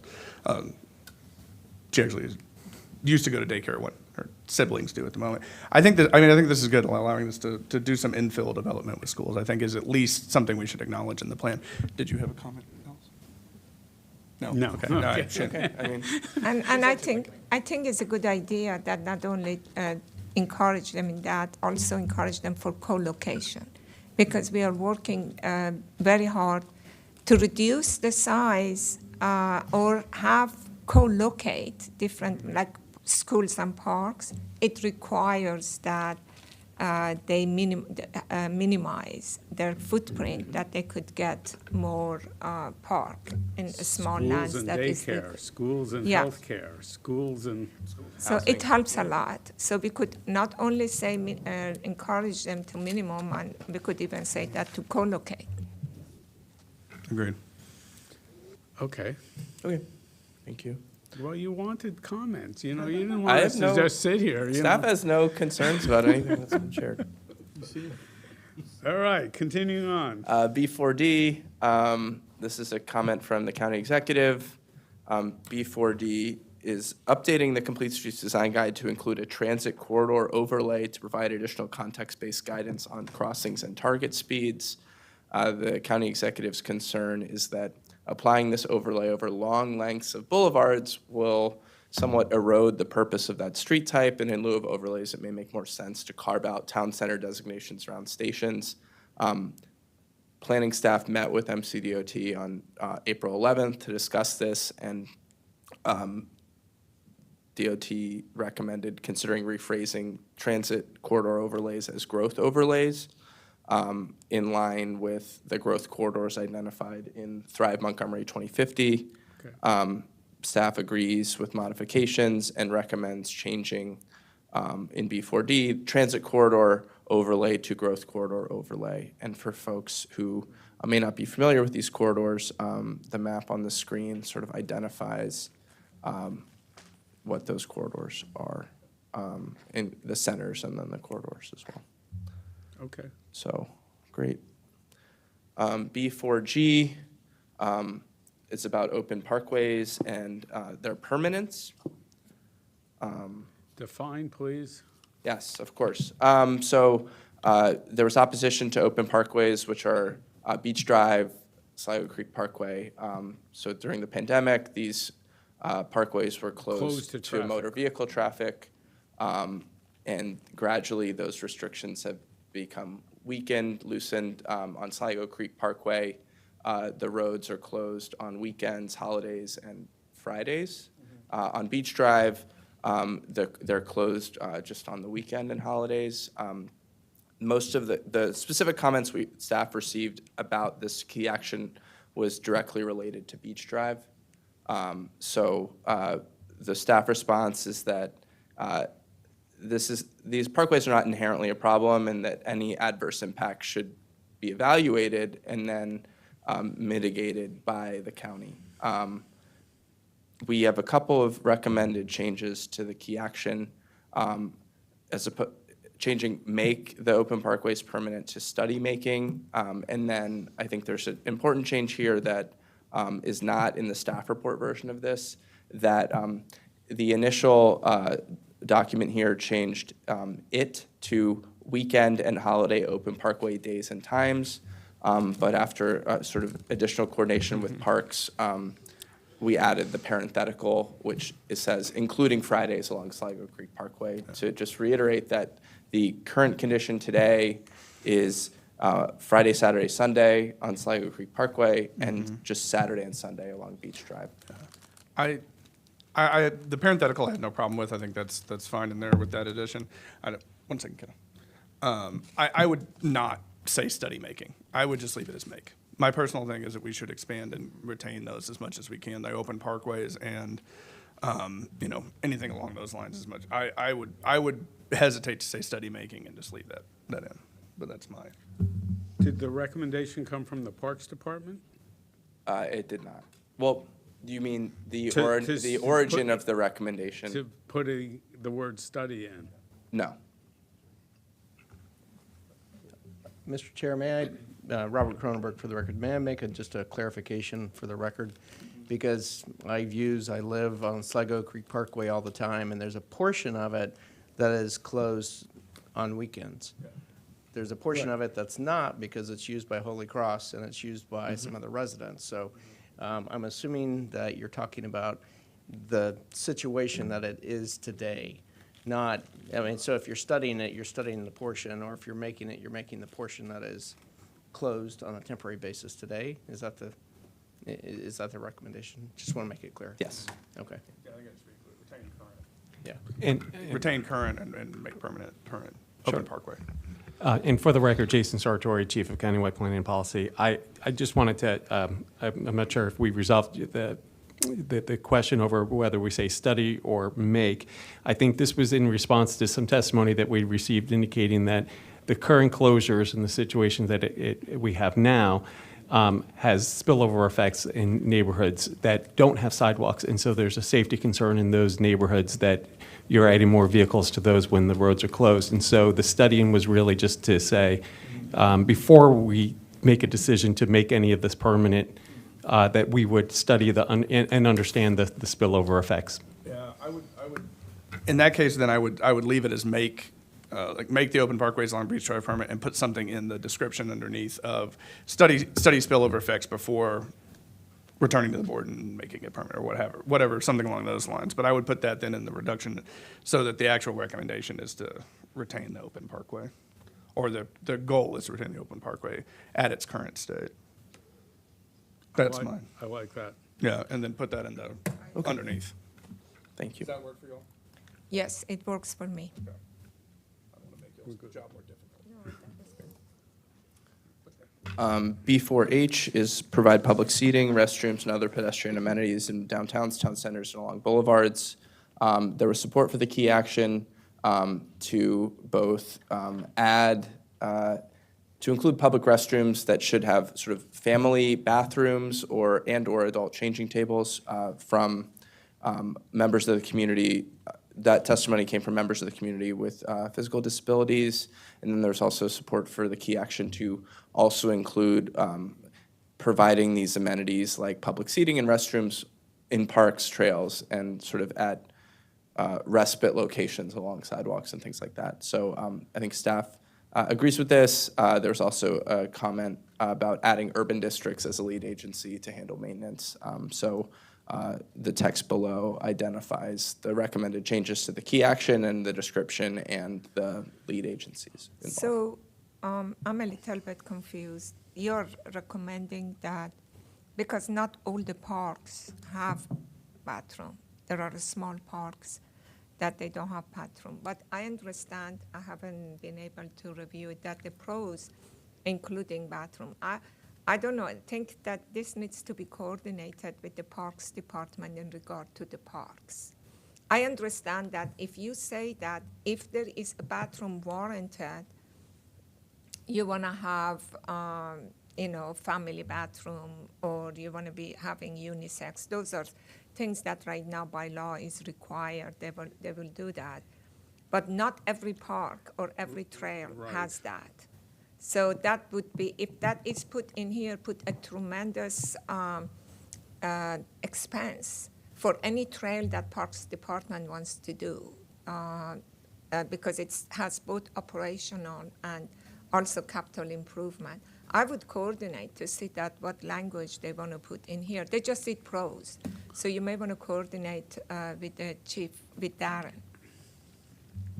And at least to qualify with some parkland, not all parkland. Yeah, I think the staff intent is not that all parkland or not every park, not every trail, but through some prioritization not what it process, throughout says. some process, yeah. Yeah. Let's just step back a second. Look how far afield we are on trying to get a pedestrian plan and encourage walking. We're designing restrooms. I think the We're plan designing has, schools. I think the plan takes an expansive view of what relates to pedestrian activity, because I think I the can tell. elements that we've identified here affect the pedestrian experience. I have to say, Jeff, they're not wrong with access to bathrooms and changing I facilities for having understand. small children. It's really important. However, it's going to throw away the implementation because there is not enough CIP money to build the trails as is. So every bathroom take away from the trail. And they may not be able to afford it. And if you require it, that it's in the master plan and it has to be, then it's going to take away of implementing the bathroom. This is a challenge. It has been a challenge for the Parks Department. So I suggest, I understand that it's good. But it has to be in a way that it makes sense and it doesn't make it impossible to build or to do work for trails. You don't want them to have less of it. Yeah, I definitely don't want any situation in which plumbing is going to prevent building a trail along something or putting benefits into a park. Yeah. I would like to have something in here encouraging that, where necessary. Encouraging is good. I think that's what I said. Usage, I yeah. believe in the pros. Darren talked to me that has put a lot of emphasis for the public restroom. I think you want to just couple these two together. Okay. Yeah. Thank you. That sounds good. Yeah, just so it's not the expectation that every park. Right, of course. Yeah, you know, not every park, not every trail, Right. but Okay. But we are saying that parkland, so that. Yeah, we can coordinate with our parks colleagues and come back with updated language at a future session. Thank you. Okay, thank you. Recommendation B5 on page 79, oh, sorry. B5 on page 79. These are largely changes, just semantic changes to the lighting section. So consider stating that SHA doesn't require sidewalks and bike paths in the right of way to be lit, as the county does, and then revise the recommendation title to what's shown on the screen. Staff agrees and has modified the recommendation and the description of the recommendation as shown on the screen. That's good. B5C on page 81. This is about street lighting. Essentially, the recommendation is that the current recommendation, the current key action is ensure that malfunctioning streetlights are returned to service within 24 hours. There was, the county executive essentially has the second comment here, which says that these timelines really can't be ensured and that the phrasing should be adjusted to really prioritize target times for repair, especially working with the energy companies that maintain many of these streetlights so that the repair timelines can be improved. Staff agrees and recommends changing, well, sort of two things, changing action B5C. There was a comment that this is not necessarily a build recommendation, it's more of a maintenance recommendation, so staff supports moving this recommendation into the maintenance section to become MA-4 and change the title from ensure that to minimize streetlight repair time, and then adding a key action, essentially that the owners of street lighting should publicize their response time. Thank you. Publicize their response time and track their progress in improving the quality of their response time. So, quick question, sorry. Dwell, is there, you said it's average is 7, does that vary across the county? Like is it more likely to have them broken longer in certain places and shorter in others? Yeah, There's so an equity issue here as well? Yeah, so there's absolutely an equity issue. The average is from when it was reported. Reported. So if it's not reported, and I think we're fairly confident that there are disparities in 311 usage on an equity basis. If it's not reported, that is going to be much longer. So yeah, I think that's accurate to say. Oh, wow. Okay. B6C, include MCDOT as a lead agency if this recommendation involves MCDOT facilities. This is, I think, a pretty cool recommendation about trying to develop streetscapes that help mitigate climate change impacts and help people who are walking adapt to climate change. So staff supports that and recommends adding MCDOT. And do you make a similar recommendation with impervious surface? Are you looking for materials that might help more infiltration? I think that could be part of this, this specific key action. I think what we found, our environmental team, is that there's like Hates them because they hate what's called impervious paving because of the maintenance required. There is a big to keep maintenance concern. impervious. So yeah, so I think part of this is continuing to understand the best technologies that can improve water quality, and then also sort of reduce the reflective heat that occurs when the sunlight and that energy bounces off of the ground. I mean, water's a little bit different, but it just depends whether you want to be more environmentally comprehensive. We can certainly add something about pervious pavement. I think why we're calling this one out is this is something that's not generally occurring right now. There hasn't been a huge discussion around it, where there is a big discussion around pervious pavement, and it's been in use in the county for, I don't know, at least 10-plus years now, and is continuously evaluated. I'm glad the slide is up and that Chairman Zients initiated a conversation on it. In the city of Alexandria, I think they have 7 different surface types. I was wondering if Montgomery County is going to use different surface types based upon the location and installation of the sidewalks.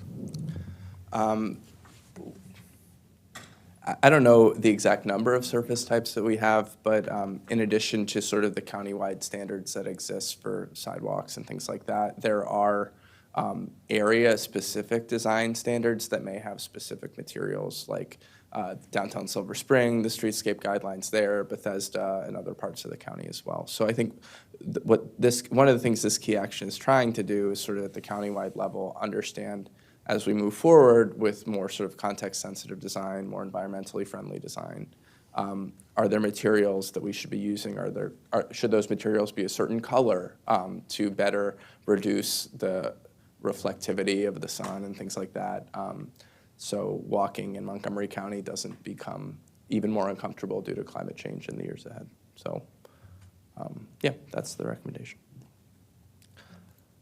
B7A, page 82, is about bus stop access. Essentially, we need better access to bus stops, either reintroduce or expand the bus stop improvement program. So we just added, staff supports this, and in B7A, we just recommend adding this clause that specifically calls out the bus stop improvements CIP that exists. B7F, this is a recommendation that is in response, I think, to, it's not a unique problem in Montgomery County, but it's a problem that Montgomery County has where there's a lot of commonly held land and commercial properties that were originally designed in such a way to make it very difficult for pedestrians to travel from them to other places or through them to other places. So there are obviously limited things that the government can or should do to compel private property owners to do things with their property. But what this recommendation is saying is that if we could offer incentives to make pedestrian connections between condominium associations, homeowners associations, commercial property, to and through those properties easier, if we could incentivize those connections, it may help us get more of those connections faster than just through redevelopment alone. So the specific comment here was that This recommendation is targeted to areas where residential communities are separated from local goods and services. And that makes sense. I think if you're prioritizing the limited funding available here, we want to prioritize that in the places where it would have the largest impact and provide the most connectivity. So staff supports that. B7 and B8, climate change recommendations. Again, back to the sort of umbrella climate change comment, we've just added the underlined red text to B7G to make clear that funding these improvements has environmental benefits and climate change benefits in B7G, and then in B8E. Similarly, this is a key action about development projects in areas with impervious surface caps, and just clarifying the intent of the key action and the description that if we make it more difficult for pedestrians to travel through these communities, it's going to increase our transportation emissions and the climate impact of development. It strikes me here that I just wonder if we are saying minimize the development itself to get impervious surface, or are you really saying, well, just eliminate surface parking as a lesser priority? Particularly with a lot of our impervious surface limits, we're dealing with 8% impervious surface. And that's really low. And when you start to look at what footprints of houses are and what the footprint of the connecting roads are, it gets to be a real push to have sidewalks on both sides of the road without saying, I have to do smaller houses. So I don't know what we're giving. We're prioritizing sidewalks over what? We're prioritizing, sidewalks. Over everything. Over everything. Well, not over the environment. I think the key in these areas is that there is a cap on impervious surface, and it does come down in these developments to whether. Why don't we give them, instead of that, I understand you don't want to impact the environment, but why can't we share it?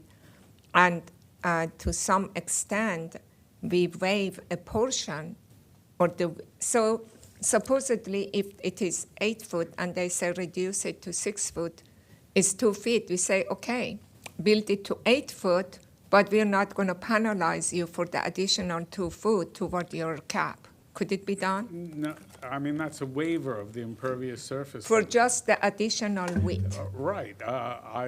We were offered 1.5 million types of waivers of impervious surface.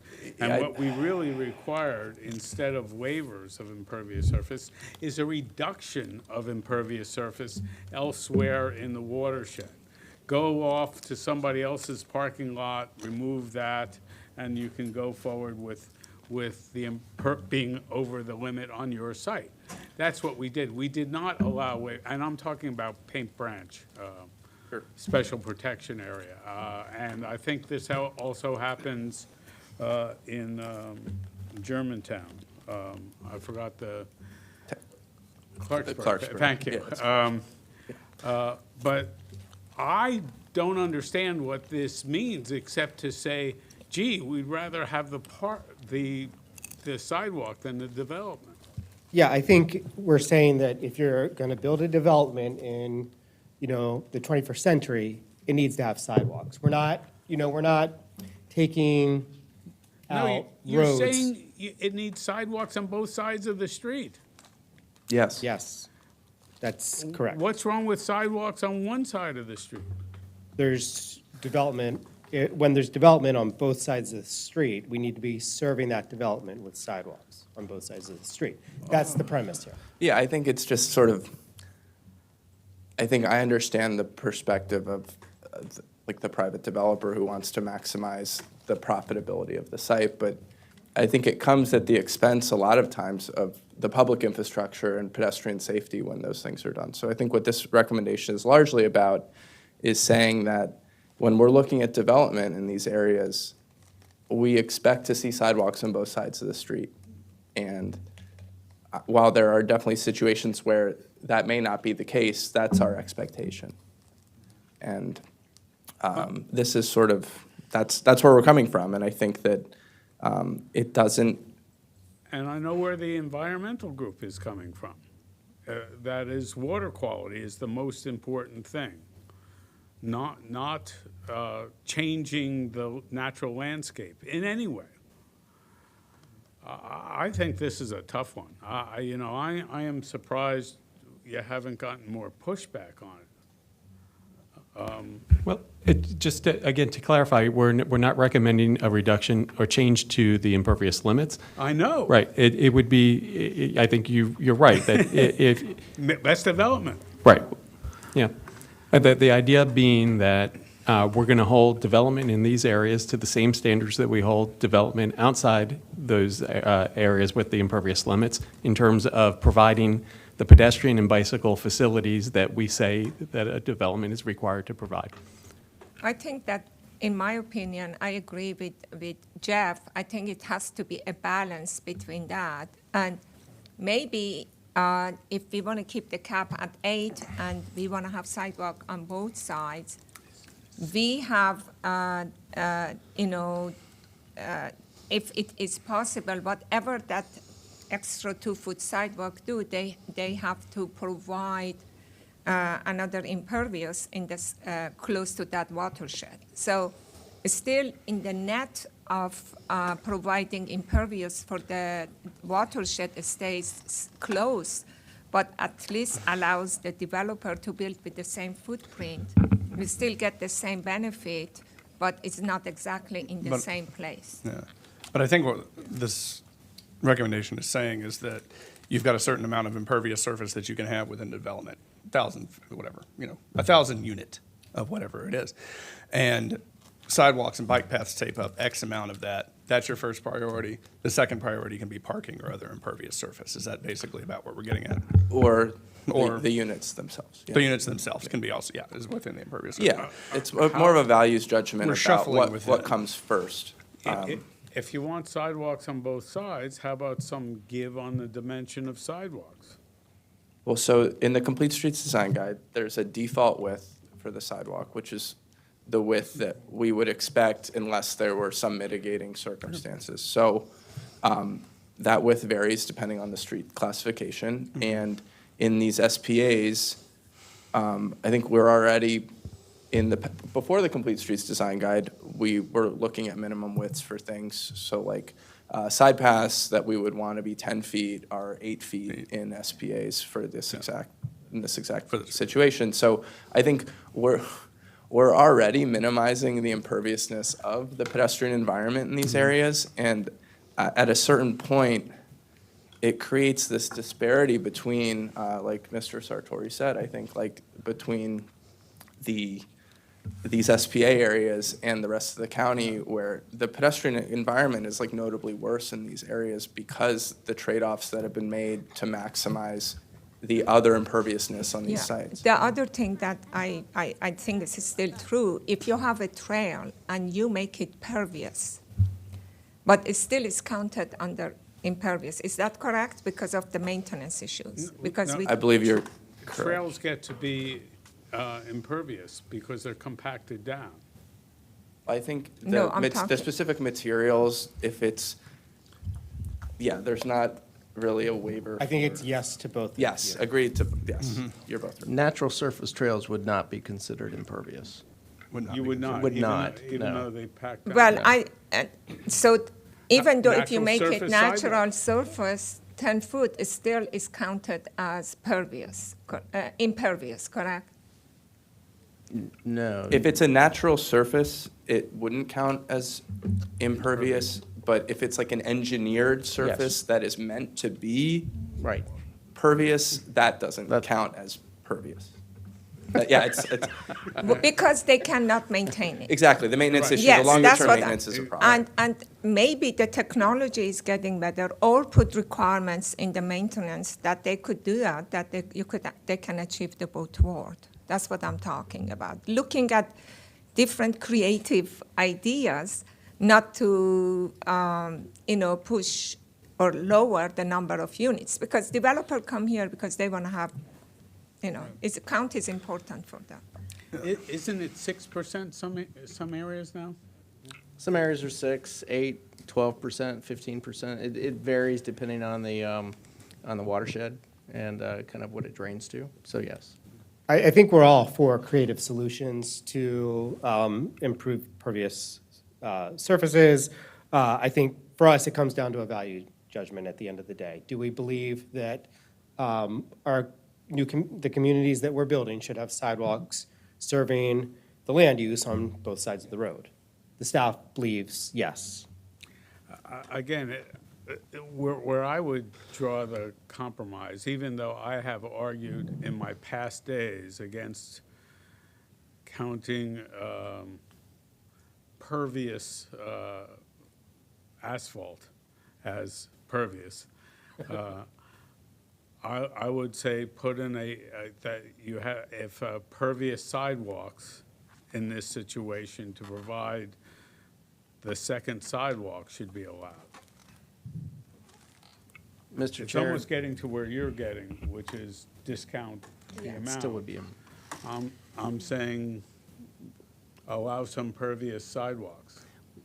So what you're suggesting would still be considered impervious pavement, though, by our environmental guideline. I know. Not for this it's- purpose. It's created, but I think most people are going to view the cap as the cap. And Right. so regardless of whether True. you put pervious pavement Yeah. in, asphalt, concrete, it's still the cap. And so it But would let be me ask you impervious this, pavement. is it still impervious? The technology has gone in a way that, It gets to be impervious because the fine grain stuff from the skies fills all the little bitty cracks, and it gets to be so water doesn't go through it. You cannot maintain it sufficiently, so all that micro material doesn't compact down.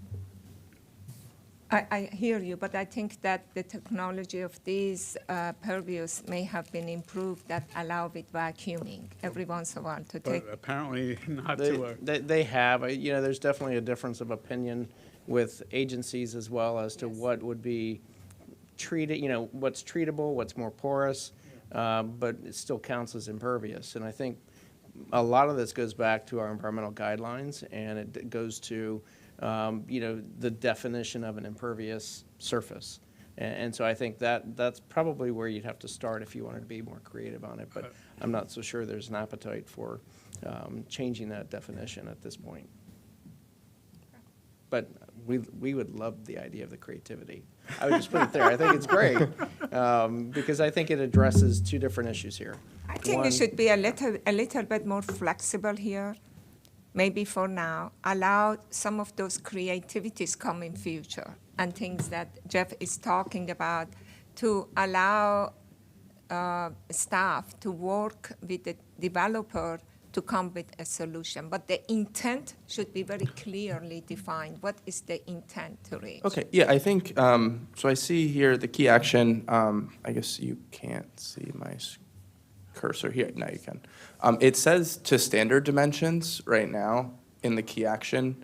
So if the board is interested, we could maybe amend that to say, we could come back with language about the flexibility to narrow the dimensions, to reduce the imperviousness of. Or you could put it at the discretion of the board to change it. I don't know if that's an easier thing, whatever you like. You got to change the law on those impervious surface zones. Well, really. we're trying to, in this key action, I think, and the dimensions that are referred to here are in the Complete Streets Design Guide. So I think we're trying in this key action to sort of work within the universe of that document. So Yeah. the flexibility is between the preferred width, which is obviously not happening Yes. here, the standard width, which is what we would expect across the county, and then the minimum width, Yeah. which gives us some reduced imperviousness in these areas. And then the trade-off is that the sidewalks get built on both sides of the Yeah. road. Yeah, Yeah, I exactly. think that's fine. Yeah, I like the idea of prioritizing the pedestrians and bicycles, both sides. Like, that creativity is fine. I think this is good. So actually, if I could, maybe just so that we even have to avoid coming back on this one, reword it right now. If we started with where we say, so you're looking at B8E, the word prioritize. If we started with prioritize construction of all required sidewalks and bikeways to standard dimensions for development projects in areas with impervious surface caps or other similar limitations. So we're removing the word require. And we're saying that the key verb here is that we're going to prioritize.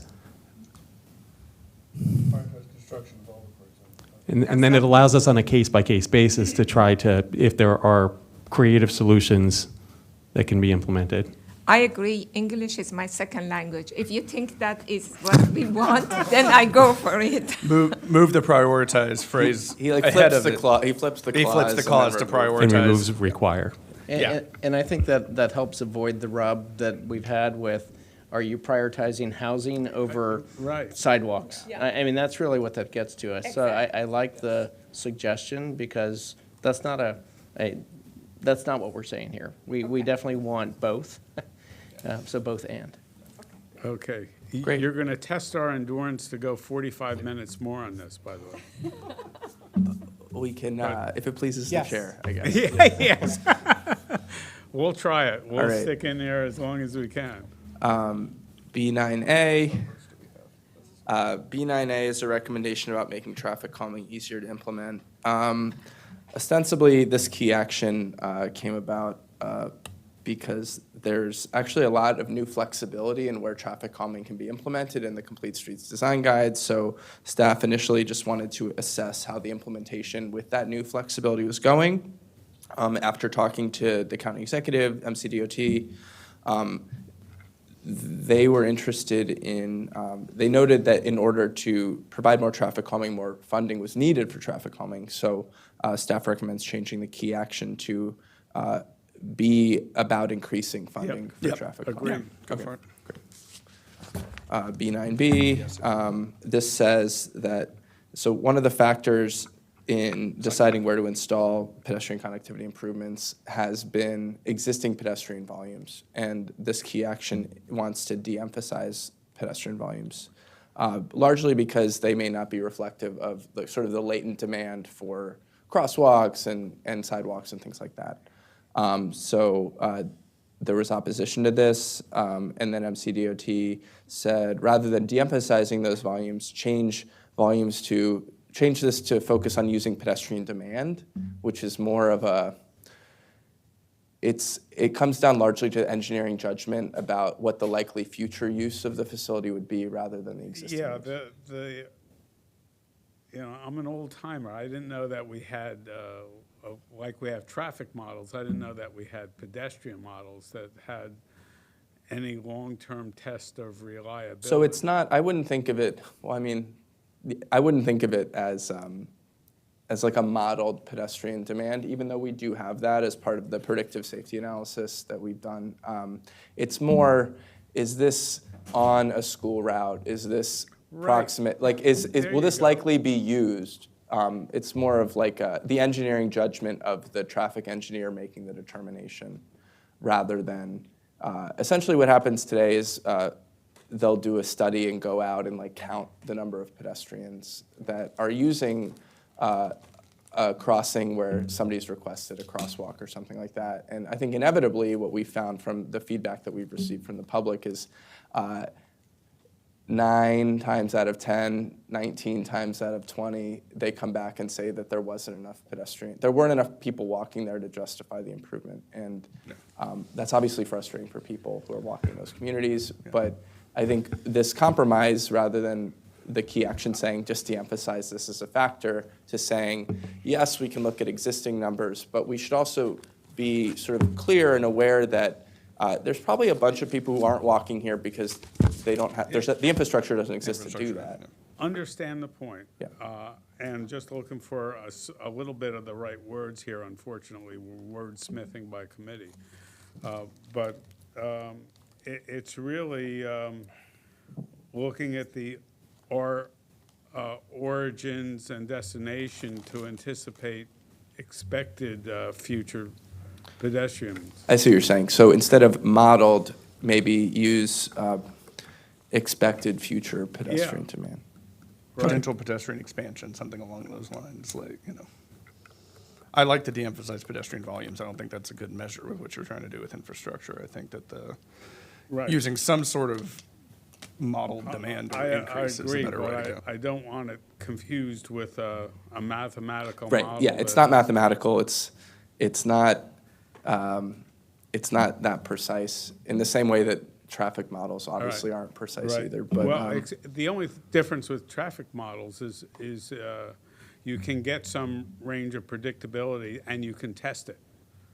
You can say, okay, based on these origins and destinations, I have this volume, what's my volume there? Yeah. All right, so if we change, use modeled pedestrian demand to use potential pedestrian demand, does that address? Yeah, something like that. Okay, great. I mean, there are induced demand models for traffic for, roads and stuff like that. I assume that there's something similar you can do with pedestrians or have. It's nowhere near as. I figure it's not nearly. The pedestrian travel is so much more complex than vehicular travel that absolutely. it makes it more difficult. Yeah. And I think frankly, there hasn't been enough attention paid to it to the same way, the extent that There's it motor induced demand, vehicles. yeah.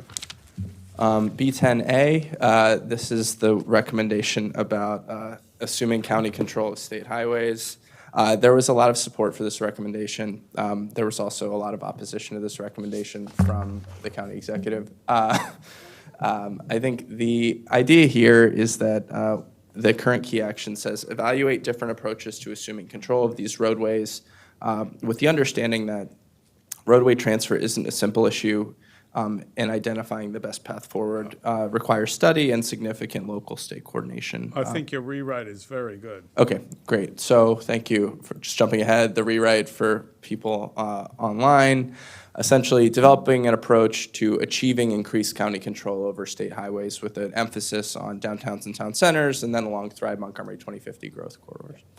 So it'll be a long process, but this recommendation is essentially looking into ways to make it happen so we have more control over these really important connections throughout our community. Key action MA2A, sidewalks should be checked every 2 years to ensure that adjacent landscaping has not encroached on sidewalks and paths. Where encroachments occur, property owners should be notified and vegetation should be removed within 2 feet. Agree with modifications. Planning staff recommends changing the description as follows. I don't think we want to hold them to a specific thing, so just allowing MCDOT to develop a plan to evaluate that. Yeah, I like it. Fine. Sorry. I like the change, makes Great.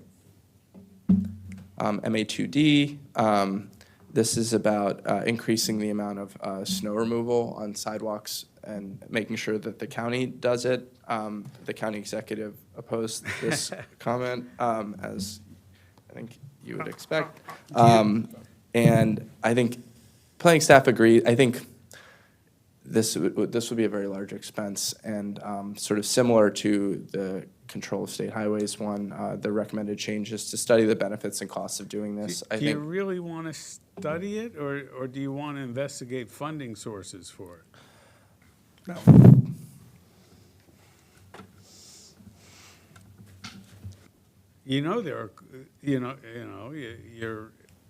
If it was assumed by the public, it's a responsibility that's taken off a private person's hands, and you're putting it in the hands of the government to do. Right, but I think from staff's perspective, I think the original intent was that that we would do this. It said assume county responsibility. I think we think it's a good idea for equity reasons, both in terms of sort of racial equity and social justice, but also like accessibility for people with disabilities and things like that. But there are obviously a lot of costs. As staff at this point don't necessarily know what those costs are, but sort of future study of the benefits and costs would allow decision makers to better weigh what the trade-offs are. Are we trying to create a work program for DOT? Yeah, I mean, that's what it I sounds, don't this think- sounds like a work program issue. I don't think that we really can, because that their work program is already defined with the funding that they have.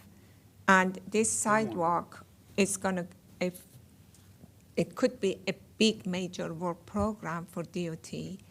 And I do not know if we can force the issue, and it has all to do with the council to approve the funding.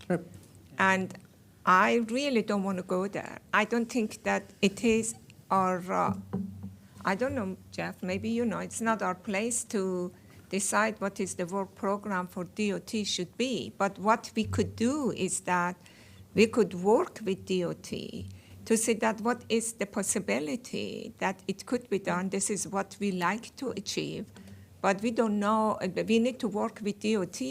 Basically, they are the lead in doing the public work, not us. We could ask them to do everything, but they don't have the money and they cannot do it. I don't know. I think that's absolutely right. And we did sit down with the DOT director on April 11th, and this is one of the items that we discussed. And my recollection is that this was the DOT director's suggested revision.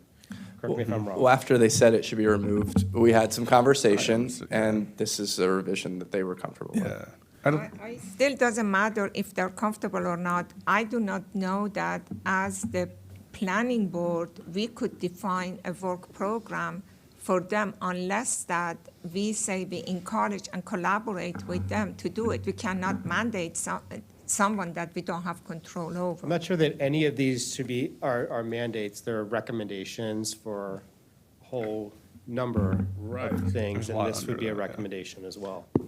And did I hear you to say that you as park and planning staff would undertake this study instead of DOT? No, the lead is MCDOT because, like, as you said, they sort of, this is in their work program already to do snow removal. It's something that has expanded over the years, most recently, I believe, in 2020 with the Save Our Sidewalks Act, which was council legislation to increase the mileage of sidewalks that were cleared. Yeah, I think that obviously as sort of planning being an agency outside of the county government, there are many of the recommendations in this plan are not directly within our control, but they are recommendations, and as this plan advances and as it moves through the council process, it will become the plan of the county, and if the council is interested in funding these sorts of things and adding them to the work programs of the respective agencies, that I guess that's their prerogative to do that. If DOT was okay with this, so am 30 I. seconds. Yeah, I definitely don't want this removed, and I would lean toward making it a stronger recommendation than it is study the benefits and costs. I would lean toward Mitra's original idea of work to find funding sources as a stronger thing, but no, I'll take study the costs and benefits over not having it all. You see yourself. Okay. Well, do we need, it feels like we need a little bit more direction on this. What we're putting forward is a change that would say, study the benefits and costs. If you also want us to look at something about identifying funding sources, we could add that in here.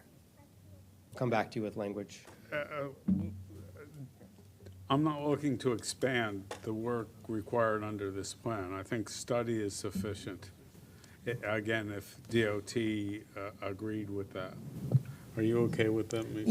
Yeah. Okay. I think that they So should leave be it the with- lead to decide how they want to do it rather than, we want to tell them that this is important, we want to be done. Yeah, we have the outcome in So- mind, and then, yeah. And then you go do it yourself. Yep. Okay, yeah, that's absolutely right. Okay.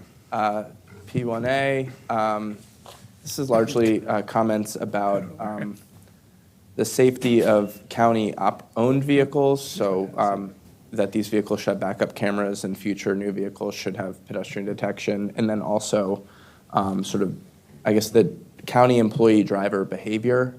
There should be, I guess, more enforcement of traffic safety rules for county employees.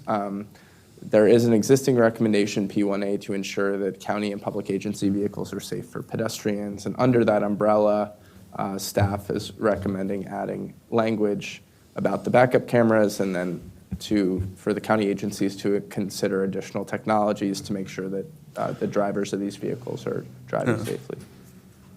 I don't have much problem with the recommendation, but do we have any indication that county employees backing over people is a major pedestrian safety issue? No, I don't think we do. I just think There was nothing on the tape. it's okay. In this suite of recommendations, I think what we're trying to achieve is trying to tackle the pedestrian safety issue from like all sides. And one big piece of that, which I was happy this comment made, was that vehicles are getting much better at avoiding pedestrians and avoiding crashes and things like that. So our vehicles that we have the power as county agencies to purchase should be as safe as possible for pedestrians. So that's sort of where it's going. And don't you have now pedestrian collision avoidance? Yeah, kinds of exactly. things? Yeah, the same sorts of technologies. But we're saying backup cameras, but we're not saying collision avoidance? It says detection equipment. I think we could include pedestrian collision avoidance as well. Yeah, I think it's different than regular car things because cars are bigger, when you have collision avoidance what with you're a saying, car, it's a little bit different. Yeah, I think we can change, so if you're following along at home, the first sentence here, I think we could add, vehicles purchased in the future should have pedestrian avoidance. And technologies. And excellent, collision, right. Yeah, so staff will make that change, and we're not going to come back and share it with you again, but just trust that we're going to make that change. Okay. Okay, I lost my cursor. And yes, emergency vehicles should be exempt Okay, from great. Moving right along. speed governing. Education, there were a couple of comments that we needed to provide stronger pedestrian education, driver education, and enforcement recommendations. I think staff feels that education is a very important part of the way we improve the pedestrian experience. But staff also feels that we also have sufficient recommendations in place already, both for pedestrians and then also bicyclists and drivers as well. So we have recommended no change to those recommendations. And at some point, I just keep on thinking this in my head. There's got to be some way to prioritize all of these recommendations on their sort of cost benefit. And I know it's tough to evaluate on somehow, but it would be, we have so many recommendations in here. It would be good to sort of prioritize even before we start prioritizing within our prioritization. You see what I mean? You have I don't know how many programs going on here. Yeah, I think there are opportunities. You want to do all things at all times? So I think I think what we would say, and it's something that we talked about in, I think, the bicycle master plan as well, is that all of these recommendations are important, and while there may be some that are more important, any opportunity that we have as a county to achieve any of them, we should take that opportunity to do that. That being said, I think that as we implement this plan, there are opportunities at that point, I think, to focus on, to sort of bring to the top some of the more, maybe the most impactful recommendations and work effectively and coordinate with our agency partners to make sure that those are sort of our top priorities. Yeah, I mean, if you love all of your children equally, they don't feel very loved. To say an auspicious day to say that on, but I didn't mean. Mine are sitting right there. I can bring them in. I only have one child, so it's great. Yeah, I think 0. Understood. I think as we move forward to implementation, that's something that I think staff will evaluate as we. Okay. use our finite resources to move many of these across the finish line. Understand we're starting to die up here. Yeah, I think, so we have 2 other work sessions scheduled. And, yeah, I think, how about, one second. How do you want Do you want us to stop right now? Do you want to go another 10 minutes? Maybe 15 minutes more. Okay, so we're, we yeah, could take- we're comfortable doing whatever is best for you all. P1E, require the county to mail each resident at least yearly all changes to traffic rules and regulations instead of requiring an in-person knowledge test every 8 years. I think this recommendation, first off, did not call for an in-person knowledge test requirement. I think the goal of this recommendation was that people can go a very long time between opportunities to learn about updates to traffic laws, and using sort of a non-punitive knowledge test opportunity at the renewal process was a good opportunity to catch drivers and inform them of changes to traffic laws so they can be safer drivers. And you're showing your age with mail. Not email, a postcard? This was not It's my. very This is a expensive. comment. Yeah. Do you know that how expensive it is to do this? Just this additional, each year the county should mail a postcard to all the households. Do you know how expensive it is? I don't know how many households are there, but it, 330,000. but each household cost of a postcard and the postage and also staff to do that, it would be, you're talking about a lot of money. We have a comment. I was just going to say, okay, yes, I think the cost is pretty large, but I was, in response to the chair's comment, the mail part was what the comment that we received. So in fact, it's the Civic Federation showing their age, because they were the ones, but just say, it's the commenter on the bottom there.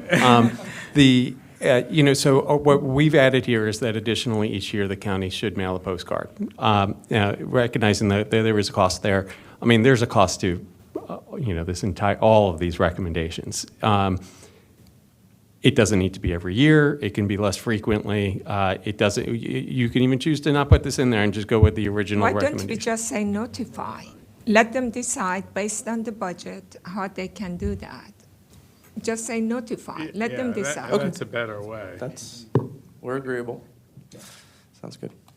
P1, a new key action, there should be a tax credit or requirement for people, not county agencies, to get pedestrian detection systems for their car.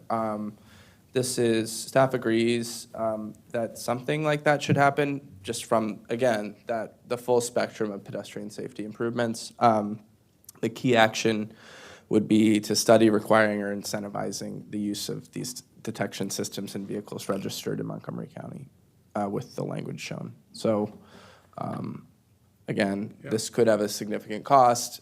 There's also obviously making it a requirement has implications and things like that. So we weren't comfortable coming out and saying there should be a requirement or there should be a tax credit, but understanding the costs and benefits, I think, is important.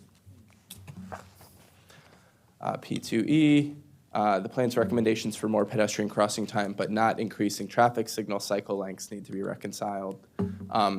This is a fairly technical comment from Larry Cole, but he's absolutely right. There are recommendations. There's this recommendation P2E, and then there's another recommendation EA3A that can be in conflict in certain situations. Essentially, one says that you should shorten the traffic signal cycle. So essentially, you would cycle through a whole traffic cycle quicker, which reduces delay.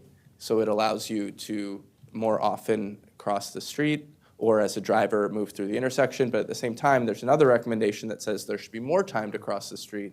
So this is just, it's a good observation. And the recommended change here is just to note that these two key actions may not be applicable in the same place at the same time. A good point. You have this somewhere else, too. Yeah. So it's just, we can skip it in the other one, but essentially it's just, this won't work with the other one because time is finite, exactly. That's a good point. As we're all aware of right now.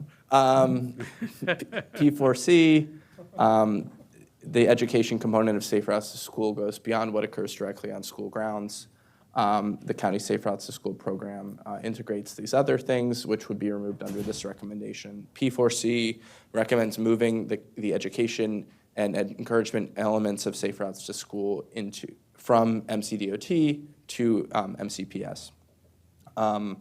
Planning staff agrees with modifications. Essentially, the original recommendation said to shift these elements to MCPS, and then we've recommended changing this to integrate Safe Routes to School into the MCPS curriculum and day-to-day activities. So, And MCPS has said anything about this? MCPS has been provided this before and has not provided any comments about this They may be recommendation. doing it already. I don't know, maybe you should reach out to them. I think they may be doing some, but if we're going to give them something to do, I think they should know. Yeah, no, absolutely, and I think we've made many efforts over the past several years to coordinate with them about the recommendations we're making, and If they didn't wake up to having smaller school sites, they haven't woken up to this one either. You should just reach out to them. P5A, the lead agency for P5A, which is about crossing guards, is MCPD, not MCPS. P5B is about walking school buses, which are sort of organized activities for kids to walk to school in a chaperoned way. So this just recommends changing the key action, the intent of the key action to reduce the need for motorized school buses, to remove that and say reduce the number of students being driven to school. So essentially using this as a program to reduce car trips around schools. Much better. P7A, this is technical. There's an image and it refers to the image to the right. We'll verify the directionality when the plan is produced. Sorry that we included this for time reasons. But P7B, these all seem great when you're putting the PowerPoint together and then we're running out of time. There are many locations where stop bars, so the bar where vehicles are supposed to stop in advance of the crosswalk doesn't exist or have been neglected, that they're not visible or functional. Consider amending P7B to provide more awareness and guidance. I haven't gone back to the plan, but I sure hope stop bars are something that people will understand in context. Because, it stopped me because I didn't understand what it was. On page 110 of the plan, there's an image. There is a graphic Um, depiction. It could probably better identify the location of the stop bar, so we can make that change. Okay. Great. And I think that DOT has a program just restriping the roads. That could easily be in their restriping program. Yeah. It's just a matter of coordinating with them. P7D, this is a recommendation about breakaway poles. So essentially they're light poles, traffic signal poles that if they're hit by a vehicle, they snap off. And ostensibly this makes them safer for vehicles to run into, but at the same time, they then become projectiles that could hit pedestrians. So there was some opposition to this by DOT and by the Greater Colesville Citizens Association. And I think we just wanted to amend the key action to clarify that, essentially remove locations with pedestrian activity and clarify and specify in the immediate vicinity of transit stops and other areas with significant pedestrian activity, which is what the section of the Ashto Roadside Design Guide calls for. So just trying to make sure the way we're using these is in line with national standards. I didn't understand that. Eliminate breakaway traffic signal and other poles in the immediate vicinity of transit stops. Well, really? So transit stops are bad near people? No. The idea is that we don't want to use this form of breakaway pole in areas where there could be a lot of pedestrians. So that includes transit stops. Wow. It's eliminate using these pole types near transit stops, not, We got it. Okay, Okay, yeah, I had it. it's okay. Should we be done for the day? And we really think that, I think it's a good time to stop. Okay, that's fine. I had a mental note that maybe we could get to page 40, but, all right, one more. One more? Okay. P8, this is a big one, actually. Yeah, I know. I know, that's what So there's support for increasing the amount of automated traffic enforcement with several changes, including increasing the amount of supplementary in-person police enforcement, increasing police enforcement for pedestrian safety in general, doing an assessment about the adequacy of police enforcement of pedestrian safety, changing where fines are allocated from automated traffic enforcement to improve pedestrian environment, and then increasing the use of automated traffic enforcement for other violations like stop sign running and things like that. Also, an additional emphasis on sort of understanding and recognizing the need to consider equity in automated traffic enforcement, given that many of the locations that are good candidates for automated traffic enforcement are also in our equity focus areas. So people living within those communities may be disproportionately ticketed by these systems, while at the same time they're also disproportionately likely to be the victims of crashes that could be severe or fatal as a result of the roadway conditions. So staff has a few modifications here. I think we recommend, in general, changing P8, the umbrella recommendation from increasing the number of these automated traffic enforcement locations to increase traffic enforcement activities in Okay. general. Fine.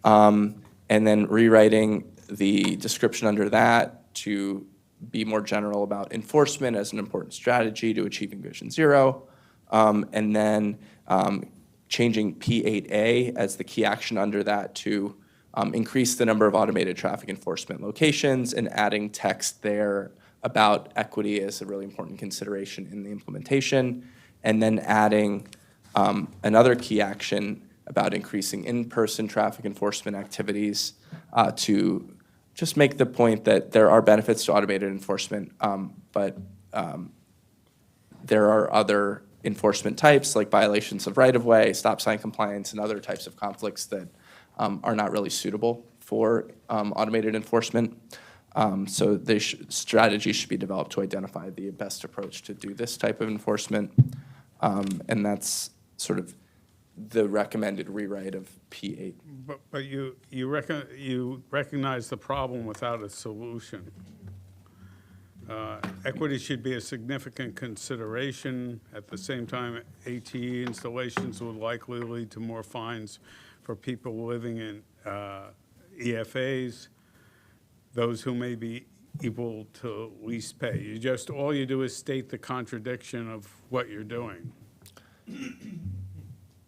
Yes, that's what we've done. I think there are, it says If you're gonna implementation. say nothing. Well, it says, I think it's important to recognize that this is an important consideration and that as this is implemented, which this is a piece of the pending legislation in front of council now. Yeah, I was going The to Safe discuss Streets that, Act. yeah. So part of the Safe Streets Act that Councilmember Glass is moving through includes that the county executive develop a plan for automated enforcement.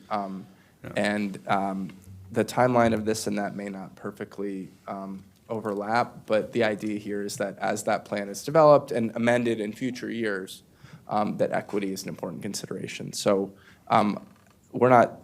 this agency is not the one implementing this plan, but implementation should take this trade-off into account and consider mitigation approaches. So mitigation approaches could be something like fines that are scaled to household income or other ideas that sort of make the fines like less regressive in these types of. Why don't you refer to that, Is it passed? Did it pass the? It's it had its has- first work session, the second work session. I don't think it's Okay. scheduled yet, but it'll be in June. And I haven't closely followed it, but I thought that they're going to take some of the enforcement from the police and transfer it to the DOT. That's what I remember. I think that is that's separate from this legislation, if that is happening. Okay. But I don't know when you say enforcement, because the goal was, one that was introduced by council member, I think it was council member Mink was the lead of it, that was suggesting that for the equity reason, they make it more automated and less in person. And some of the enforcement that needs to be in person transferred from the police to the hands hear what you're of saying. the DOT they were talking about. I just want to make sure that what you are recommending here doesn't contradict with all of those other,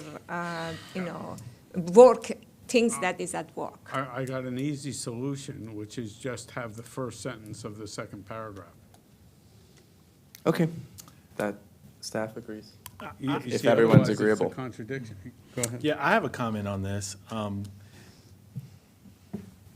So there's this idea that we reduce police stops, but we increase automated traffic enforcement, which is policing. So you're saying reduce physical contact and increase the specter of government with cameras and fines.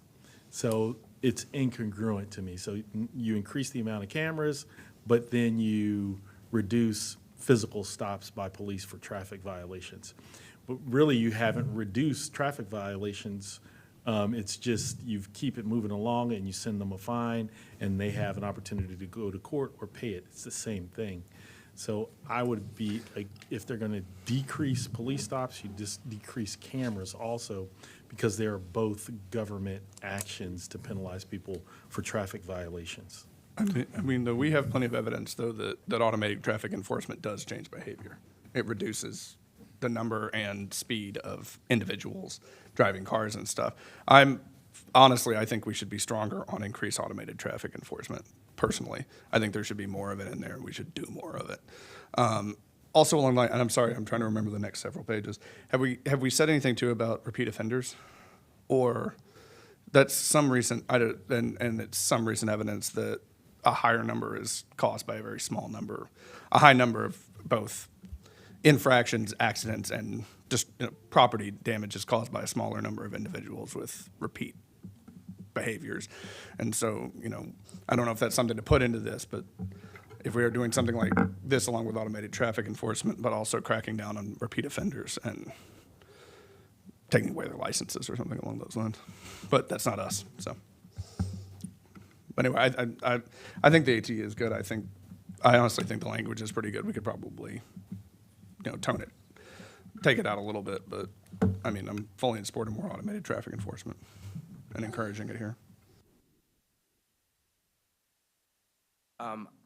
So I think Mr. Sartor, or the chair has identified removing everything in the last paragraph except the first sentence. I think staff is agreeable to that. I don't know where the board is on that. Yeah, so the idea, someone's socioeconomic status and equity, plays a part in how much they pay for the similar or same traffic violation is problematic constitutionally. Thanks. I'm okay with Jeff's suggestion, just skip the first sentence, because the rest is explanation. Chairman, I should say chairman. Are you okay? I'm okay with it. I'm fine with that. I really think we should probably be more stringent on ATE, but I'm not willing to go to the mat with it if there's not a consensus on it. And I think we're cooked. Okay, so we think will need to reconvene in 2 weeks to talk about this new recommendation, P9. But everything that we were potentially ambitiously going to cover today is in the staff report already, and we'll when we repost the staff report for the next Right. work session, it'll be the same. You'll add what we haven't done to the next staff. Yeah, we'll just delete everything we accomplished, and then you'll get right. the update. Okay. Thank you. Thank you for your forbearance on our. Oh, no, this is the process. That's great. Okay. With that, we are in recess. Thank you all. That's right. No, And- it was.